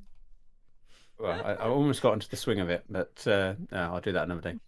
Actually, a question from Jay. If a meal was a flavour of jelly, what would it be and why? Royal jelly. Oh God. This is a question from you. From me. Yeah. Oh, what? When did I write that? Was I drunk? I don't know, man. If Emil was a flavour of jelly, then what would he be? Licorice. Yeah, that's a cop out because we had that last time. So Elderberry. elderberry, mud flavor. I don't know. Um, Coal. Dirt. Coal. yeah, Just charcoal. charcoal. Or fine Cheese. wine. Cheese. Oh yeah, cheese. What a good call. Cheese flavor. Yes. Oh, that would be disgusting, but perfect. Yeah, go with that one. That's the reason why Yoli is so famous for its cheese, because Emil really wanted it. It's like the taste of like really old Stilton. Like it could never be anything other than that. So I saw that question right above one of the questions that just crossed out or highlighted. I'm like, oh god, I have to ask it now. Like, Yeah, I can't even remember what my thought process was when I wrote that down. So I might have even have it because I expect I probably had an answer in mind when I wrote that question. But whenever it was that I said that, which was probably months ago. it was a while back. Yeah, it's I have totally forgotten. But yeah, go past me. Well done. Yay! Random question for the crew: is royal jelly a real thing, or is that just like a made up thing? That's a Well, jelly, it's that's it's a beauty product, isn't it? bee thing. That's So- a bee thing that they give royal jelly, like the bees.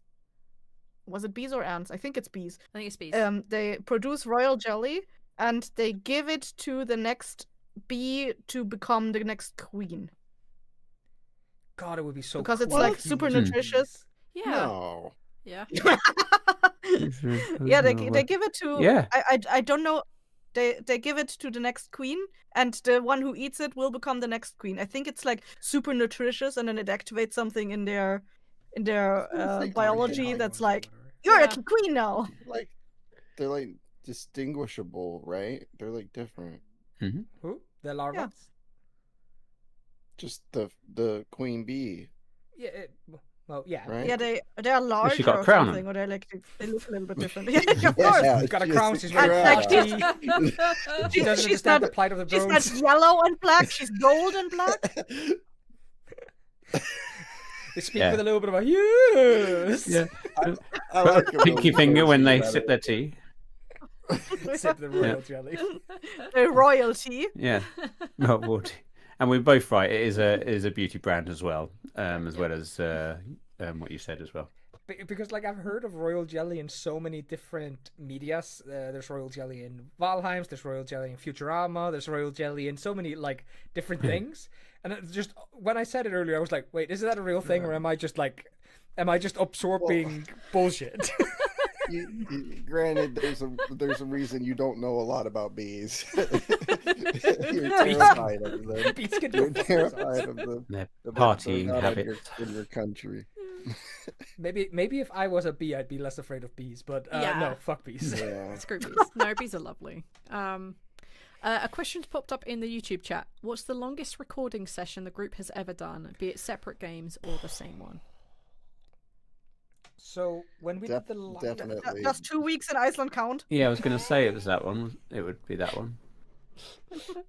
So we did some really hardcore recording when Kessir and Neil were here for Yeah. the sprouting. We Yeah, did. would've been the- Yeah. Whoa, we did like how many episodes? 60, 70 episodes in like 2 weeks. So we started at 68, and I think we went on for until over 100. Yeah, I can actually. I can check actually. I can just open the NAS because that will tell me real quick. I'll open my own files. That'll tell me real quick because I don't have my files from that session on my computer.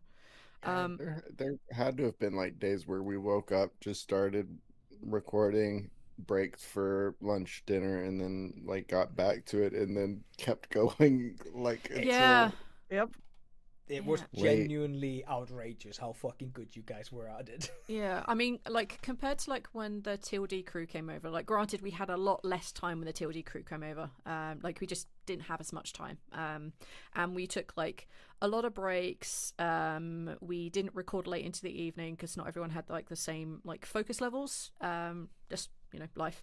But when we had the Sprout crew here, we were here for a lot longer, and we were like, we're playing this game. We are playing this game. We're going to keep playing this game until we can't play this game anymore. And we were so into playing that the day we had to take you two off the island, we kept recording episodes until we literally had to get on the fucking ferry. And that last episode was a mistake. We did do 2, and they were both a mistake. We should not have done that. It was kind of funny how we were like, okay, it was really exciting when we stopped playing. Like, let's play one more game. And it was very much a gambler's fallacy. It was like, we were like fucking junkies. The thing just came up like, come on, V, one more game. Come on, V, like, please. Okay, yeah, maybe please. we can do one more episode. We'll do one more with this. Like, we did it on it. Like, we can end here. And we did that one episode. We're like, can we just do another one? We can't leave it here. I'm like, sure. And we left it on a worse point. it's so bad. We started recording 68 when we were here. And the last episode we recorded when we were here were 114. Holy shit. Yep. Wow. I thought it was over 100. So it's about 46 episodes. At one point I said half of our show, and that's... I mean, it's not really a joke. It's like, it sounds like a joke. It's really not a joke. Like, almost half of the show is... Oh my god, that was... We lost control, guys. We got a little bit carried away. And in that process, we had one day where we didn't record anything. Yeah. We recorded 47 episodes, I think. Okay. It was almost 1.5 days. Yeah, we had about 1.5 days. One on Neil's birthday, and then one where you weren't feeling so well, so we went on a boat trip for half a day, and then we came home, and then we were like, "No, I'm fine," and we all started playing again. I just needed the fresh air and like a break and painkillers. But yeah, like I think you guys were here for like 10 days or something.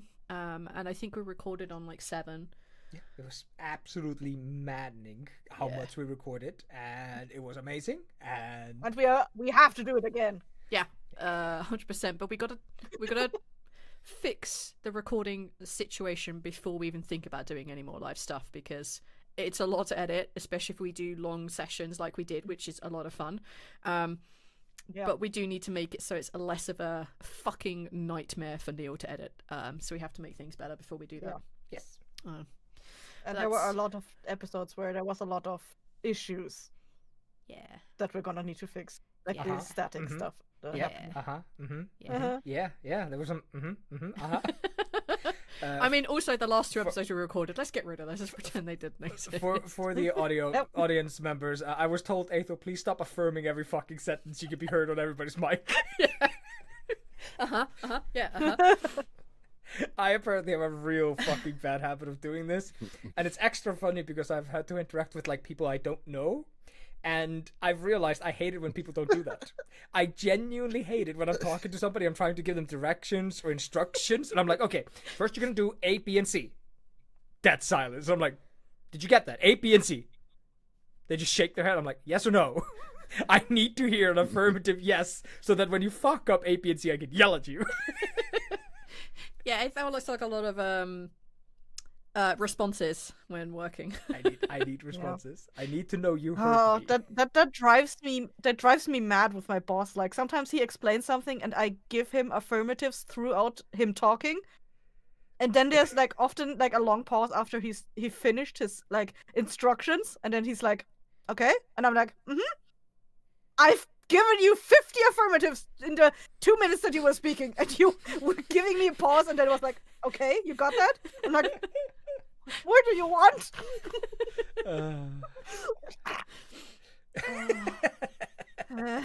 It's just funny because like usually I can cut them, but when you're live, we can't. Yep. You guys are about to hear me go, yep, yeah. Oh, what? There may be 1 or 2 re-recordings we need to do for the sake of sanity, but we'll get there when we get there. No, I think it should stay in, and people should feel really affirmed and agreed. No. You listen to that episode, it doesn't matter what you're doing, you feel like somebody agreed with you the entire day. It's going to be hardest when there are NPCs. Yeah. I think that's going to be tough. But we'll find out. We'll figure it out when we get there. But that's many, many, many episodes away from now. But it's so sad because like I have not that I've actually kept any kind of real tally. I have probably the least amount of re-records that have had to be done. I basically re-recorded almost nothing for TLD, nothing for sprouting, nothing for anything. My mics have always been good, and I've never lost the recording. I'm very lucky, and I'm so afraid that we're gonna get to the live recording of sprouting, and it's just gonna be like big red block of text, just like, hey, you're redoing all of this. Redo all this, Eyþór. Fuck you. Yeah. You won't even get There text. was a You just lot get of sent an audio table file. sounds. Yeah. I mean, Redo yeah. this.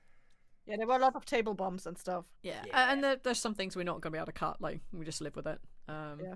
It is Yeah. just the nature of it being live. It'll be fine. It'll be fine. Yeah. But I think the longest single session, I think, may have been like 14 hours for me. I was recording an actual play with... I was recording an actual play with a group of friends, and that podcast never came out. We never got beyond that first initial recording. Guys, burnt yourself out real fucking quick. Yeah, I think there was, if I remember correctly, and this was such a while ago, this is like really early TLD days. If I remember correctly, there was somebody in the group who got themselves in hot water and removed themselves from the internet. So we were going to have to re-record a bunch of stuff anyway. And then the person who was trying to edit it all together realised that editing was not their passion, and they just fell out from it. So we did not record anymore. Eh. Yeah. TLD live when... Derps. If we ever do a BlightCon 4000, Hell yeah. it would be a one-shot. I think I know what the one-shot might be. But it would have to be after the shitstorm that next year is going to be. Yes. Because there's so much stuff lined for us. It's going to be so busy. So I think it would be earliest 2027. The lamp? No, we're gonna force V to write like a brand spanking new story. I cannot play the lamp for the 5th time. Though I will admit, it's been probably close to a year and a half since I played it last. Oh, it's been way longer than that. Yeah. I haven't run the lamp in years. Well, you ran it 4 times in a row. I did, yeah. Dogs too. I don't know. Yeah, maybe we'd make Arch run a game for us. I think I would probably know what the one shot would be if the... Yeah, I think if I was going to do it, I think I know what that one shot would be. But like everything else, I'd have to write it. Because that's just the way it is. But not for a while yet, Derps, I'm sorry. Probably if we ever do BlightCon 4000.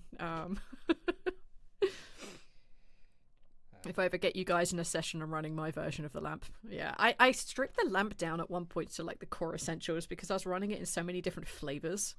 Although I'm gonna have to say, Rethix holds the record for running one of the longest sessions of the lamp I have ever run. Okay. It was 6 hours, and it was based on Beauty and the Beast. It was incredible. Of course. It was Disney themed and mostly Beauty and the Beast. It was him, our friend Skag, our friend Tickety Tex, and my husband at the time. It was genuinely the longest session for lamp I'd ever run. It was fucking hilarious. It was so good. So if I need you to engage with something for a long time, I just need to make it Beauty and Beast themed? Yeah, basically. Hey babe, we're gonna go for a walk. It's Beauty and the Beast themed.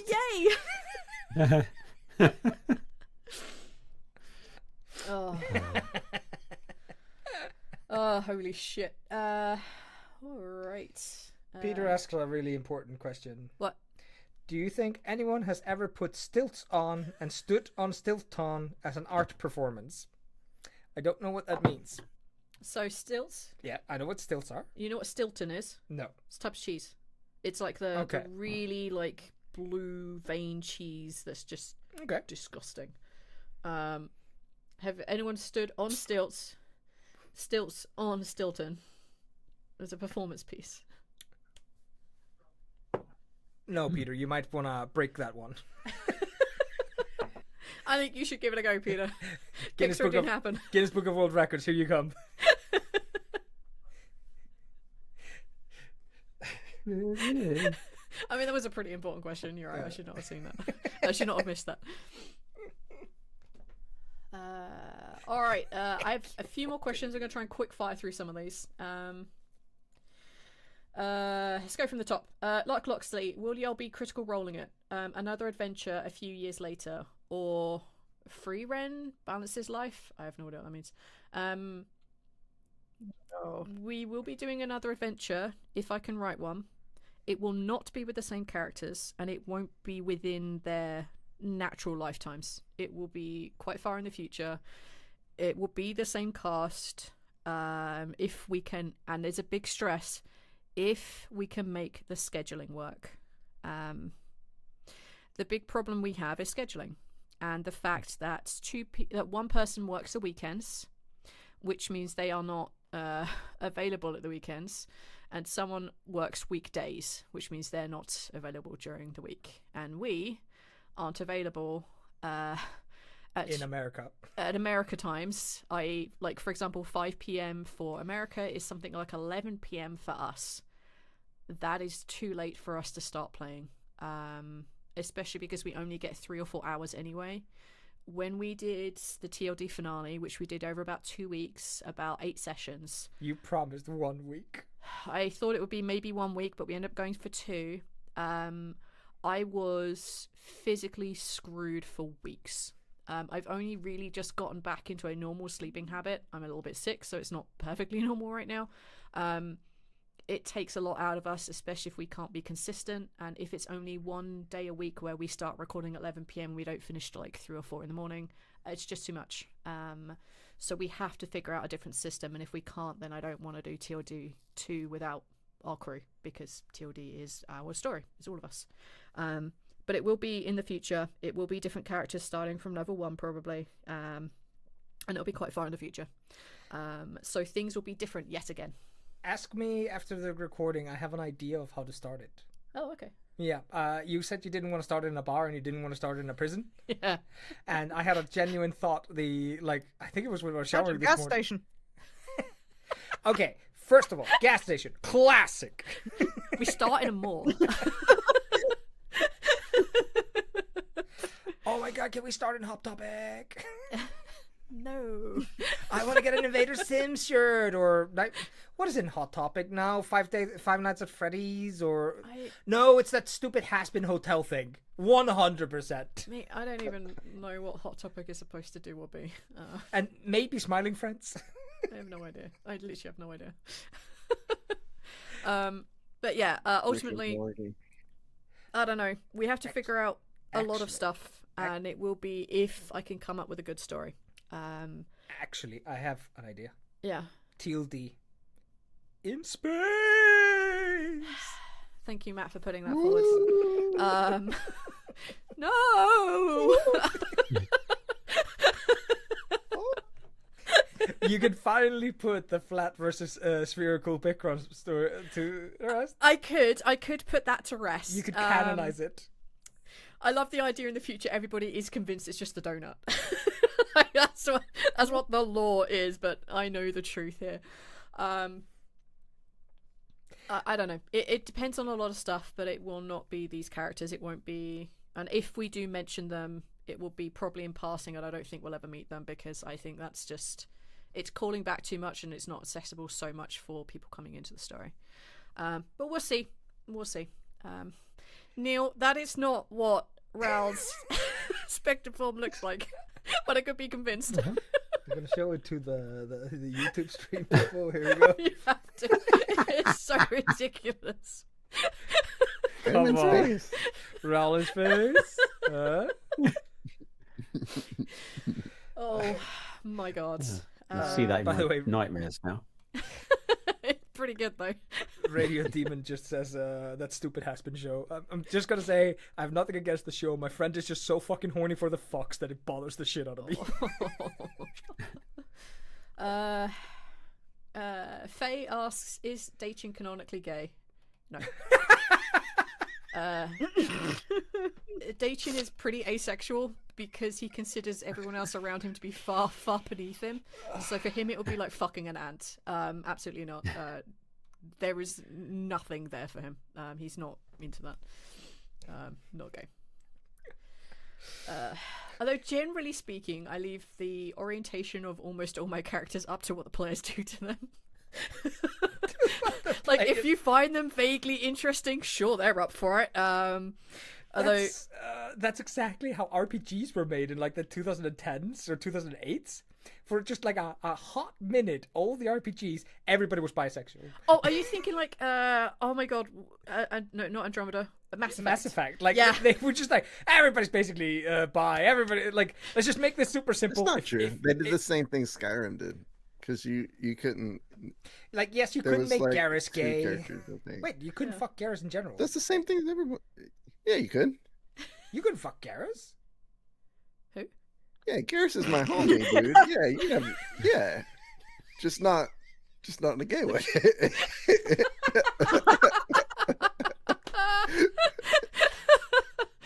You could romance Garrus. Like, I didn't play as a female character, Yeah. so I don't know. I at least Garrus never came onto my character, so If you didn't, Tali did. Tali is canonically not fucking Garrus. Garrus is Neil was right. Garrus is my homie. Garrus Gary. is homie, dude. Garrus is cool as hell.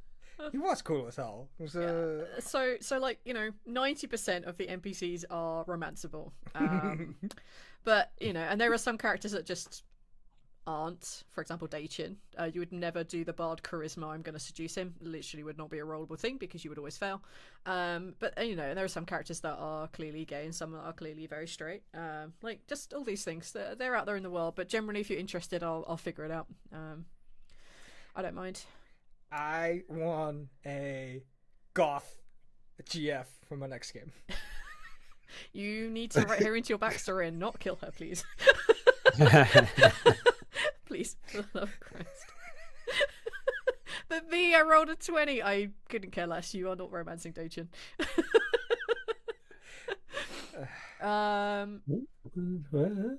Question from Falamon. Okay, so I know Raoul's hoodie is magical, but how does it stay clean with all the blood? I figured it was acid proof, but how does it stay so clean? I don't know. I'll tell you how it stays clean, because otherwise he'd look like a fucking hobo. That's why. That's genuinely why. Just cleaning it would we stop? But like, I don't know. When There's Kessir- so much of Raoul that is just upkeep and him doing things that it's like, do I really need to stop the podcast to clean my shirt every day? It's like how no characters in actual plays ever go to take a piss. Like, they'll go to sleep, but they'll Yeah. never go to take a piss. They'll never like go clean their clothes.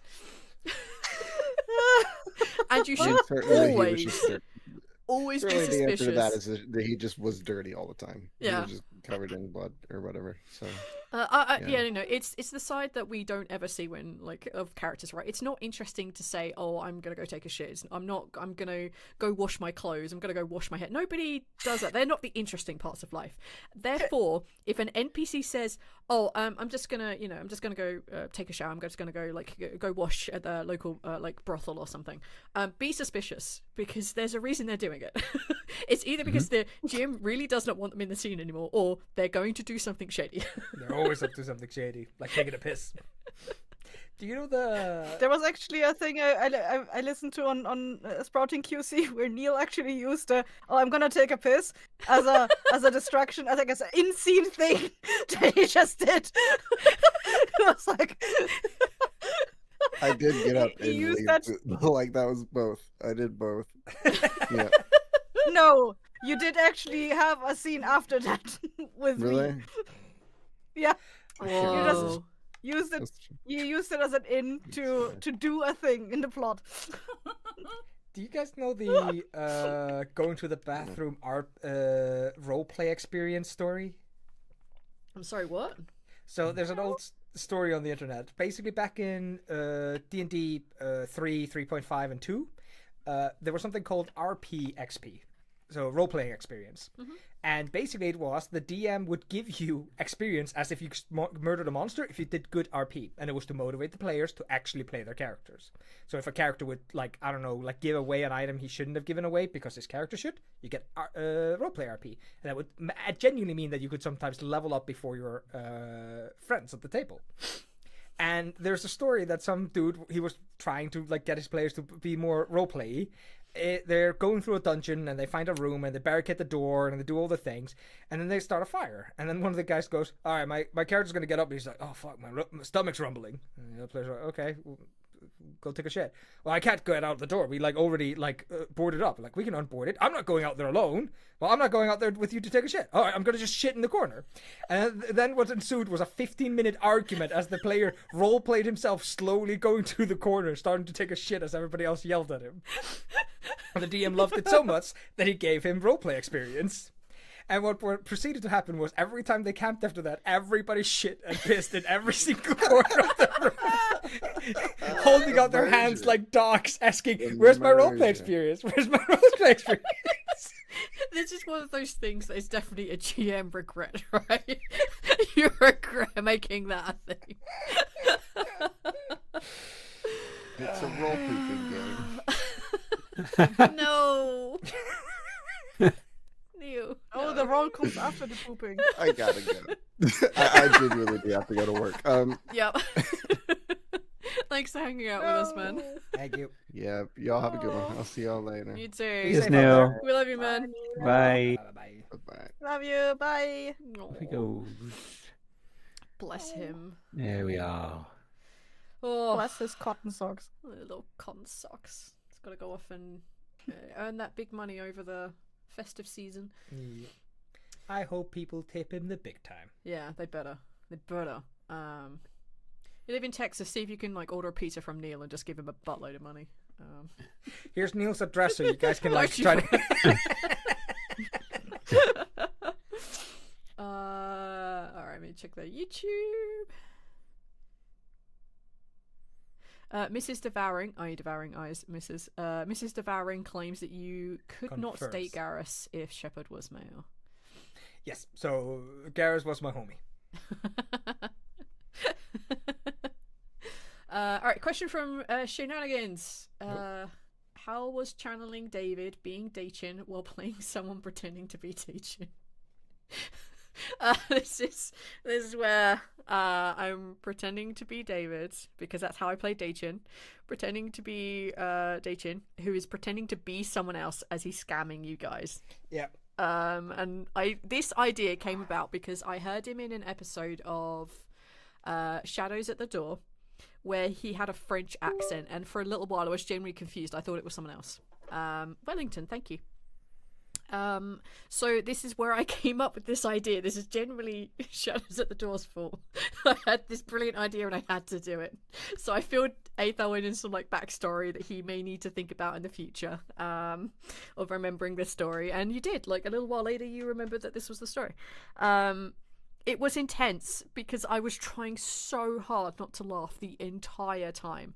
I spent the entire time trying not to give myself away, trying to be really thoughtful in I need to get information out of them. How do I do it? How do I ask those questions so that they give themselves away without giving myself away?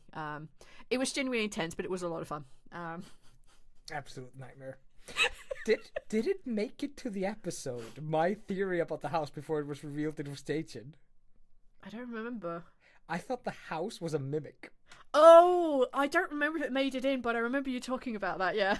It was something happened and you were describing that the house didn't feel right and something was moving and changing, and in the end didn't he teleport the whole house away or no, he teleported him and his people away. Okay, yeah. First I thought the house was a mimic, then he revealed himself, and then I thought he was going to teleport the entire house away. So I was in a state of panic when shit started going south. Oh. It was a good time. It was a good time. I had a lot of fun that episode. Terrible. Genuinely terrible. It was good. It was good.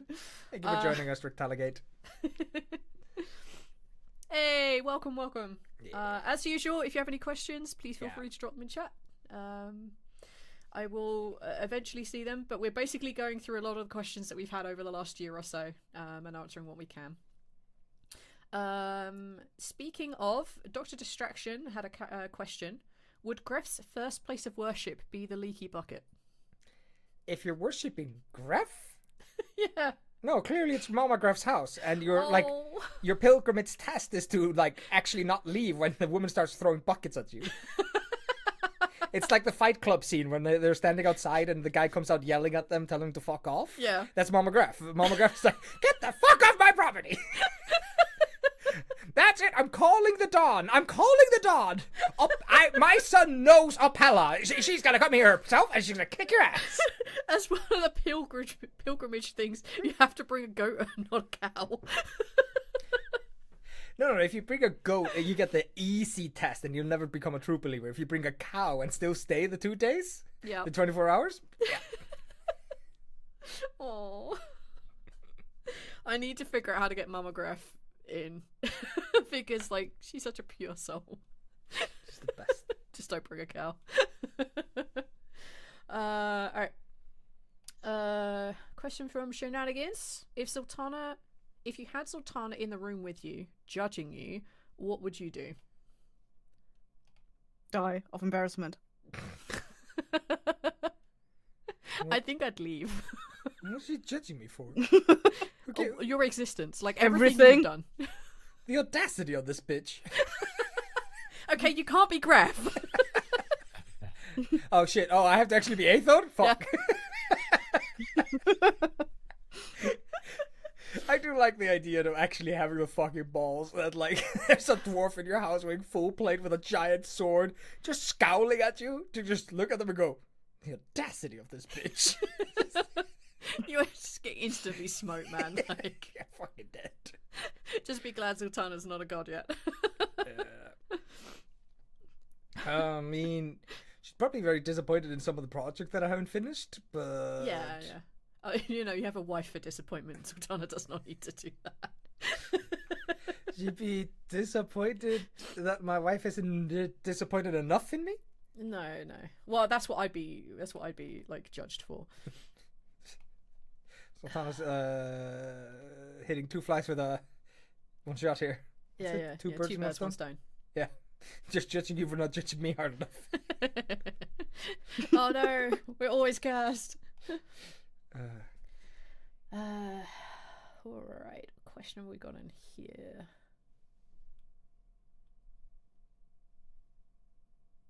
A couple of questions from Thessie. V, we need a campaign book once this season is done. I don't know I'll ever finish that. My notes are a fucking mess. They are not comprehensible to man, beast, or myself. And the early days don't have character sheets. I might write a lore book one day, and I'd probably have to do it in multiple stages. But I don't know if I'll ever have a real campaign book, because a lot of this story is based on what the players did. And for example, like the branching storylines, what would have happened if Laffian had succeeded that role back in his backstory to learn about Queen Glengareth being potentially sus. I don't know what's on the end of that path, because I only wrote he knows. So we logically follow those coincidences. So what the Queen did then based on that would be a whole kit and caboodle that I haven't thought about. Especially because our story has gone so long. There are so many things. I could feasibly take down the skeleton of what the campaign is, which is like there are 6 sects in Discora who deal with like the 6 pieces of Marnak, and that could be a campaign in itself. A very similar thing could be set up for Kino. Season 2, however, not a chance, because that is so intrinsically based on the characters. Yeah, it would be really difficult because, yeah, at the end of each session, I sit down and write the results, the consequences of your actions, and that's really hard to turn into a campaign book, because I also think a campaign book should actually have stat blocks and things like, oh, you might want to see if they want to roll this. This is what the investigation would tell you at different levels. This is what perception will tell you. This is what insiding this character means. This is like what the romance options for this character might be. I don't have those because I improv a lot. And it's really hard to turn improv and stuff that's stuck in my head down on page. So I could write a lore book. It would be a long time coming because it would be a lot of work. But I could write a lore book, maybe, but never a campaign book, because it would never be good enough, in my opinion. Because I think you're supposed to have a lot of like ifs, buts, and whens, and this is how this is all linked together. I don't think I could ever write that. Not for the whole campaign. That'd be too much. I think if you gave yourself a task of like focusing on little areas, I feel like you could make a relatively interesting lore/campaign book where you just kind of go like, okay, we're gonna do one item at a time. What is that story? What did that story look like until D? And you know, you've read modules. Nope.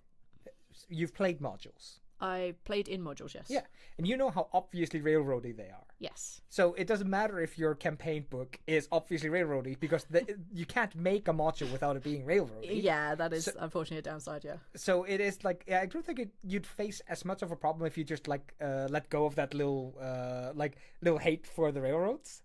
I think you could definitely like sit down and just like, okay, here I'm gonna write about Heart's Heart. I'm gonna write about the cult. I'm gonna write about how they should find out about the cult, but like, I think I'd be much more comfortable writing a lore book with hooks.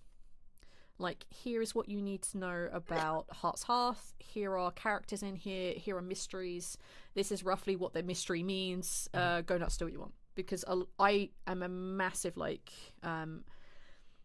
So if I were to write a campaign book, I wouldn't want people to go, oh, I have to follow it to the letter because that's what it says in the campaign book. The same as... I don't really care what the stat block says. If I think it's way cooler that you can cut its head off and that's how it dies, I'm fucking doing it. yeah. So there will always be at the top of anything I write, do what the fuck you want. I'm never going to know. I can't control it anyway, and you have my permission to do what you want with it. So for me, I think I'd always much rather write a lore book with a ton of hooks in it and like answers to those hooks, rather than here's a campaign book, this is how you get from A to B, and this is what the story should be. I'm like, here's a bunch of world, literally do what you want. And I think that's... If you are looking for a non-module, but you're looking for world it's already pre-built, you can just pick that up and go, oh, here's a thread, let's run with that for this evening. Yeah. That's how I'd always want to write it anyway. But that is a huge undertaking for TLD. Oh, it is. Because I don't always... A lot of stuff I had to make up on the fly. So lastly, it's really hard for me to find in my notes what those things were. What does Faustum look like? I don't know. It was a bullet point. It was literally just a bullet point in my note. I have no idea what Faustum looked like until it came out of my mouth. Well, guess what? You can do it again. Oh, god damn it. So yeah, that would be it. I'd love to do it, but it's a lot of time to sit down and write a giant project. It is a big project. 2028. Oh no, we don't have any big projects in the pipeline. Yeah. Kind of like. It would be a massive undertaking. Yeah. I'd love to do it one day, but like it's definitely not in the near future. No. Festy, also, how does this episode keep getting more ridiculous? Iron disulfide. Oh, so what happened is I say vines incorrectly, and everything else came down around that. Iron disulfide. How did you say it? Vine, right? It was much more like wine, Wine, like Wine. drinking. So Oh. I'm gonna okay. hit him with my wines. Yes. All that, yeah. Throw my. Oh, the wines. Yeah, it is quite funny. Like accent is really. I have to actively try to be much clearer when I speak. Because we have non-native speakers. Because if I'm left to my own devices, I become quite Cockney and I speak incredibly fast, which is just unintelligible even to most English people. So like I have to make genuine efforts to like chill the fuck out and pronounce things properly, but even then I can't. And I genuinely love sometimes the weird little culture things we have where I'm like, I don't understand what you just said. What the shit? Because it's things I get to learn or things I get to explain, and I really enjoy the shit out of that. It's been a trip. All right. So, are there little questions in here hidden? Question from Dr. Distraction.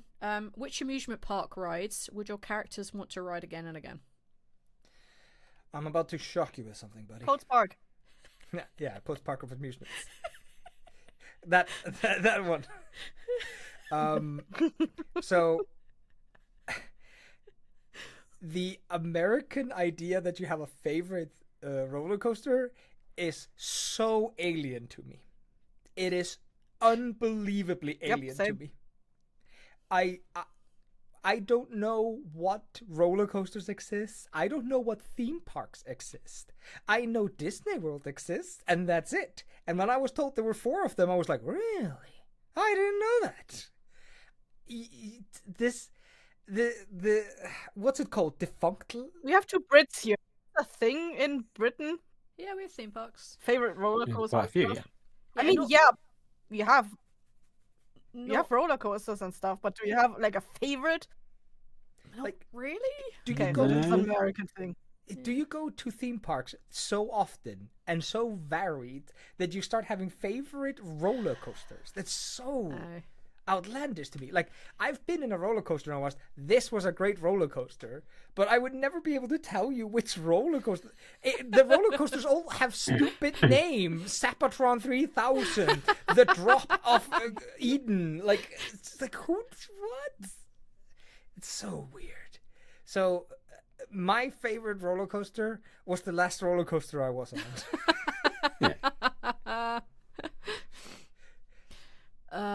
My favorite roller coaster was the one I got off from. Oh, Alive. Survived. I love roller coasters. I enjoy the shit out of them. But my favorite like amusement park ride wasn't a roller coaster. It was the Tower of Terror, and only because I have a really wild story, and it's not even that wild. I was on the Tower of Terror. It's one of those rides that go up and down, and they drop you at different floors. Like, I love the shit out of it. It was super fun.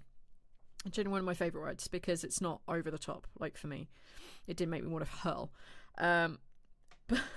But the first time I went on it, there was a guy sitting next to me with his girlfriend, and he got so scared he grabbed my knee the entire ride. So the whole thing up and down, he grabbed my knee. You want to know whose knee he didn't grab? His girlfriend's? Yep. She gave me the dirtiest look. I'm like, what the fuck, man? I didn't ask for this. But it was really funny. The dude was so scared. Good times, though. I will be off in a minute, but Yeah, it's midnight, seeing right? that there's a well, it's 11, but yeah, I'm kind of zoning out. That's fair. Gets to that particular time, but we do have a question from Delegate? Rick Talagate. that's the one. Sorry, I can't even read the screen at the moment. Oh, it is in a different font. Okay, I give a good different excuse. At least it is on my screen. What voice from any content have you ever done for characters is your favorite? I think is the question. Is that voice or as in or the character themselves being like the characteristics of themselves being the favorite? Because I'm not sure on the oh, he's coming back because obviously the different voices we put Summoned on them. for different characters Yeah. or the mannerisms within the character for its voice. So, I can't do it well, but I love the prospector voice. There's gold in them hills! Yeah! I swear to I'll fucking God, if you ever bring me a character with that. That's the character from Fire Die Sulfide. I can never play him again. Oh, yeah. I love that voice. I'm not good at it. I can't improv good lines. Like, I'll be on that like a pig on shit. Like, I can't do that. Like, I'm not quick enough with those. Like, I have to think about them. But oh boy, do I love them. Oh boy, do I love them. So Yeah, go ahead. yeah, I mean mannerisms. I think as much as I love Emil, and again, this only some of you will know of the character of Tepid. If you do, from the Bringing home the bacon. Bringing Home the Bacon, which we did many years ago now. Yep. But his mannerisms, although they were very similar in some respects to Emil's, he was much more psychotic. Yes. Than Emil, and he'd do things like tell a corpse to be quiet and then staple its mouth shut just in case, and things like that. And they have very interesting ways of doing of behaving, and I loved sort of putting the life into that particular character. Tepid was a unique priest. Yeah. Oh, yeah. I forgot to say he was a priest. That was Yep. the key thing there. So But yeah, it was a fun character. That's probably my favorite character to have played. Obviously, I played that one live every time, whereas Yeah. obviously Emil I voice only. So it's a different direction. But yeah, a Psycho Emil sounds fabulous. Emil's like it's like a chill, and this character sounds like crazy. Yeah, Tepid was unhinged.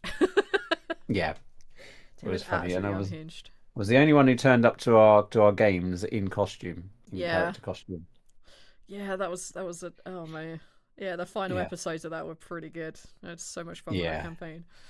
Yeah. Oh, I love unhinged characters. I love playing unhinged characters, both in film and audio. Mm-hmm. So yeah, good stuff. What about you, Kessir? So I think I like playing like goblin-like characters most. Like the character that, like the Festive A character that I played. I think the little goblin type character voice that I do brings out the most random stuff out of me. I think it's like because it comes from a different place in my chest, like a different place in my diaphragm. I think that makes me a little bit more unhinged to just rattle on about the stuff. Like just random stuff pours out of me, and it's I feel it's most immersive of the characters that I've played so far. Like the other ones are a lot more down to earth, a lot more me, as I am now. And like I do remember Festive was a lot more. I can't explain it. It's just a lot more. Huh? What was that? Goblin. A lot more goblin. A lot more goblin. I maybe unhinged. I'm not sure if it's unhinged because I wasn't doing crazy stuff, but I felt less like I know I'm a person who's very set in my ways, quote unquote, and like so goblin characters make me step out of that box a little bit more, or like more likely to step out more.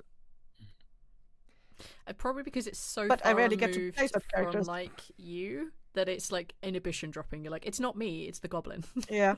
Mm-hmm. Yeah. When I put on the mask. I can control her. I had a not the same, but like a weirdly similar but opposite thing recently. I was recording Dark Dice with Travis, and I had to put back on Sindri's voice. And Sindri talks with an Icelandic accent, and it slows me down. It slows me down so I can't speak at my normal pace. And by talking slower, I start thinking much harder about the words I'm using and the structure of my sentences. And all of a sudden I become very, like, not verbose, but like I start picking very strange words that I don't have the brain power to pick normally. So kind of in an opposite direction, but very similar. It's the like because I'm forcing some kind of voice, it completely changes my vocabulary and my actions, and I don't know why. It's hard. It's strange.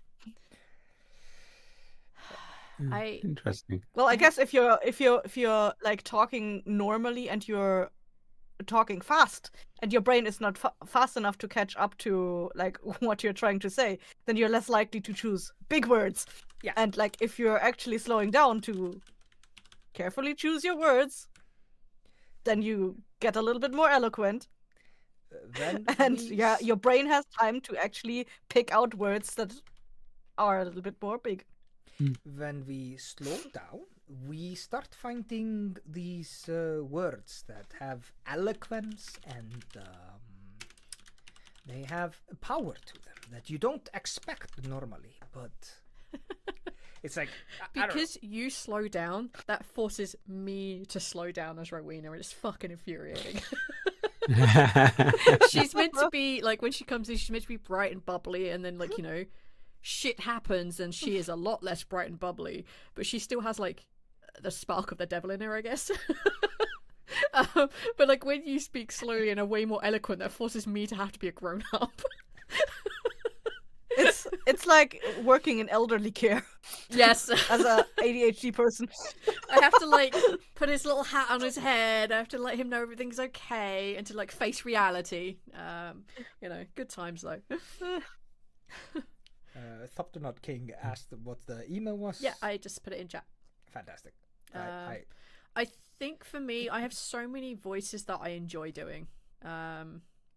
It's really difficult for me to pick like one or two. I don't know. Like, I love the shit out of Anori because Anori is like very measured. She uses like really like long words, and she's really she reflects a lot on life. And like I love speaking those like intro for the Sprouting, and I love that when I'm talking as her, when I'm interacting in prequel episodes that you probably won't hear for like 5 years. I just like having to slow down with her and be really careful in the selection of words that I use, because she comes from a different, I mean, she's an eldritch being, like Anori is Anori, and yeah, like it is very very calm, very like upper eloquent English, which is a lot of fun, and I love doing that kind of like voice. Demi is loved for various reasons, but she has thankfully slowed down because my brain has slowed down. I'm no longer trying to grab trains of thought as they go past. It's probably a much better mental state, but I am very happy just to open my mouth and see what comes out with Demi. It's a lot of fun. I enjoy the shit out of that, but I really like Jankiso. It was so good. One of my favorite voices. It was actually based on a voice I did for a character in Girl from Pattaya, which is a series of books that I was the audio narrator for. It was supposed to be a set of 11 books that I did, and I only did the first 3 in this like tale. It's set in Thailand, I believe, and it's about a working girl turned not working girl. And it's a really good story, but because I moved to Iceland and Audible don't let you work as a voiceover artist if you come from Iceland, or if you're based in Iceland for your tax, I could no longer finish the series out. But there was a character in there who was very like... I was given reference material, and the voice for Jankiso came from that reference material. It was really good. I really love the shit out of Jankiso. But it's been so long since I voiced them. It has been so long, I'm not sure I could do it again.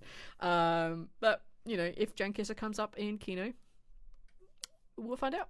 That's that. Good times, though. Wonderful. Right, and with that, I'm going to disappear and go to sleep. And I think there's people asking for the next quiz or thing to happen. Giveaway, yeah.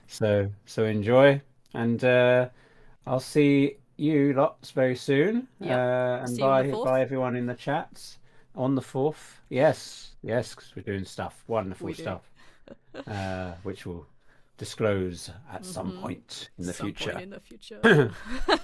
So yeah, there you go, little thing to think on.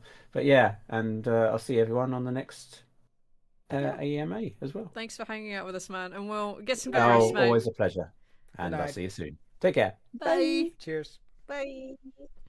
Yes, we did get distracted by the question. Okay, so next up, I'll get them. All right. Well, she's doing that. Thopter King. For some reason, we cannot post emails in our own chat. It's being deleted. The email is contact@blighthouse.studio. Not with an S at the end, right? Just studio. Yep. So We're just one studio. We're just a single studio. So one studio. Yeah. Despite being in like 6, 7, 8 different places. Yes. If you're having a hard time contacting us, like, feel free to reach out to us on like any of the emails you can find on our website. Come see us on the Discord. I'm sorry, I didn't notice that the email wasn't being posted until way too late. I'm sorry. Yeah, because of course me posting it, I can see it. Like, yeah, I did the same thing. I opened it up and tried to post, but because I'm on my private YouTube, it's just deleted, and I'm afraid of logging into the Lighthouse. Don't you dare! Yeah, don't you dare! Don't you dare! It feels like a recipe for disaster. It is a recipe for disaster. All right. up last on... But not least. Huh? Last but not least. Alright, so we did the cards. We did the coasters. We did the map. We did the message. So I think this is the last one. Alright, so many years ago, Kessir did some absolutely incredible mirror art of the 4 main characters and their mirror scenes, which resulted in these beautiful things. Look at this. It's signed, and I have one whole set left. And it's the last set. It's the last set of printed mirrors that have been signed by the cast, with the exception of me because I don't have a mirror scene. You're actually giving away the entire set? Yep, the whole Absolute set, baby. lunatic. I couldn't be bothered to get the rest of them out because it's like a real pain in the ass. But yeah, so this is the whole set of mirror scenes signed by the characters, or the players who played those characters. So for example, yeah, you can see on Laughing's shoulder is signed by Arch. So yeah, this is the actual last set. I obviously have a set which I have framed. Everybody has their own mirror sets as well, but this is the last set. And you have Sultana behind you. Yes, I do. There's Sultana behind me. You can get, like, if you want these, you can get a bunch of them on, like, TeePublic or join the merch tiers. They won't be on the merch tiers for much longer, because things. But they're not signed. They're just going to be what they are. But yeah, the last signed printed mirror set will be leaving this house probably beginning of next year to whoever wants it, whoever wins this giveaway, I guess. Yeah, just put me in the chat if you would like the last set. Yeah, I think that's pretty much the thing. So if you want cool merch like this genuinely awesome t-shirt, this okay cup. You're such an asshole. Or this, not my tits, but like the item on here. I wanted the tits. Well, Kessir, you can come and like, you know where they are. Looking behind me, see Kessir's on the window already.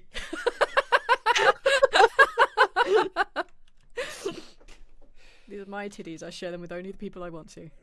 But yeah, like you can get like a bunch of our merch by going to our As is your right. As is my right, yeah.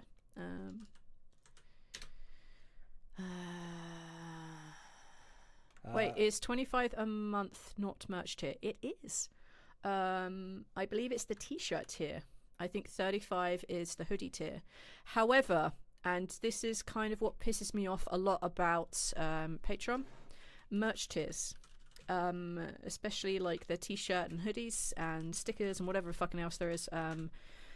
If you are, for example, on that tier for 3 months, you'll get one of the items, and that's great. And you can have up to 4 of those items. So if you subscribe for a whole year, you get all 4 items. But that's it. That's all you'll ever get. So we can't change the pictures, and then you get new merch. It's just it. That's it. We have to make an entirely new tier for new images, which we are working on, and hopefully we will get out next year. But it does mean that I will probably have to go through nearly 800 posts and update them with all the tiers with the new images on them. Yeah, it's a pain in my ass, but hey, the quicker I do it, the less posts I have to do because we have a lot of posts lined up. It's just, yeah, it just is what it is. Like we'll get it sorted. We'll figure something out.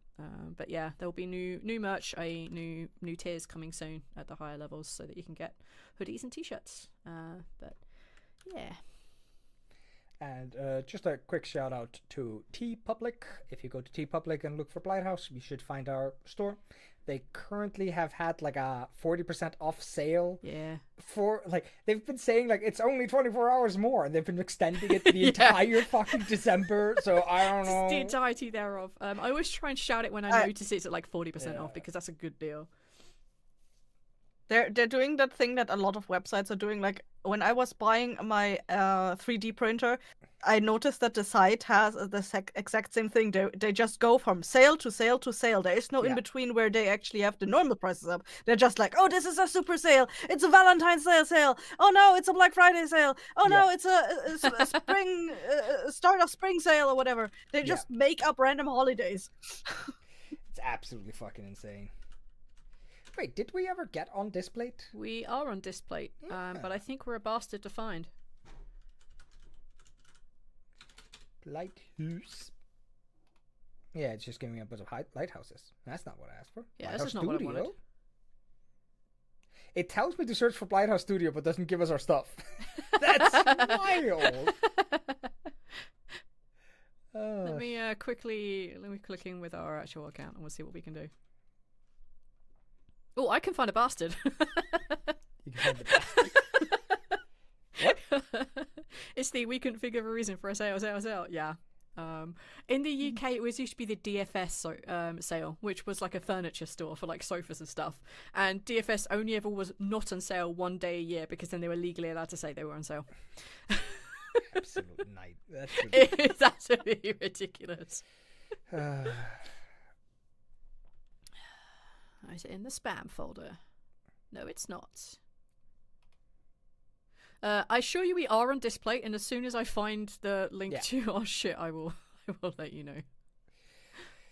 So remember, shout me, and wherever you are to try to get access to the 4. And count them, 4. That's one less than an entire hand.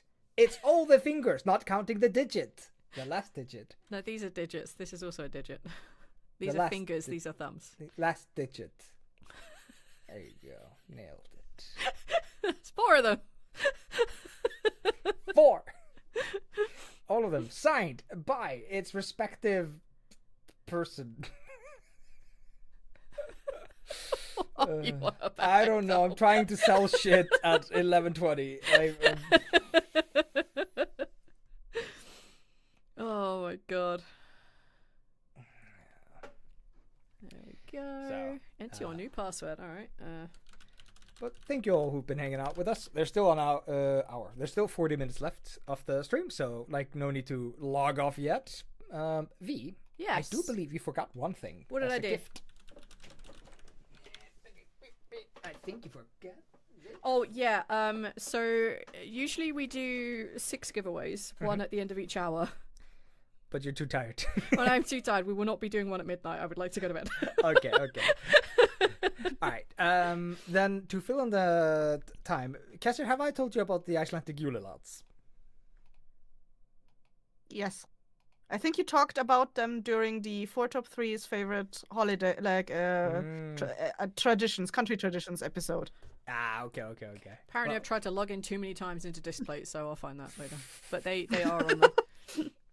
If anybody can find our display site, that would be great, yeah. Actually, let me check our website. It's probably on there. That's so stupid. I was just gonna say, isn't it linked somewhere? I think it is, but like everything has been an absolute asshat recently. Oh, maybe on the link tree? Yeah, maybe. I'll find it. I'll post it at some point somewhere. Oh my god, you found it, Dot of Destruction. Absolute hero. Oh my god, I got really mad because I think they took a bunch of our stuff down. Yeah, right? Yep. They told us we could have it and then they changed their mind. So if you use the mirrors aren't there. This link instead, you will be able to find the mirrors. What? Oh. Yep. Couldn't tell you why. Yeah, so they have some AI thing that is just absolute fucking ass. Yeah. So they are there if you want it. The posters are there, which I think are dope as shit, and I have the Lucky Die metal poster because it's so cool. And we also have the skull one with its hands around the compass because that's just dope as shit. I was really disappointed. Oh, I can tell you why it's not in the Lucky Die, because it's part of a different collection. You put it into the TLD Mirror collection. Nah, beware them. Over here. Yeah, I see it. But yeah, there you go. If you wanted it, it's there. I'm gonna share screen on my other doodad. Yeah. If I remember how to do that. One day. Oh, I think so much of the art is just crazy good. It's Yeah. ridiculous. Super nice. It's nice. Yeah, we'd say that 25 minutes past the hour is when I'm gonna click to spin. So if I've missed your name, please tell me. The Rallant's metal poster is so cool. It is. I love Rallant's picture. It's so good.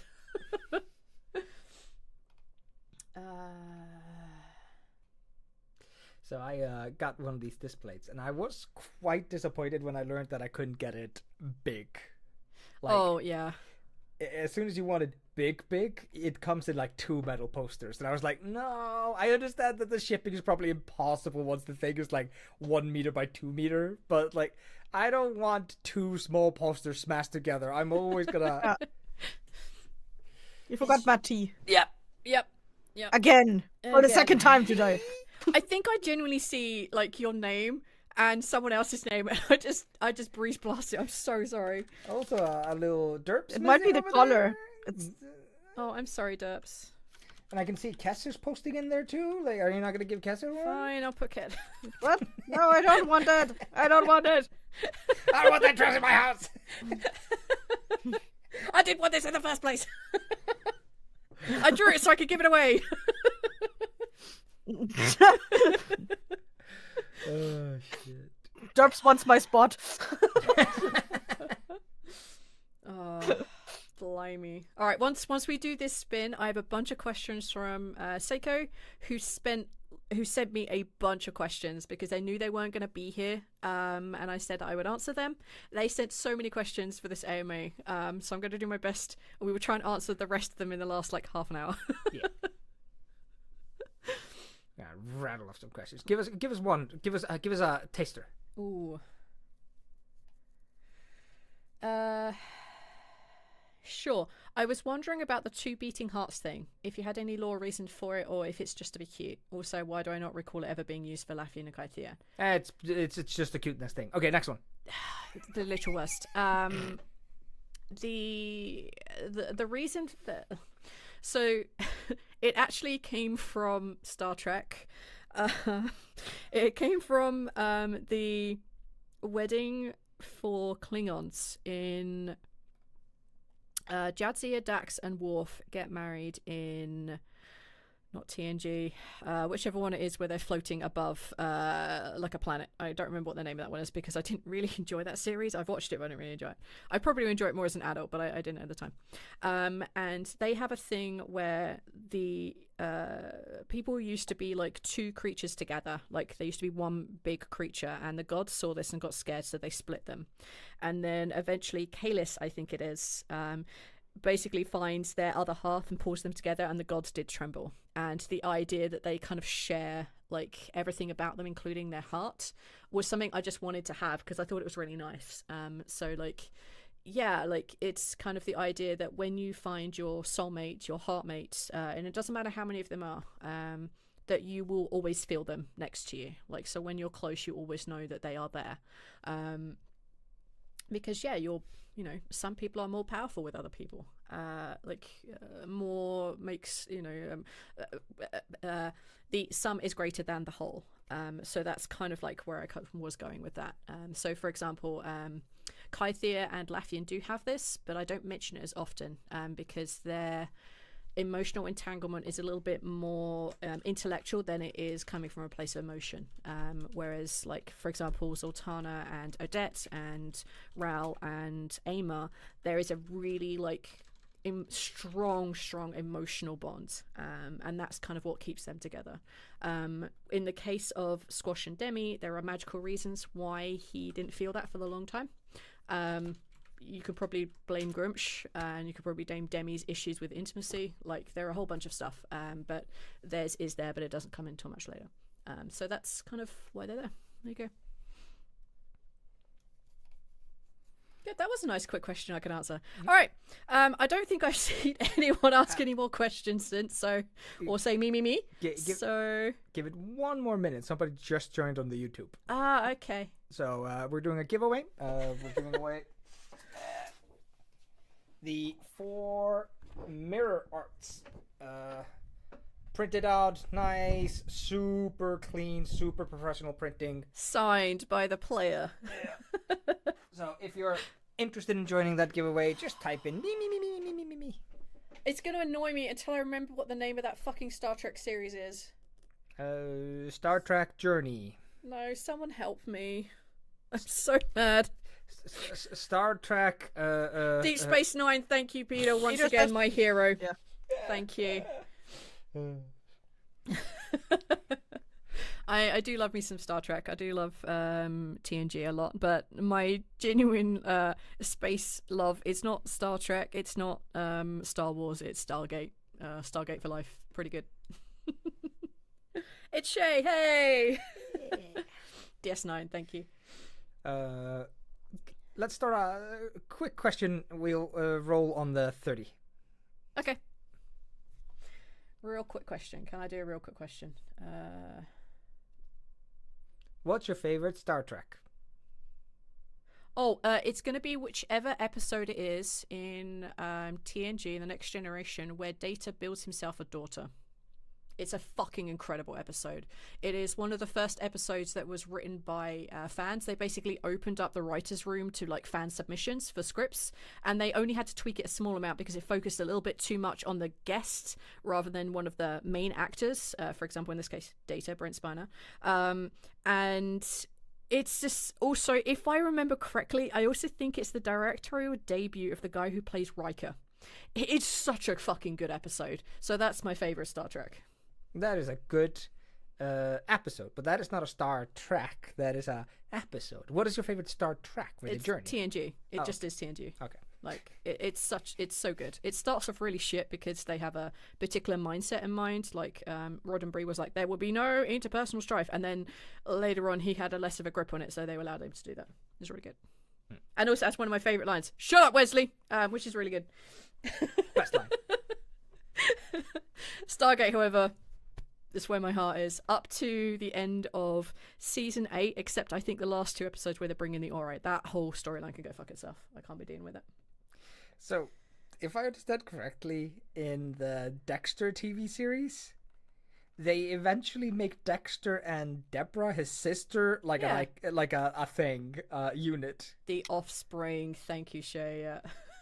And what I heard about that is probably the same way you feel about the last season of Stargate. Just genuinely like it's the last 2 seasons of Stargate. That's how bad it is. You've lost the fucking Bye, plot, man. Peter. Thanks for sticking around. Thanks, mate. We love Thank you. We'll Thank see you you so much for hanging soon. out. See you soon. And yeah, we'll see you soon. For less mega secret, but it's still secret project. For some secret project that may not come out for years. Absolutely. I will reply back to your email very soon, Peter. All right, I'm going to spin the wheel. Ooh, the wheel! You've had long enough to praise the wheel. Praise the wheel. The wheel giveth, and the wheel taketh away. But at the moment, the wheel only giveth. The wheel only giveth. Well, it's taken Sorry away from about us. what happened in Dark. I'm sorry, Peter, about what happened in Dark Dice. I'm sorry that happened to you. Well... Oh my god, it's Daps! Woo! Hell yeah! Well, there you go. I think I have your address, Daps. We have it written in plain text in a Google Doc somewhere. Yeah, I do. That's how many times we sent you stuff. Oh, shit. Oh, so happy for you, mate. How do I close this? Double check me. Send me your email. Send me your address. If you need me to hold on sending it to you because you might be moving for a new job, let me know and just send me an email address when you are settled and happy. That would be absolutely fine. Oh my god, that's so awesome. Woo. Offspring. Yeah, that is the name of the episode. You're right. I'll have it sent to the Duchess. Okay. Yeah. I haven't watched Lower Decks though, and I kind of feel like I need to. I just feel like I probably should. That, and I probably also think I need to watch Deep Space Nine again, because I think as an adult, I think I'd be way more into it. All right, let's go through the rest of Seiko's questions, because there were a lot and they really wanted to be here, but alas couldn't be, so I will do what I can. All right. All right. I'm always curious about what goes on behind the curtain. So how did Eyþór being permanent come along? I know you invited him to come on, but did the cast ask for a fourth beforehand, or was there discussion after because squash fits so well? Was Kessir added later just to balance a 4-on-4 party? Yeah, so they just literally needed a fourth person. The numbers just didn't work out. They needed 4. And then the same happened with Kessir. Oh, shut up. We were like walking down the street and... We're Okay. making our way downtown. Making my way Walking downtown, walking fast. I'm a seagull. No, so I met Eyþór and Kessir first time both when we were playing Dark Dice, that first recording. I think it's the first time we ever like really chatted. And then a little bit later we did the live show in insert town here, New York, I don't know, someplace. 2018 in New Jersey. Yes, and it was awesome. Like hanging out with these guys and Tanya and Travis and Caitlin. Was there anyone else? It was Tanya on the sofa, We met you in the room, David at some point. and us two. Yeah. No, not David. You know, I think it was just the 4 of us on stage think and we met- Travis. Yeah. Yeah. Yeah, it was just the 4 of us and Travis yeah, on stage, yeah. Yeah. So it was us 3 and Tanya who were performing, and then Travis was doing the tech, and then Caitlin was there just kind of overseeing, so her vision got told the way it was. And we had such fun in that house. It was such a blast to physically meet these people and be like, yes, I want to do more stuff with them. When we did Dark Dice, you may listen to one of the episodes and realize very, very early on in season 1, there's like a 10-minute scene between Eyþór and I. And that's when I was like, I need this guy. I need this guy on a fucking podcast. I need him to be a fucking guest. I need him to be on because he's really good at this. So we started talking backwards and forwards, and we tried to make his character in the White Vault house. We couldn't because Travis kept making us rehearse, which was fair. That's what we were there for. So I invited him on as a guest. We did a backstory, we recorded, and then he was only ever meant to be in it a very short amount of time because Eyþór was studying for his master's. So he was in for exactly as long as you heard him in.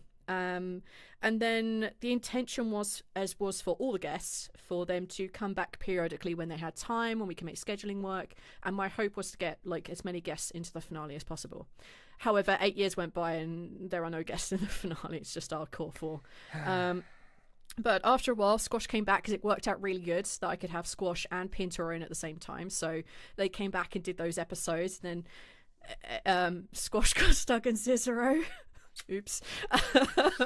So we, at that point, I sat down with the rest of the team, and it was shortly after Squash disappeared and we knew Eyþór wasn't going to go traveling. I was like, look, we have the opportunity. We did originally talk about waiting to get a 4th player for our team, but we never found anyone. And we were like, if it happens, it happens. If not, we'll stay as a team of 3. But Eyþór fit in really well, and I was like, here's my thing, guys, like, Eyþór obviously with me, but it's entirely up to you if you want him to join. If you do, he will, but it will only join us if it narratively fits. If it narratively doesn't fit for Squash to stay with us, I will yeet him faster than you will know. He will not be in it. But as it was, everything worked out well, and he came on as a full-time member. We went into the stories knowing that we would be a team of 3. We waited for a 4th, but we couldn't find one, so we just lived with the fact that we were going to have 3, and if we found a 4th, we found a 4th. There's no balancing in mind. If we were balanced, we'd have a magic user, but we didn't. So that's just kind of how like Eyþór joined like that main cast. As for Kino, I wanted Kessir to play with us. That was legit. That was literally everything I wanted. I wanted Kessir to come play with us because I adore Kessir. Kessir is my best person, and I wanted Kessir to play with us more. So. And then I had to leave because I was moving. Yeah. I didn't know when I would be able to set up my recording studio again. Exactly. So it was just like, okay, well, we'll figure out how to get you out, and I will figure out a way to get you back in. And we didn't get you back in. We got you a whole side story because you're like, I want to screw with you, V. Let's do Casey, and me. I'm like, okay, right. I'm in. I'll figure it out. Kessir doesn't do this like proper main thing. Kessir does side piece shit. Oh. Side piece of a side piece. Poor dog. But it was a perfect spin-off of a spin-off, and I genuinely love Dragon Seekers. I think it's like genuinely an amazingly self-contained story. I'm so like proud of what we did with that team. So yeah, like, and having Corinne come join us as the other fourth again happened because I wanted to play with Corinne. There was nothing else. It was just as so many things in TLD had worked out, it just happens to be a really good like a good coincidence that Corinne was available, and then unfortunately Kessir also needed to step out. I was like, all right, we'll just blend it in, we'll make it work. And now Corinne is with us, I think, until the finale at least. Hopefully we will be able to figure out something with the finale a little bit bigger, because, well, storylines are going to happen and we'll figure that out. But yeah, it was never about balancing. It was more about, if you are okay with them being permanent, they will be permanent. But again, it comes down to the like honesty and choice of the people who are already at the table. Because if we added, for example, Corinne and everybody hated Corinne except me, then they wouldn't be at the table, because it's not a good party cohesion. So yeah, it's nothing about balancing, nothing about that. It's just like, is everyone happy? Yeah, great, then we'll keep them. Then Does why it is narrative Corinne fit? still We'll there? keep them. Huh? Nothing. Shut That's up, a terrible Eyþór. joke. I don't like your Rude. opinion. There was also this funny bit where you tried to get me back into the Kino storyline after Dragon Speakers was done. So you gave Graf a thing to be able to draw one person to the fight. Yeah. And I decided to go with someone completely different. Do you know what? I'm gonna pick an NPC. Like, it makes sense, right? Story-wise, it makes sense, but the option was there. I'm gonna make something very clear here, Kessir. Before I was given that option, me and V had gone intimately into Graf's finale, where his story is going, his growth as a character. Yeah. And yeah, somebody came up heavily during that conversation, and it was not your character. Yeah. So when V, I know. It wouldn't have made much sense for Tauri to be there, because like they're not the most capable character, or like they're not a powerhouse. Yeah. So like I learned only later that this was supposed to be how we would get Tauri back, and I was just like, what? I needed a heads up on this, dude. Like, that's why I didn't, right? Because I wanted you to make the story choice, right? Because one thing that I found, like, listening to some other actual plays or streams, is the shoehorning in of a character who shouldn't be there.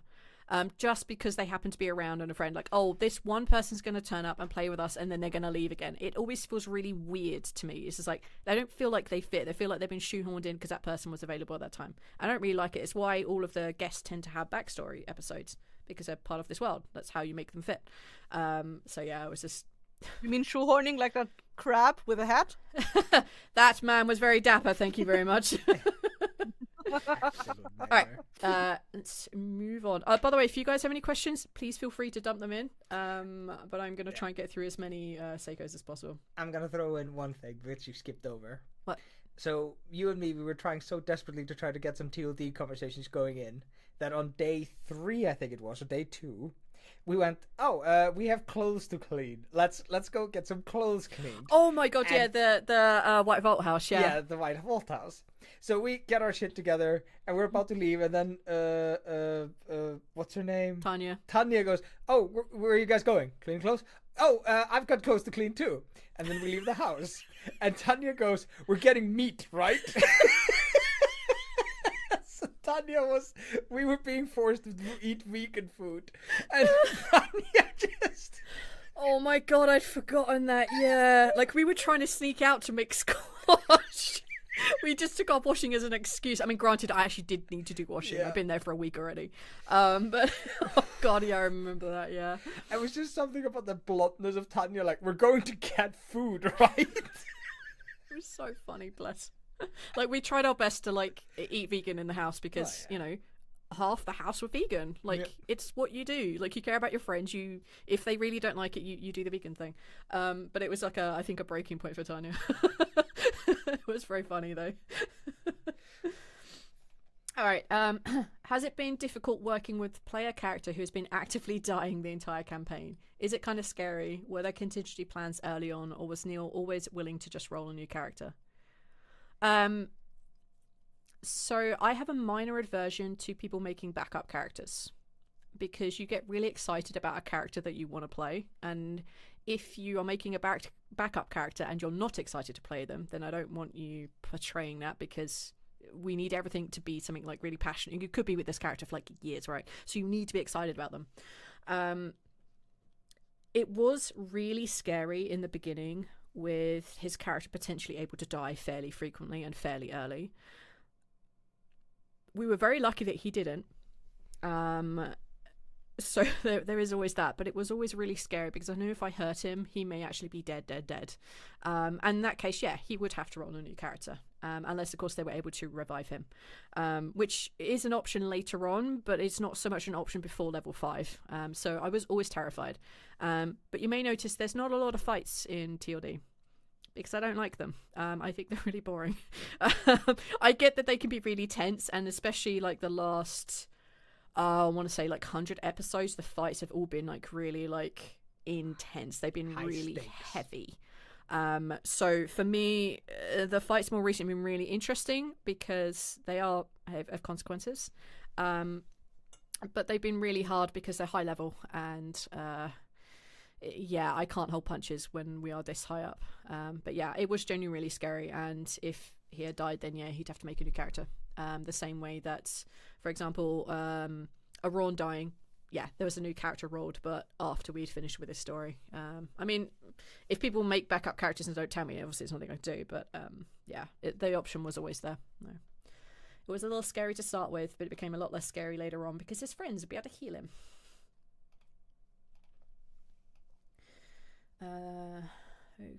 Okay. We have 2 questions from the audience. We do? What are they? In YouTube and on Discord. So Hit you me. literally didn't look at it. Alright, so DM3588 on YouTube says, will there be more Beyond the Eclipse? Yes. I just need to get off my ass and force V to do them with me. The answer is yes, but there is something you have to finish first before we do Beyond the Eclipse. I know. Yes, and then I have to finish something. In preparation for our experimental thing. But yeah, there will be more Beyond the Eclipse for sure. Yes. And the second question is from Radio Demon of Hell. Actually, with Graf, why does he have 9 sisters, and why were you trying to make Kessir have an eagle foot around their neck as a necklace? Because they killed an eagle for eating a bunny. This is from the episode Don't Let It Drag On. So, Graf's 9 sisters come from because I enjoy Graf's hard-headedness, and I imagine that kind of like hard-headedness can only be born from like absolute strife. Like you have to grow up in an incredibly unique household to grow up with this like idea of like, you know what, fuck the rules, I get to do whatever the fuck I want. And I also like that his wanderlust is very much born from like absolute lack of a male parental figure in his life, or just a male figure in his life in general. And it's his like kind of read books, hears stories, and he thinks of these adventures, and he's just like, fuck it, I want to go on adventures. I don't get to go on adventures. I get to do tea parties with my sisters. I want to do an adventure. So it's a little bit of like, I like the idea that he just gets this like Call of the Wild kind of thing. Yeah, I like that idea. As to why Kessir was wearing an eagle foot, I don't know. I think I casually said they had a bunny foot around their neck, and Yep. and then I was like berated for that. Someone said that was horrible. Yeah. So I rolled that back. I don't know. I have no memory of why I was even talking about what Kessir's character was wearing. I remember after Don't Let It Drag On came out, Darga sent me a message like, what fashion fiction were you playing? It's the only thing I have a clear memory of that episode. Uh, Oh, God. Yeah, and my mother has 7 siblings, well, 6 now. Aunt passed away very recently, and they were 6 girls and 2 boys. And I've talked to the 2 boys extensively because they were my uncles, and I of course wanted to talk to them. And they, like, as I got older, the stories about like having to live with 3 older sisters. So basically, they were born in batches of 4, weirdly enough. 3 older sisters, then 1 boy, 3 older sisters, then 1 boy. And both of them have very similar stories of just like, I was just not allowed to be a dude in the house. It was fucking infuriating. Like, Oh.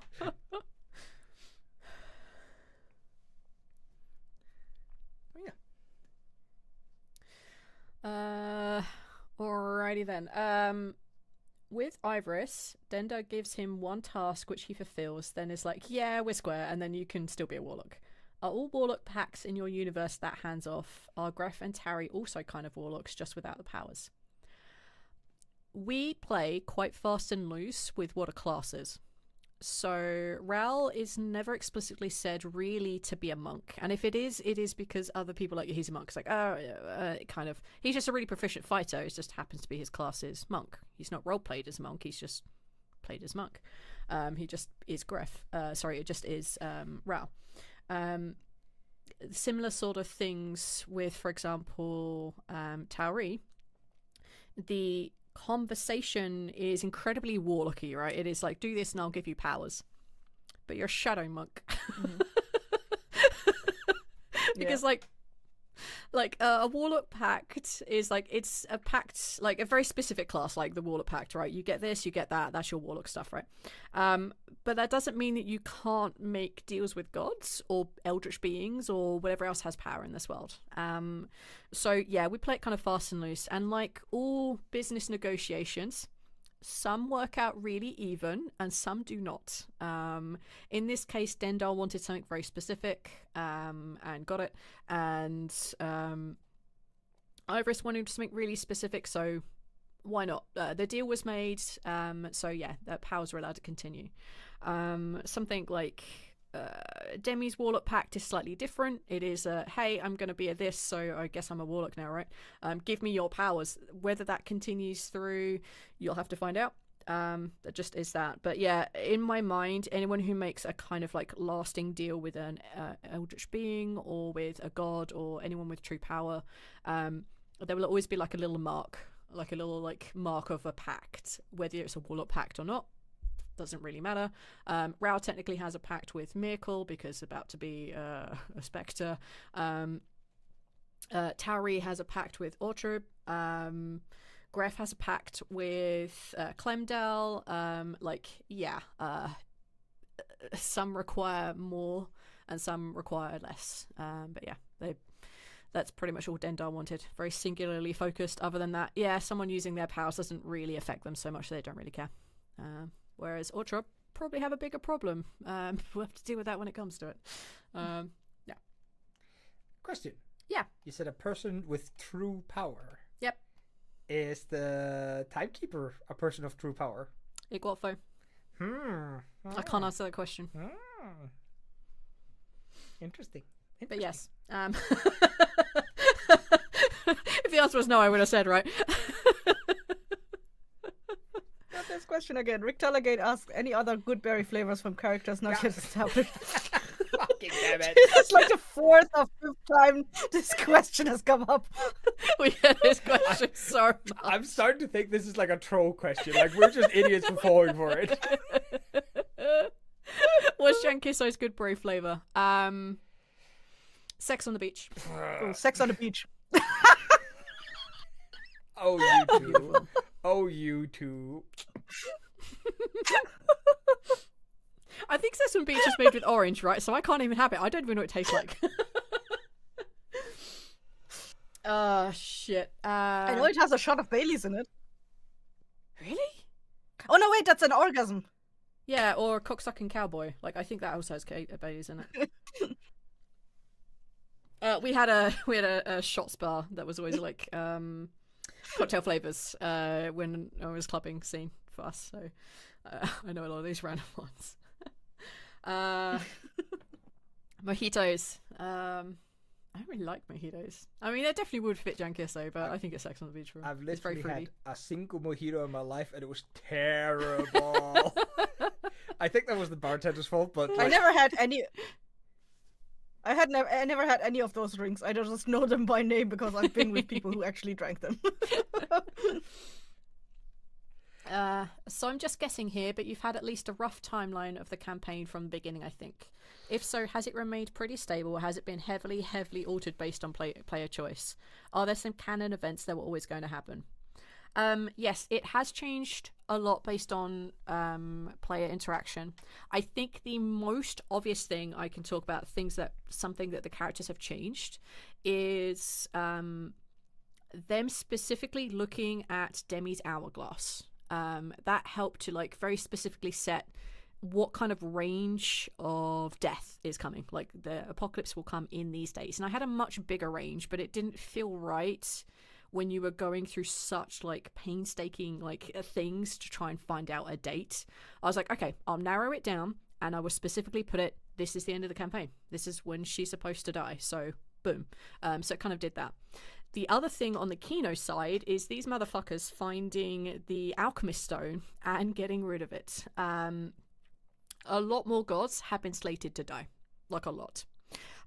So I sat down with Thirsty fairly early on. I think it's like a couple of episodes in. I'm like, hey, I have an idea. Can you help me figure out like what the best strategic plan for killing gods would be? Assuming that you can't go like super duper hard really early.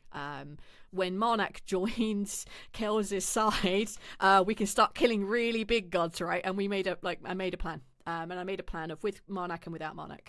So like, yeah, their player actions changed those. And I kind of like, I blew those down. Yeah, that it changed quite heavily in various places. And yeah, there were some canon events that were kind of really almost always going to happen. They learned a lot about them. For example, not being able to sleep was a canon event that was always going to happen. I didn't think they would find out about it and be able to stop it in time. They didn't, so huzzah me. And like a couple of things with Daichin a little bit later on that they just weren't able to stop. If they had learned about it, they could have stopped it. The same as pretty much everything. If they'd learned about it, they can stop it. I believe in them. So yeah, they were kind of a mix of both, really. Mix of both. Boop. I love seeing all this turning yellow. I'm highlighting all the questions that we've done. Super spoilery question from Thessi in Discord. Where? Oh, okay. Spoiler question. Is it hard changing the focus? Spoiler! Mega spoiler. If you don't want to hear this, spoiler. Okay, we've done it. Is it hard changing the focus from Daichin being the enemy to something much less concrete with the Blissful Eclipse? Not really. So once spoiler, Daichin is out of the picture. I just didn't have a figurehead. I didn't have someone who you could definitely blame for everything that's going on. But Daichin is a very smart man, and he has plans. He has backup plans. He has ideas set up in place. He had backup plans in case he got captured, so he couldn't fuck with this one group of people, right? That's why they went over to find him. His various like outshoots of cultists have their own like specific set of goals. So it becomes difficult later on, really only when we do the finale fight, and you'll find out why when the finale fight gets aired.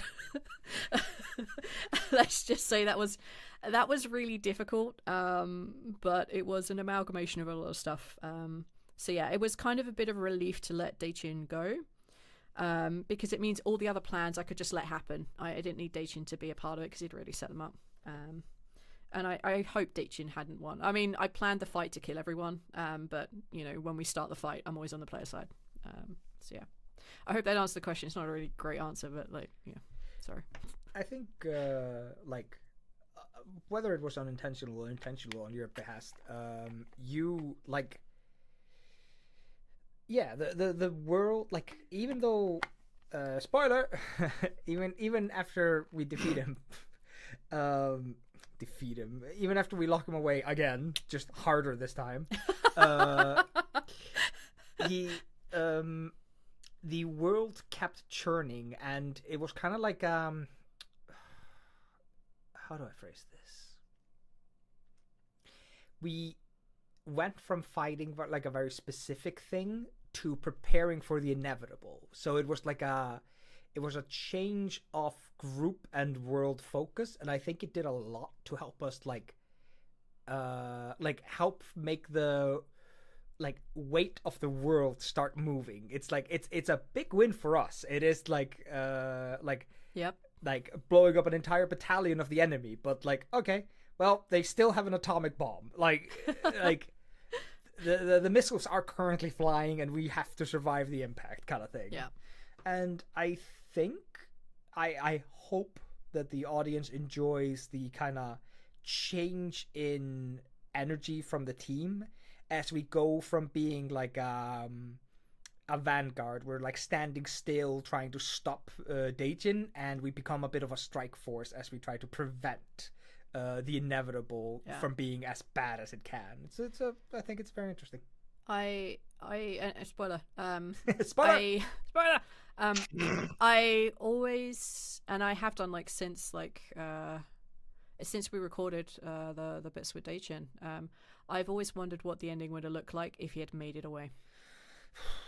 Because the ending would just have been so focused on getting to him, and you didn't have many days left in the apocalypse anyway.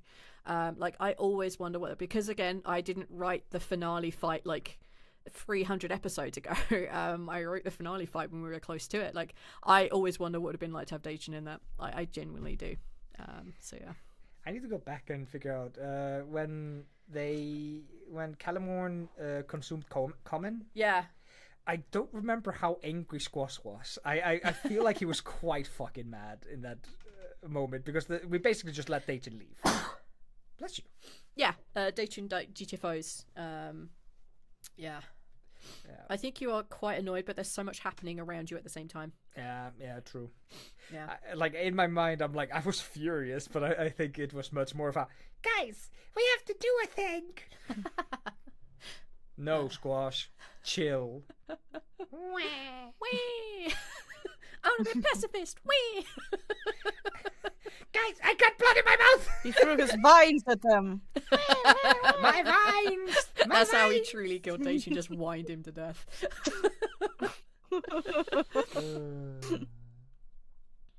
Is that when they went and hid down in the cellar? Yeah, I think it was when they hid in the cellar. Yeah.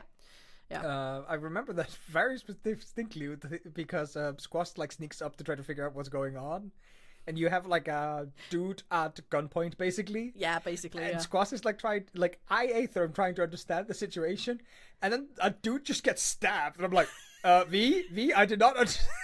V, you have to stop. No, please. Can we roll back the clock? That was the banana hammock episode. Oh, Jesus, really? I think so. You're right, it is, yeah. Casey's always like, ooh.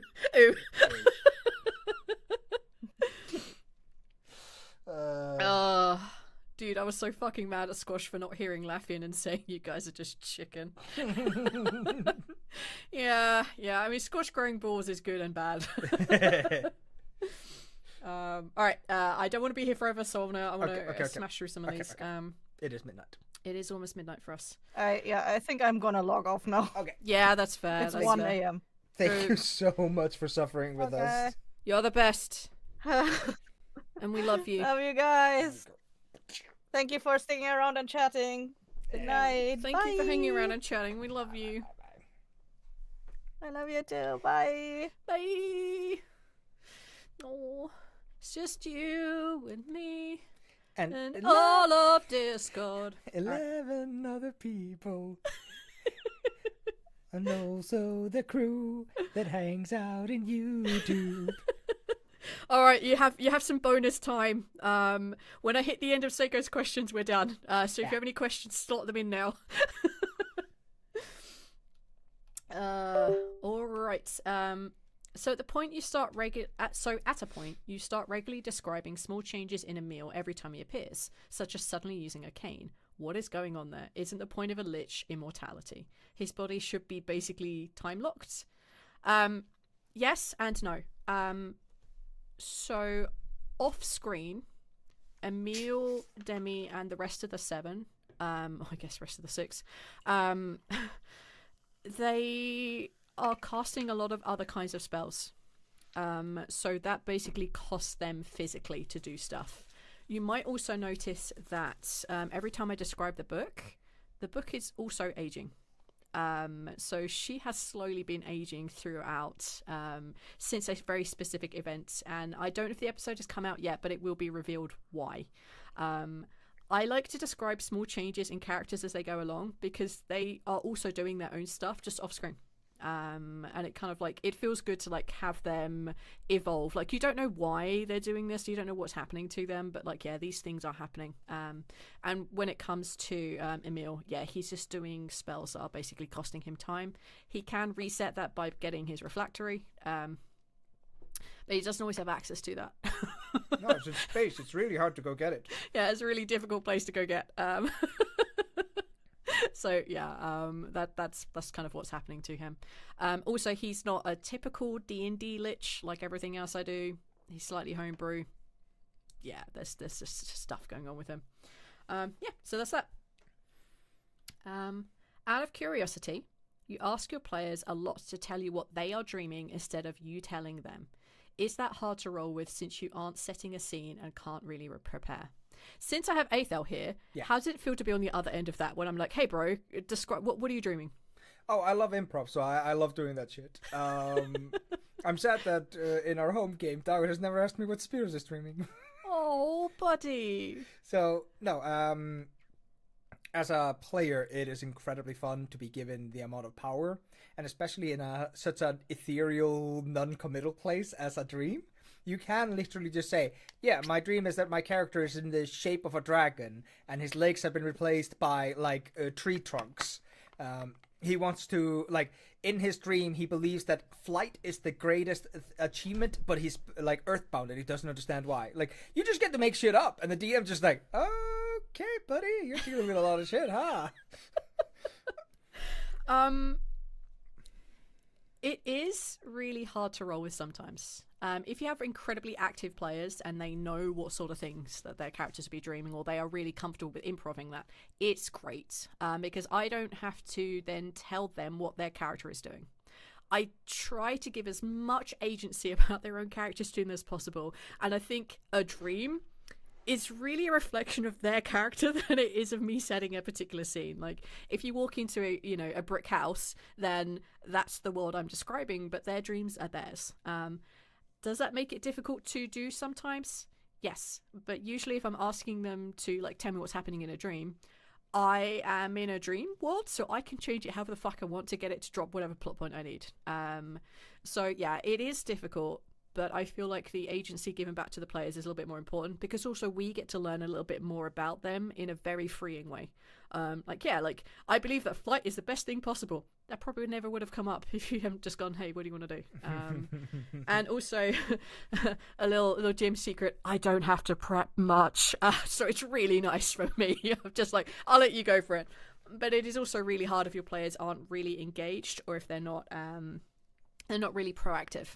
Because you could get passive players who don't like engage a whole lot and they don't think a whole lot. They just want to be there and hang out and tell the story, and their characters like, for example, a character who's really tactical, a player who's really tactical and they really like the fights. They may not enjoy this so much, but I'm really lucky. I've got really heavy role players on my table. So yeah, it's really nice, but it can be really hard. There is definitely a recent thing that we recorded where I'm just like, what do you guys want to do? And I basically had no prep time. That was really difficult. But I think we did okay. So, it is what it is. Sometimes it's really good. Sometimes it's shoddy and I just move on really quickly. But most of the time we do pretty good. And we end up with gold, like, the cow feels shame. How do we know that? It's a dream. That's how we know. Yeah. It's probably one of my biggest like blunders. It's when Squash gets Sultana to do Godstream with him, I think it was. Yeah. And I absolutely I just froze. I had nothing. I was just like, I'm standing somewhere. It's outside. And it's green. It's just like I absolutely floundered so bad. All right. I saw a question in from Kessir, and I think I answered one of the questions that you had posted at some point this year, which was like, are we ever going to get a campaign book? The answer is probably not, but there might be a lore book, but it will be quite a while out. It takes a long time to write that kind of stuff. It would probably be much more of a lore book with hooks than it would be a straight campaign book, but never say never, and it's quite a time out. However, I'm going to answer your question through the power of sharing. But sharing is caring, Lee. Sharing is caring. So the question from Kessir is, how big was your world notes file when the campaign ended? Is there a chance these notes will be released at some point? They will never be released as is because they are unreadable to anyone other than me, and are just bullet points in some cases. So you may notice I have quite a lot of folders here, and quite a few things. Some of them are, for example, Lena is, for example, just an admin file. Fight Sheets are an admin file. Giveaway, old notes actually are real. Logistics are where I do things like quality control notes and the intros. It's a lot. What information is many. Final prep is a lot, and I actually have the hard folder. Eyþór, if you grab the folder from behind me, they can see like what the final one looks like. Oh yeah. Special prep are things like, you know, healer prep, or specifically for Sarah, and even these all have extra folders. Like this file, I think is 8 pages long. So I have those laid out there. Stories with Bitcoin are something different. I'm not letting you even think about looking at that folder. Final prep, these are all the things that were actually mostly useful. I also had a tracker, like an Excel spreadsheet. These are pages long. I mean, literally pages long. When I did the finale, I had to print everything out. There was so much. So I have like a lot of pages here. So the finale was literally just all this, plus a bunch of character sheets and Roll20 sheets. I have so many tags so I could find things quickly, like death, that kind of stuff. Thank you. Character notes are like things like, hey, this is like their backstory. These are plot hooks that I have. These kind of things. These are world prep documents, so I give these to the players. I also have, for example, Dragon Seekers is its own thing. Kino gets mixed in with everything else because I couldn't fucking be bothered. These are specific like sessions that we record, like anywhere between 1 and like 3 episodes. This is just the recent stuff because we haven't done a whole lot, but season 1 is quite a lot. Quite a lot, and a lot of like the season 2 stuff is in here too. And all of Kino is in here as well. So these are like really specific things, and these are pages long as well. They're still pages long, and you can see sometimes they have to be very specifically named. Like this is the lair, like when they did the 2 places that were split in 2 different planes, they had to fight in 2 different places. Like that was that. Yeah, the answer is a lot, and I can't tell you how many pages because I honestly don't know. It would be a lot to turn that into stuff. It's a lot. There's lots and lots of pages here. Let's ignore data, you're not allowed to see that. Like, so for example, one I feel comfortable opening. What information? So this is like a breakdown of like all the different things. This is just like laying out things, laying out like different conditions and stuff like that. Like there is a lot in here. I also have notes all over the place like final fight, remember this. I didn't remember it, it was a lie. I completely ignored it. Like people are just broken down by various characters, and there's 15 pages of this shit. The answer is a whole lot, an absolute shitload of stuff. They are unreadable to anyone but me, is the honest truth, because I don't know how useful this would be, because a lot of it just bullet points, right? And there's a lot of it's just like Ral this, thingy that, plot point this, plot point that, and it would just be a few words that are seemingly understandable to other people. When I cleaned up notes for soap opera for Dagar, that took me a long time because there wasn't a lot of proper notes written down. It was just like, here's a thing, and I'll ad-lib the rest. I had to clean it up for Dagar, and it took a lot of work. The idea of doing that for the entire show so far, I'm not sure I could do that. And also, if we do a story 2, which I'm hoping we can figure out a way to do it, some of these notes will be spoilers because I have started sprinkling maybe stuff for season 2 or story 2 amongst the episodes that have already released and that will be releasing, and I wouldn't want to put those out too early because they would be spoilers. No. There's a dumb thing we can actually reveal now that Sprouting is up and running. Yeah. You hinted at Sprouting during Kino. I did, yeah. They get stuck in a desert and they find this place with a seal and these plants start moving around. I just thought it was really funny to do. So I think Eyþór was the only one on that team who knew that Sprouting was even being like plotted and planned. Yep. So when the plants started talking, I was just like, me? I think at that point, not even Neil knew I'd had actually Nope. finally thought about ideas. No, it was only me. I was the only one in the know there, and I had to try to play it fucking straight and not call your bullshit out. Yeah, that was funny. That was very funny. Yeah. Yeah, I'm hoping to turn like all of my notes into some sort of lore document at some point. I don't exactly know what that would look like, but that is a lot of work, and I kind of just want to. I kind of want to tell news stories. I have so many news stories in me. But I don't know if I get. Once we get caught up on a lot of content, I'm gonna be able to start like working on other stuff. I've got to get us caught up on Kino. I've got to start like getting us caught up on Sprouting. I've got to start like getting music in places so that we can sell that and make income on that, and make sure our new shows are absolutely going. So, yeah. Bessie says, "Okay, not crazy. Thought that." Yep. Yeah. It was genuinely such a weird thing because, like, at that point, Sprouting wasn't even like locked in. Nope. I kept telling you guys I didn't think I had a story. Yeah. The answer was I kind of had a story. The secret ingredient was bullying. Don't stop bullying me. Stop I it. love bullying you. You make amazing art, and I will bully you with love for the rest of our lives. Yay. All right. Do dragons get the usual choice of going to Cicero or Bellum, or does something else happen with them? Yeah, they get a choice. They get a choice. Really? Yep. They're sentient beings like everything else. They get a choice. I assumed they were like above. I thought they didn't like belong to the same soul system. So that would leave them a choice when they die of either going to the Stalking, which you would go to anyway, like that's your default position, or going to Oblivion. And I don't want to send my dragons to Oblivion. No, I guess I'm always like very weirdly transfixed to the idea of places being made of energy and having energy. And I don't know, if you told me like, oh yeah, no, when dragons die, they go back to like this Sentinel plane. Like they become part of the Sentinel plane, the energy that creates it. Like, and I would have just gone like, yeah, of course, they're dragons. They're not mortal.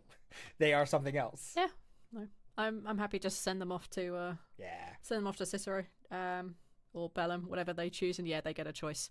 Although interestingly, some pacts that are made with gods means that the gods get to decide where you go. So, for example, all eyes of Grimsh decides where you go. I wonder where they go. Most of them do go to Bellum, but a fair few of them do get a choice, and even few of them get to go to Cicero. Hester, however, was sent to Bellum, and he knows what he did. He knows what he did. Dragons go to a better version of Cicero and Bellum that's every way superior to normal mortal Cicero and Bellum. Go to a very special place in them. So I guess now that the Bellum arc is well and truly under our tail, Hester is called Hester because he loves horses, and in Icelandic the word Hester means horse. It was a joke that Eyþór and I came up with, and there are things related to that, and now he's a character in the story.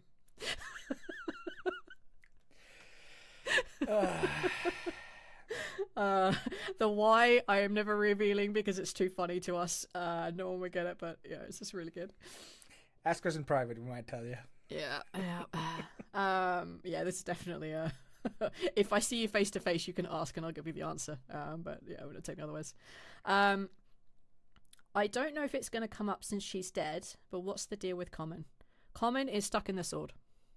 Common is stuck in the truly common sword. I mean, yeah, technically it is a great sword, but like it's funnier to say it's a common sword because common is in it. Common's soul is stuck in the great sword and is up north. You do get to see it again. Just can't tell you when. At least not right now. Yeah, but I think the question, what was the deal with Common? It's like, why did they betray us? I think it's more so Common actually appeared in Bogrim's backstory. So Common is the little shit that runs into Bogrim when Bogrim is like running around trying to do stuff right at the beginning, and it comes in and Holly is the voice of like little Common's like, "I'm sorry, Mr. Bogrim, sir." And he's like, all right, off you go, you little scamp, have some money, don't tell your mother or whatever it is. He's like, okay, Mr. Bulgrim, you're an adventurer, right? It's really funny to me. So that it's the same Common, just many, many, many years later. Common and Daichin Common works for Daichin, and it starts right back even when we first see Common in Bogrim's backstory. So yeah, that's why she's fully indoctrinated into the blissful eclipse, and that's why she betrays you. Boo. Always has been. Raised that way. That's it. End of.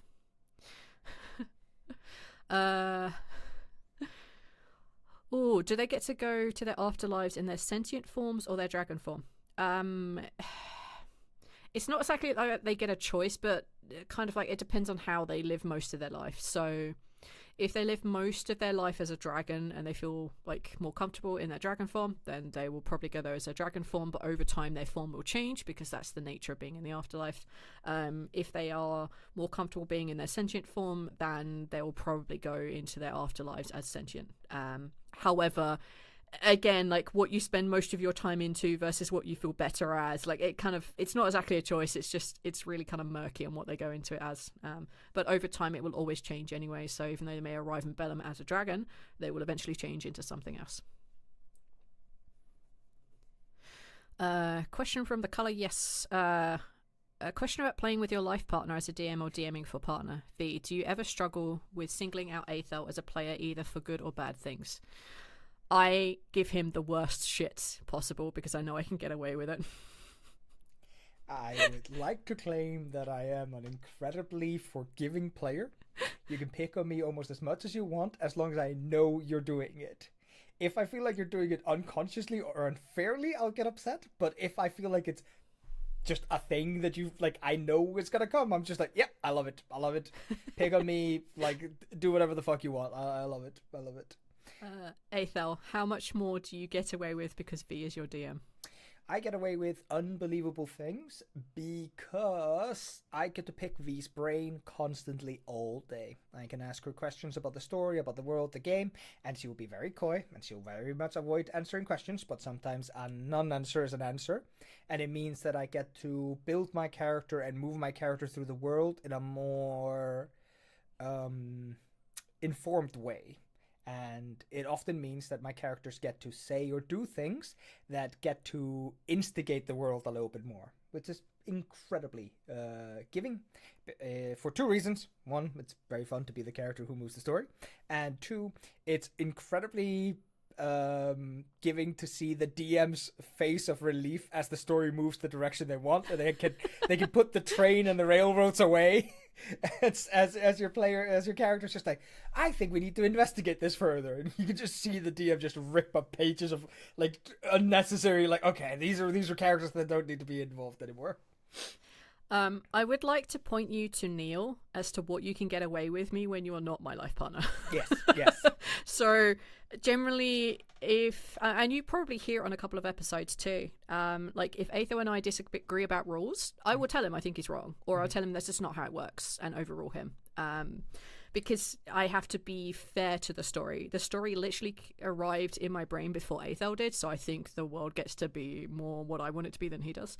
But generally speaking, like, I'll give him, he asks a lot of questions outside of the game, and I try to answer some of them if I think it's fair. Yeah. And if I don't want to answer, I just tell him, like, I can't tell you that right now. Mm-hmm. He's like, fine. But generally speaking, yeah, I don't think I give him any better or any worse, but he is able to more, like, push things for his character in the direction that he wants. Because he asks a lot of questions. Neil does exactly the same out of the game as well. Like, Neil asks an incredible amount of questions about the game. Like, is this possible? I have a dumb idea. I have dumb ideas. Comes from Neil all the time. I would like to do this. Is it possible? Can you set this up? I'm like, yeah, I can figure out this. I can make that way. Like, and it kind of, for me, I'm really glad that I have two players that are constantly asking me questions, because then it doesn't feel like Eyþór has access to me 24/7, therefore I can give him heads up and stuff. I can help him get stuff for his character sorted out, because I have two players that do it. If Eyþór didn't ask me anything, I wouldn't do anything better or worse to him than just what I would do to anyone else.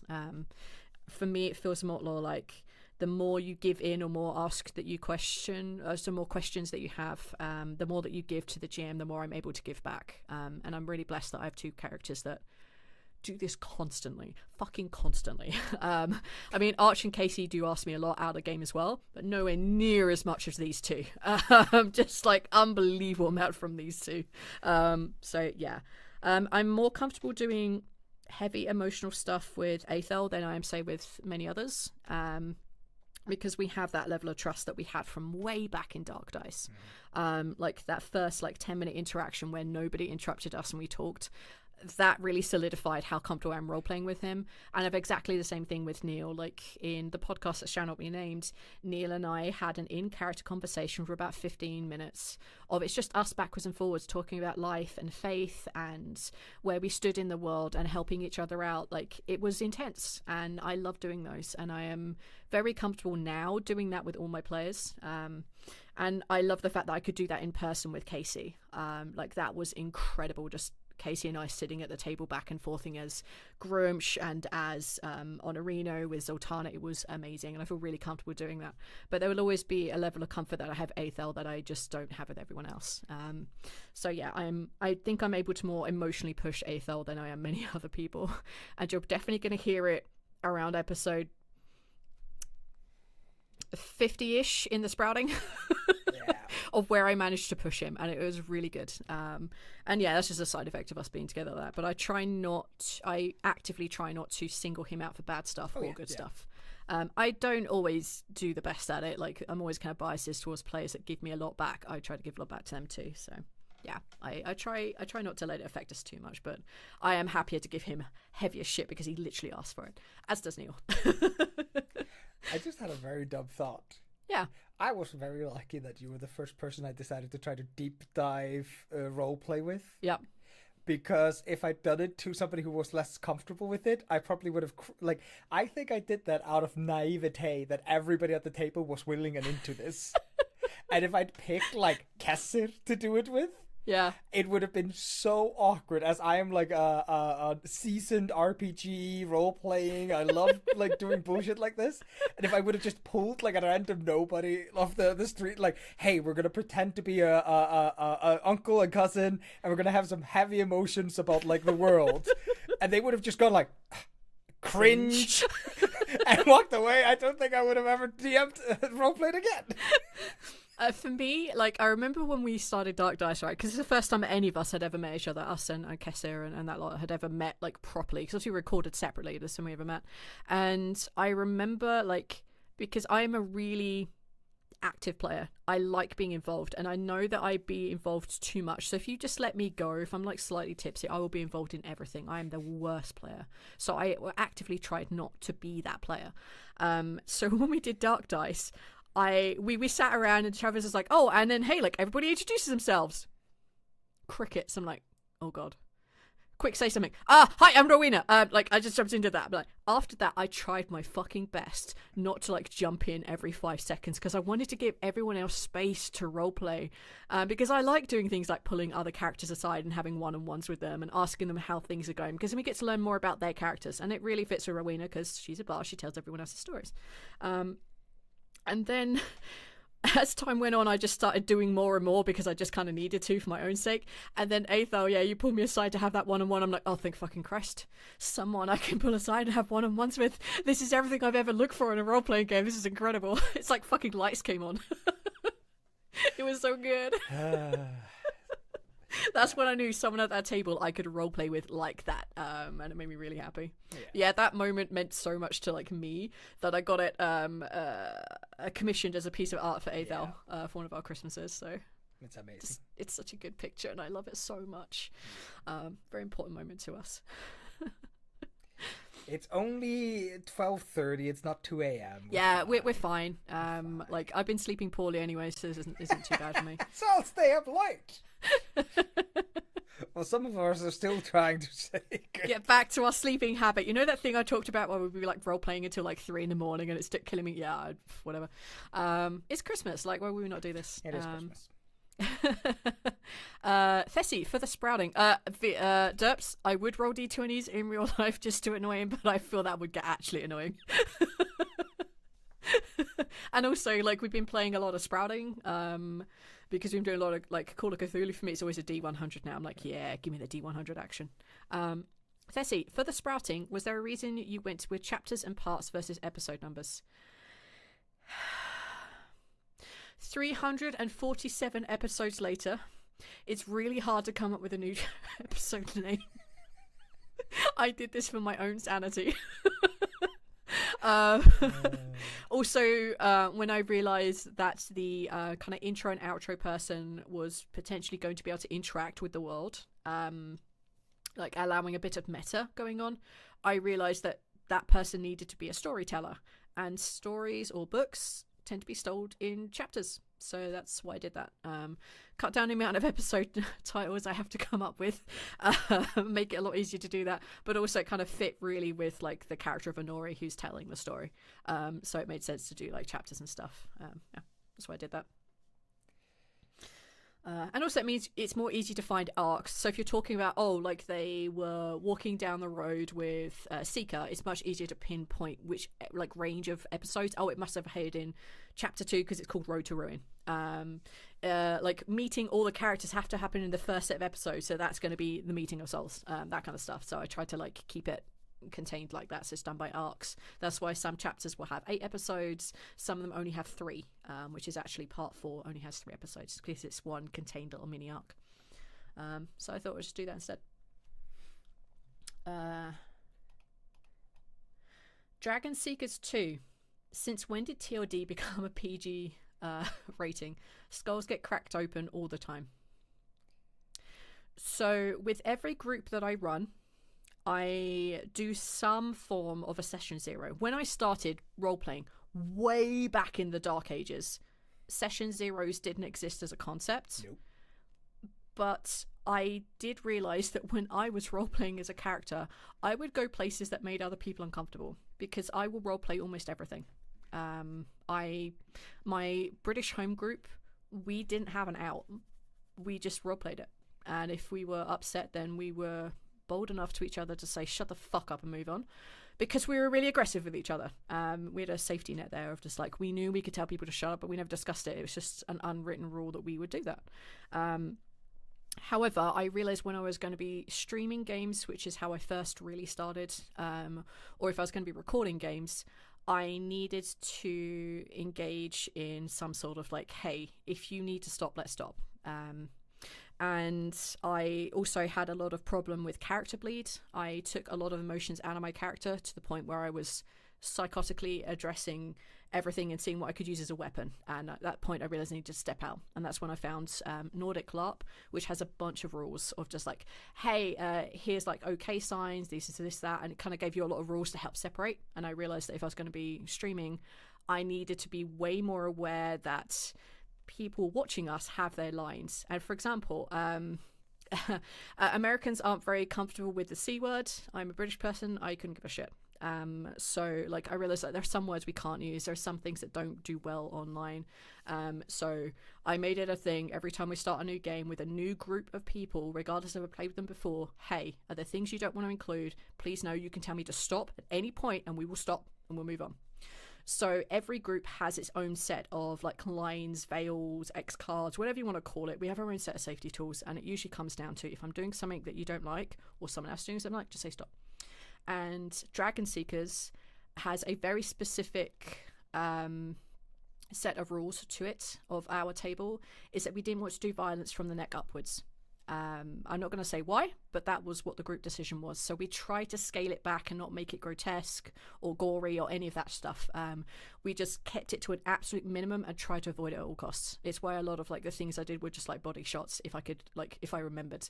And if I didn't, someone would either tell me or that person had brought it up. We just didn't.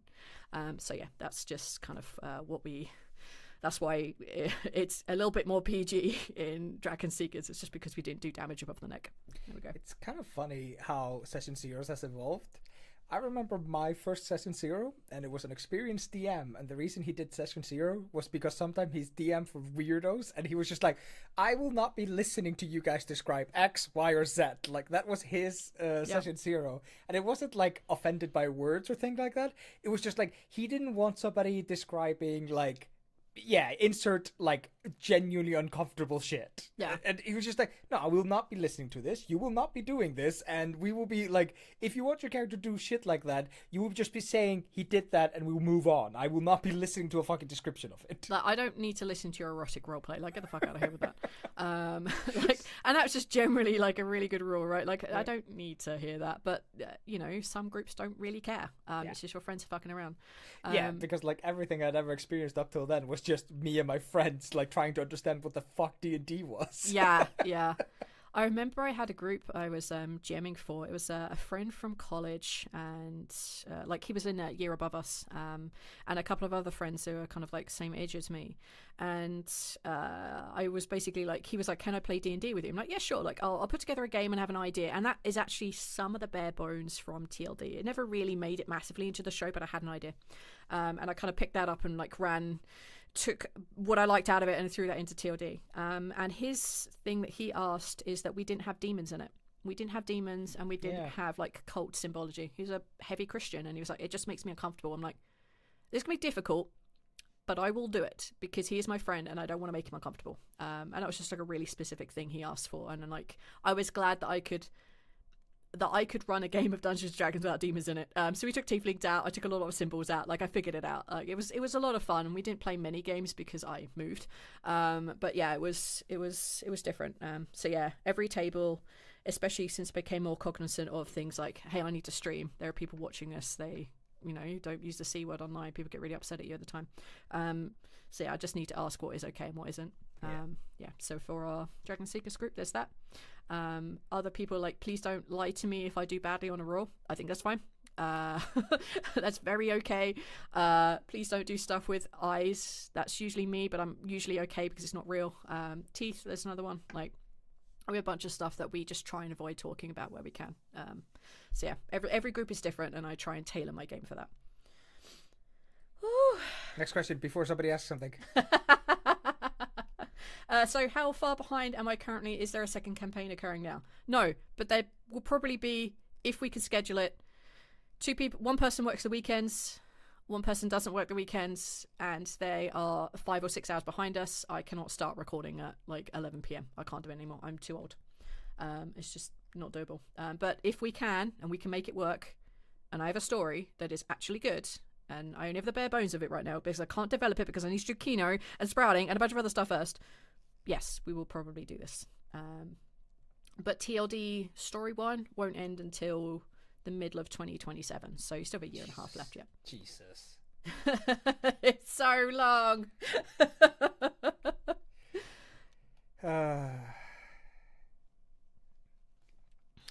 Yeah, same. Like, I had really bad like dental work. I got very scared of dentists when I was younger. Okay, that is basically it. There's a bunch of other like what do you call it? Optional questions that were not sent to me specifically to be answered, so I will probably skip those because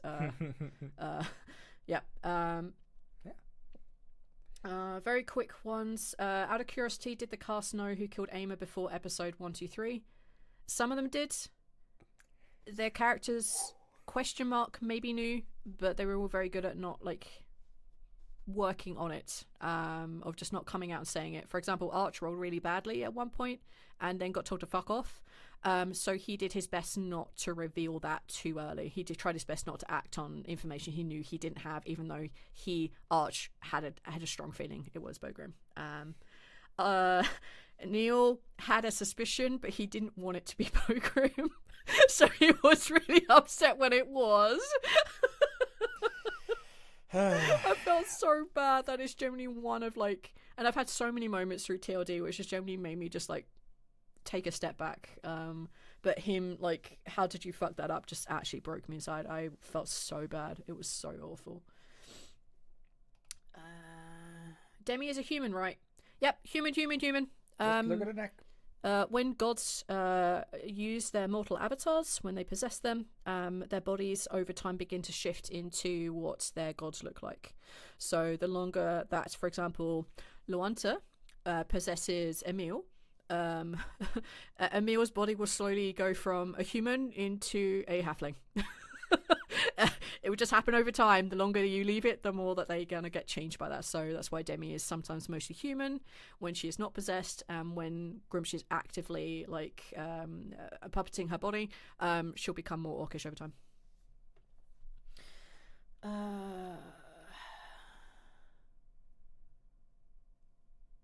Is Web of Creation a TOD original? Yes, it is. Hell yeah, it is. Oh yeah. Still love the web creation. Still love the Forge of the Worlds or the World. Forge of the World, Rend of the World. I Winter, I Summer. I love those things. More so of Madness. Mouth of the World. Really good. More of Clarity. If magic can't escape a web of creation, how did Lylira send out a projection moments before she died? Her magic is still in the world. So although the god itself has been captured and is being actively like destroyed, her magic is still out in the world. So the blessings she puts out are just blessings that are out there. It's how, for example, Squash and Laffian have their blessings of Ogma and Ilmater. It's why there is still magic left over in Ivorys after Savras dies. The magic is still out there, so that projection is just a reaction to the fact that she is being destroyed. So that's kind of why. So it was less Ogma doing a spell, more her like magic reacting to the fact that it didn't have a master. Yeah, kind of like, yeah. So Lylira being joy, if it has been cut off from its like core, it's going to want to spread joy and spread information. So yeah. Look at you go. Huh? That was a good answer. Thank you.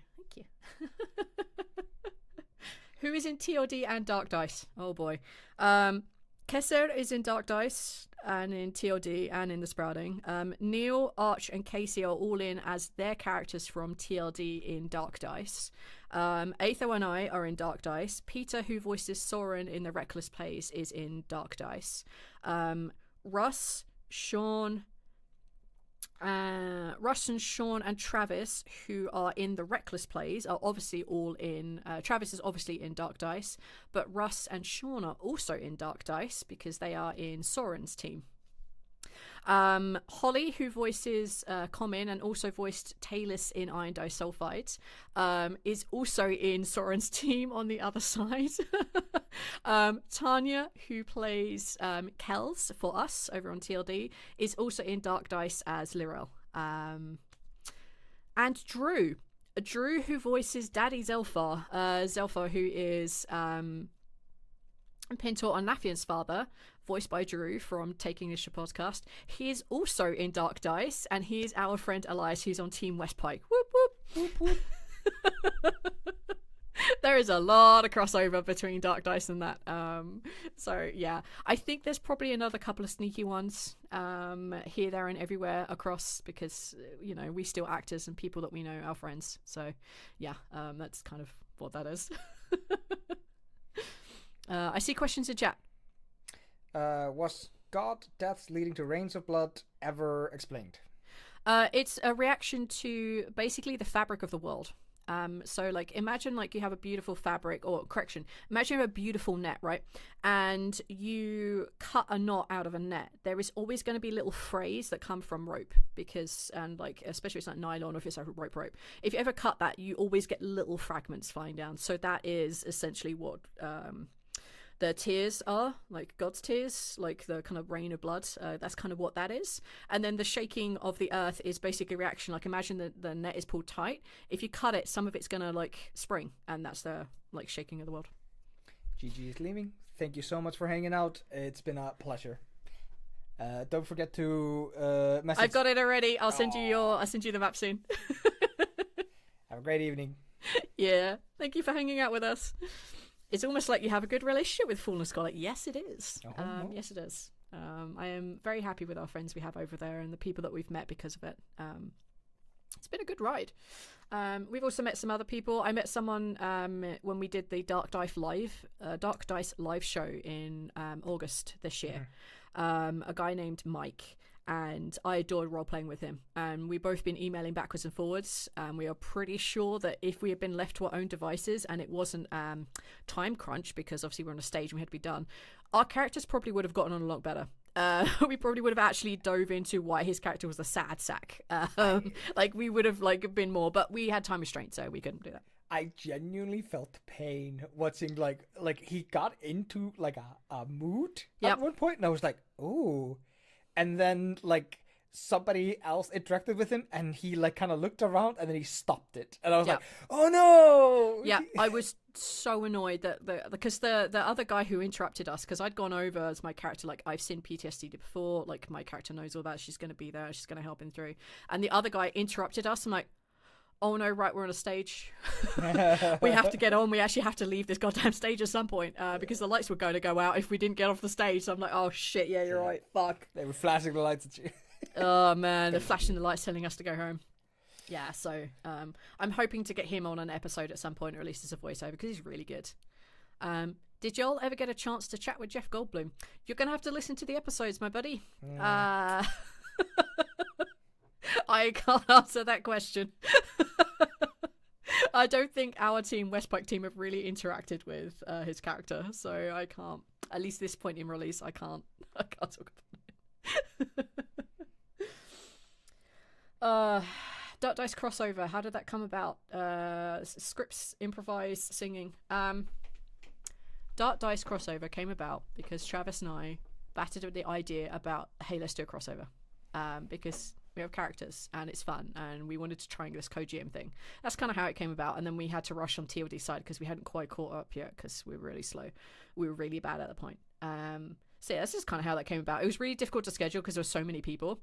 There was a huge Excel spreadsheet I was in charge of that had time zones on it and people's availabilities, and we're like, this works, everyone be here, don't fuck up. It was kind of it, really. And then Travis and I spent a lot of time backwards and forwarding, and when we were playing, we cut things out, like sending each other messages like, okay, let's skip this bit, hey, let's go over here, you take this section, I'll take this one. Like anything that was reactive was mostly me, anything was really like heavy script based, that was mostly Travis. So like we did a lot of backwards and forwards. And yeah, it's canon to both stories at this point. They both finally came out 5 years apart. Both canon. Obviously, Dark Dice's minds are a little bit warped, so what they perceive is different.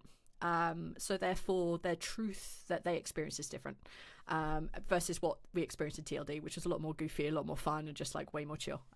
So if you want to hear what Dark Dice normally sounds like, go listen to our episode and then go listen to Dark Dice's version of this, and you'll figure out what generally happens between the two. But Casey and Neil and Arch were incredible, like re-recording the lines to make things like flow a little bit more smoothly, and I had to do re-records as well. It was really good. It was really fun. Singing, that came about purely because I was a bard, and I think Travis will never ever have a bard again. Creating songs is really difficult and takes so much time, and thanks to this fucker swearing at me in Icelandic when I jumped into a grave to pick up a sword, and I couldn't translate because I didn't know what the fuck it meant, and it was something on the lines of like, why would you behave like this or some shit. That means that the dwarven language de facto ended up being Icelandic, so any songs we sing is in Icelandic. It's my own fault, and I did drop myself in it in the latest episode by 4 years ago, mocking myself by saying, haha, if I say I'm going to sing a song, you're going to have to sing it, and it's going to be in Icelandic. Well, fuck past me. Future me was very unhappy. I tried my best, but I didn't want to record it like 900 times to make the Icelandic perfect, because I would never do it. You did great. Thank you. It's a lot of fun. It was a lot of fun to do them. And the songs like Hardcore came about because Eyþór had read a poem in the story, and then I started singing along to it, and I sent it back to Eyþór, and he was like, what the fuck is this shit? You pronounced it wrong. Send it back, resung. I sung it back at him. We did that back and forward a little bit. I added some echo, and I sent it to Travis for a laugh. Like, hey, like we did this because it's kind of fun. And he's like, all right, into the story it goes. I'm like, oh shit. Shit, this is a real thing now. Fuck. You have this weird ability to pick up something stupid that happens and like act on it in a weird way that like spurs other to act. Yeah.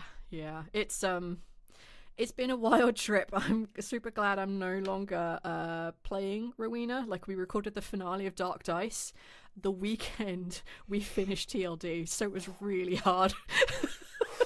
It was so much. There was so much ending. I was gutted, man. It's so stupid because like we do the ending of TLD, we do the ending of Dark Dice, and we're like completely out of sync on our sleep schedule. And then I was like wondering why I felt like shit like months later. It was just like, it wasn't just the sleep, dude. It was just like decades of projects just wrapped up. Yep. Like, normal people, when they do shit like this, they have like parties and like big celebrations. You turned off a recording and went to bed. Yeah, that was basically it. So awkward. So weird. I mean, like, after we finished the TLD finale, right? So we did the epilogues the next day, and I'm really glad we did, because I think that really helped me. But like after the after we finished like the initial recording, when I uttered the words "the end," that was really hard. But like, yeah, like we hung out for a little bit afterwards, and Casey and Arch like had to go like do their stuff, and it was just like Eyþór left the room, and it was just me and Neil for a bit, and it was just like, I'm glad we had that moment, but it was so much. Yeah, it was like a lack of like marking the occasion, I think, made it worse. Because we could have an aftercast party, right? We're in different countries. We can like Uber eat them a cupcake. Yeah, but who's going to Uber Eats us a cupcake? We don't have Uber. No, but we do have cupcakes. Not in the house.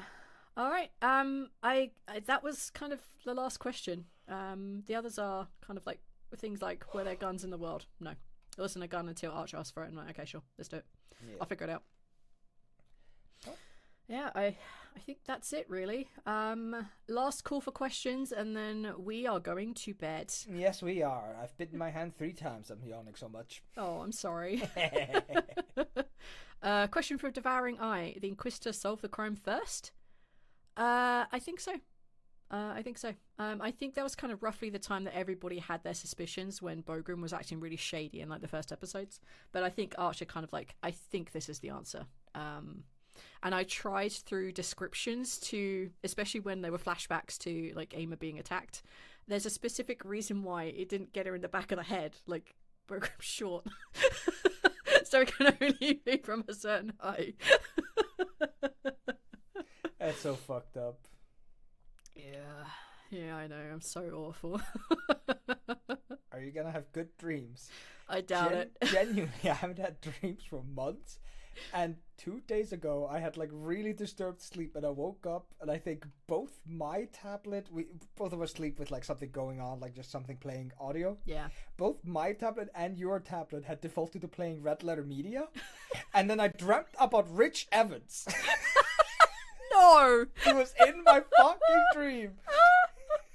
Oh, you're such a pure boy. I woke up fuming that Rich Evans had been in my dream. Oh, what a pure boy. He's such a good one. Thank you all so much for hanging out with us. This has been an absolute blast. You are all truly wonderful. Yes. Yeah, thank you all so much for hanging out with us. Anybody who want anything, make sure you send me your address, or derps, let me know if you need me to send it somewhere else. It's not a problem whatsoever. Yeah, thank you all so much. Thank you for supporting us. And yeah, TLD continues on. Sprouting, we have literally a decade or more worth of content, and that will continue going forth. Counterbalance is coming back in January if you're on the Patreon tier, or it's going to be coming out in February if you aren't Patreon early access. Kino will be coming back, I'm hopefully really soon. The very long awaited AMA that we did for TLD when we were in person is being released in 2 episodes over the next couple of months. That will be coming out soon. There's a secret project that we're working on that we can't start recording until May because we need everybody to arrive in the country who's a part of it, which you won't hear until October. There's a brilliant experiment that we're trying and see if we can do something with it. Yeah, there's so much happening next year and I'm tired already. Well, I hope you're not too tired to do it all again, because we're going to do it 2027 again. 2026 is when we're going to have the next Festive A, though. Insert the stupid ending of the first episode of Rick and Morty, where Rick is going like, Rick and Morty forever and ever, Rick and Morty forever and ever. It's going to be TLD forever and ever. TLD forever and ever. No. We're going to go on adventures. I was thinking about the interviews the other day, and I think Dave is like, for another 4 more years. I'm like, fuck no. Yeah. Oh no. Man's a fucking prophet. He is. Oh god damn it. Send love to Dave. Yeah. And he was incredible of Daychin. Yeah. honestly, thank you guys so much for hanging out. You Yeah. made it so enjoyable to be able to interact with you guys and answer questions, and it's been a genuine pleasure. Yes. I hope you guys have been having a good 2025. It has not been the best for us, but we are very, very incredibly optimistic about 2026. Yeah.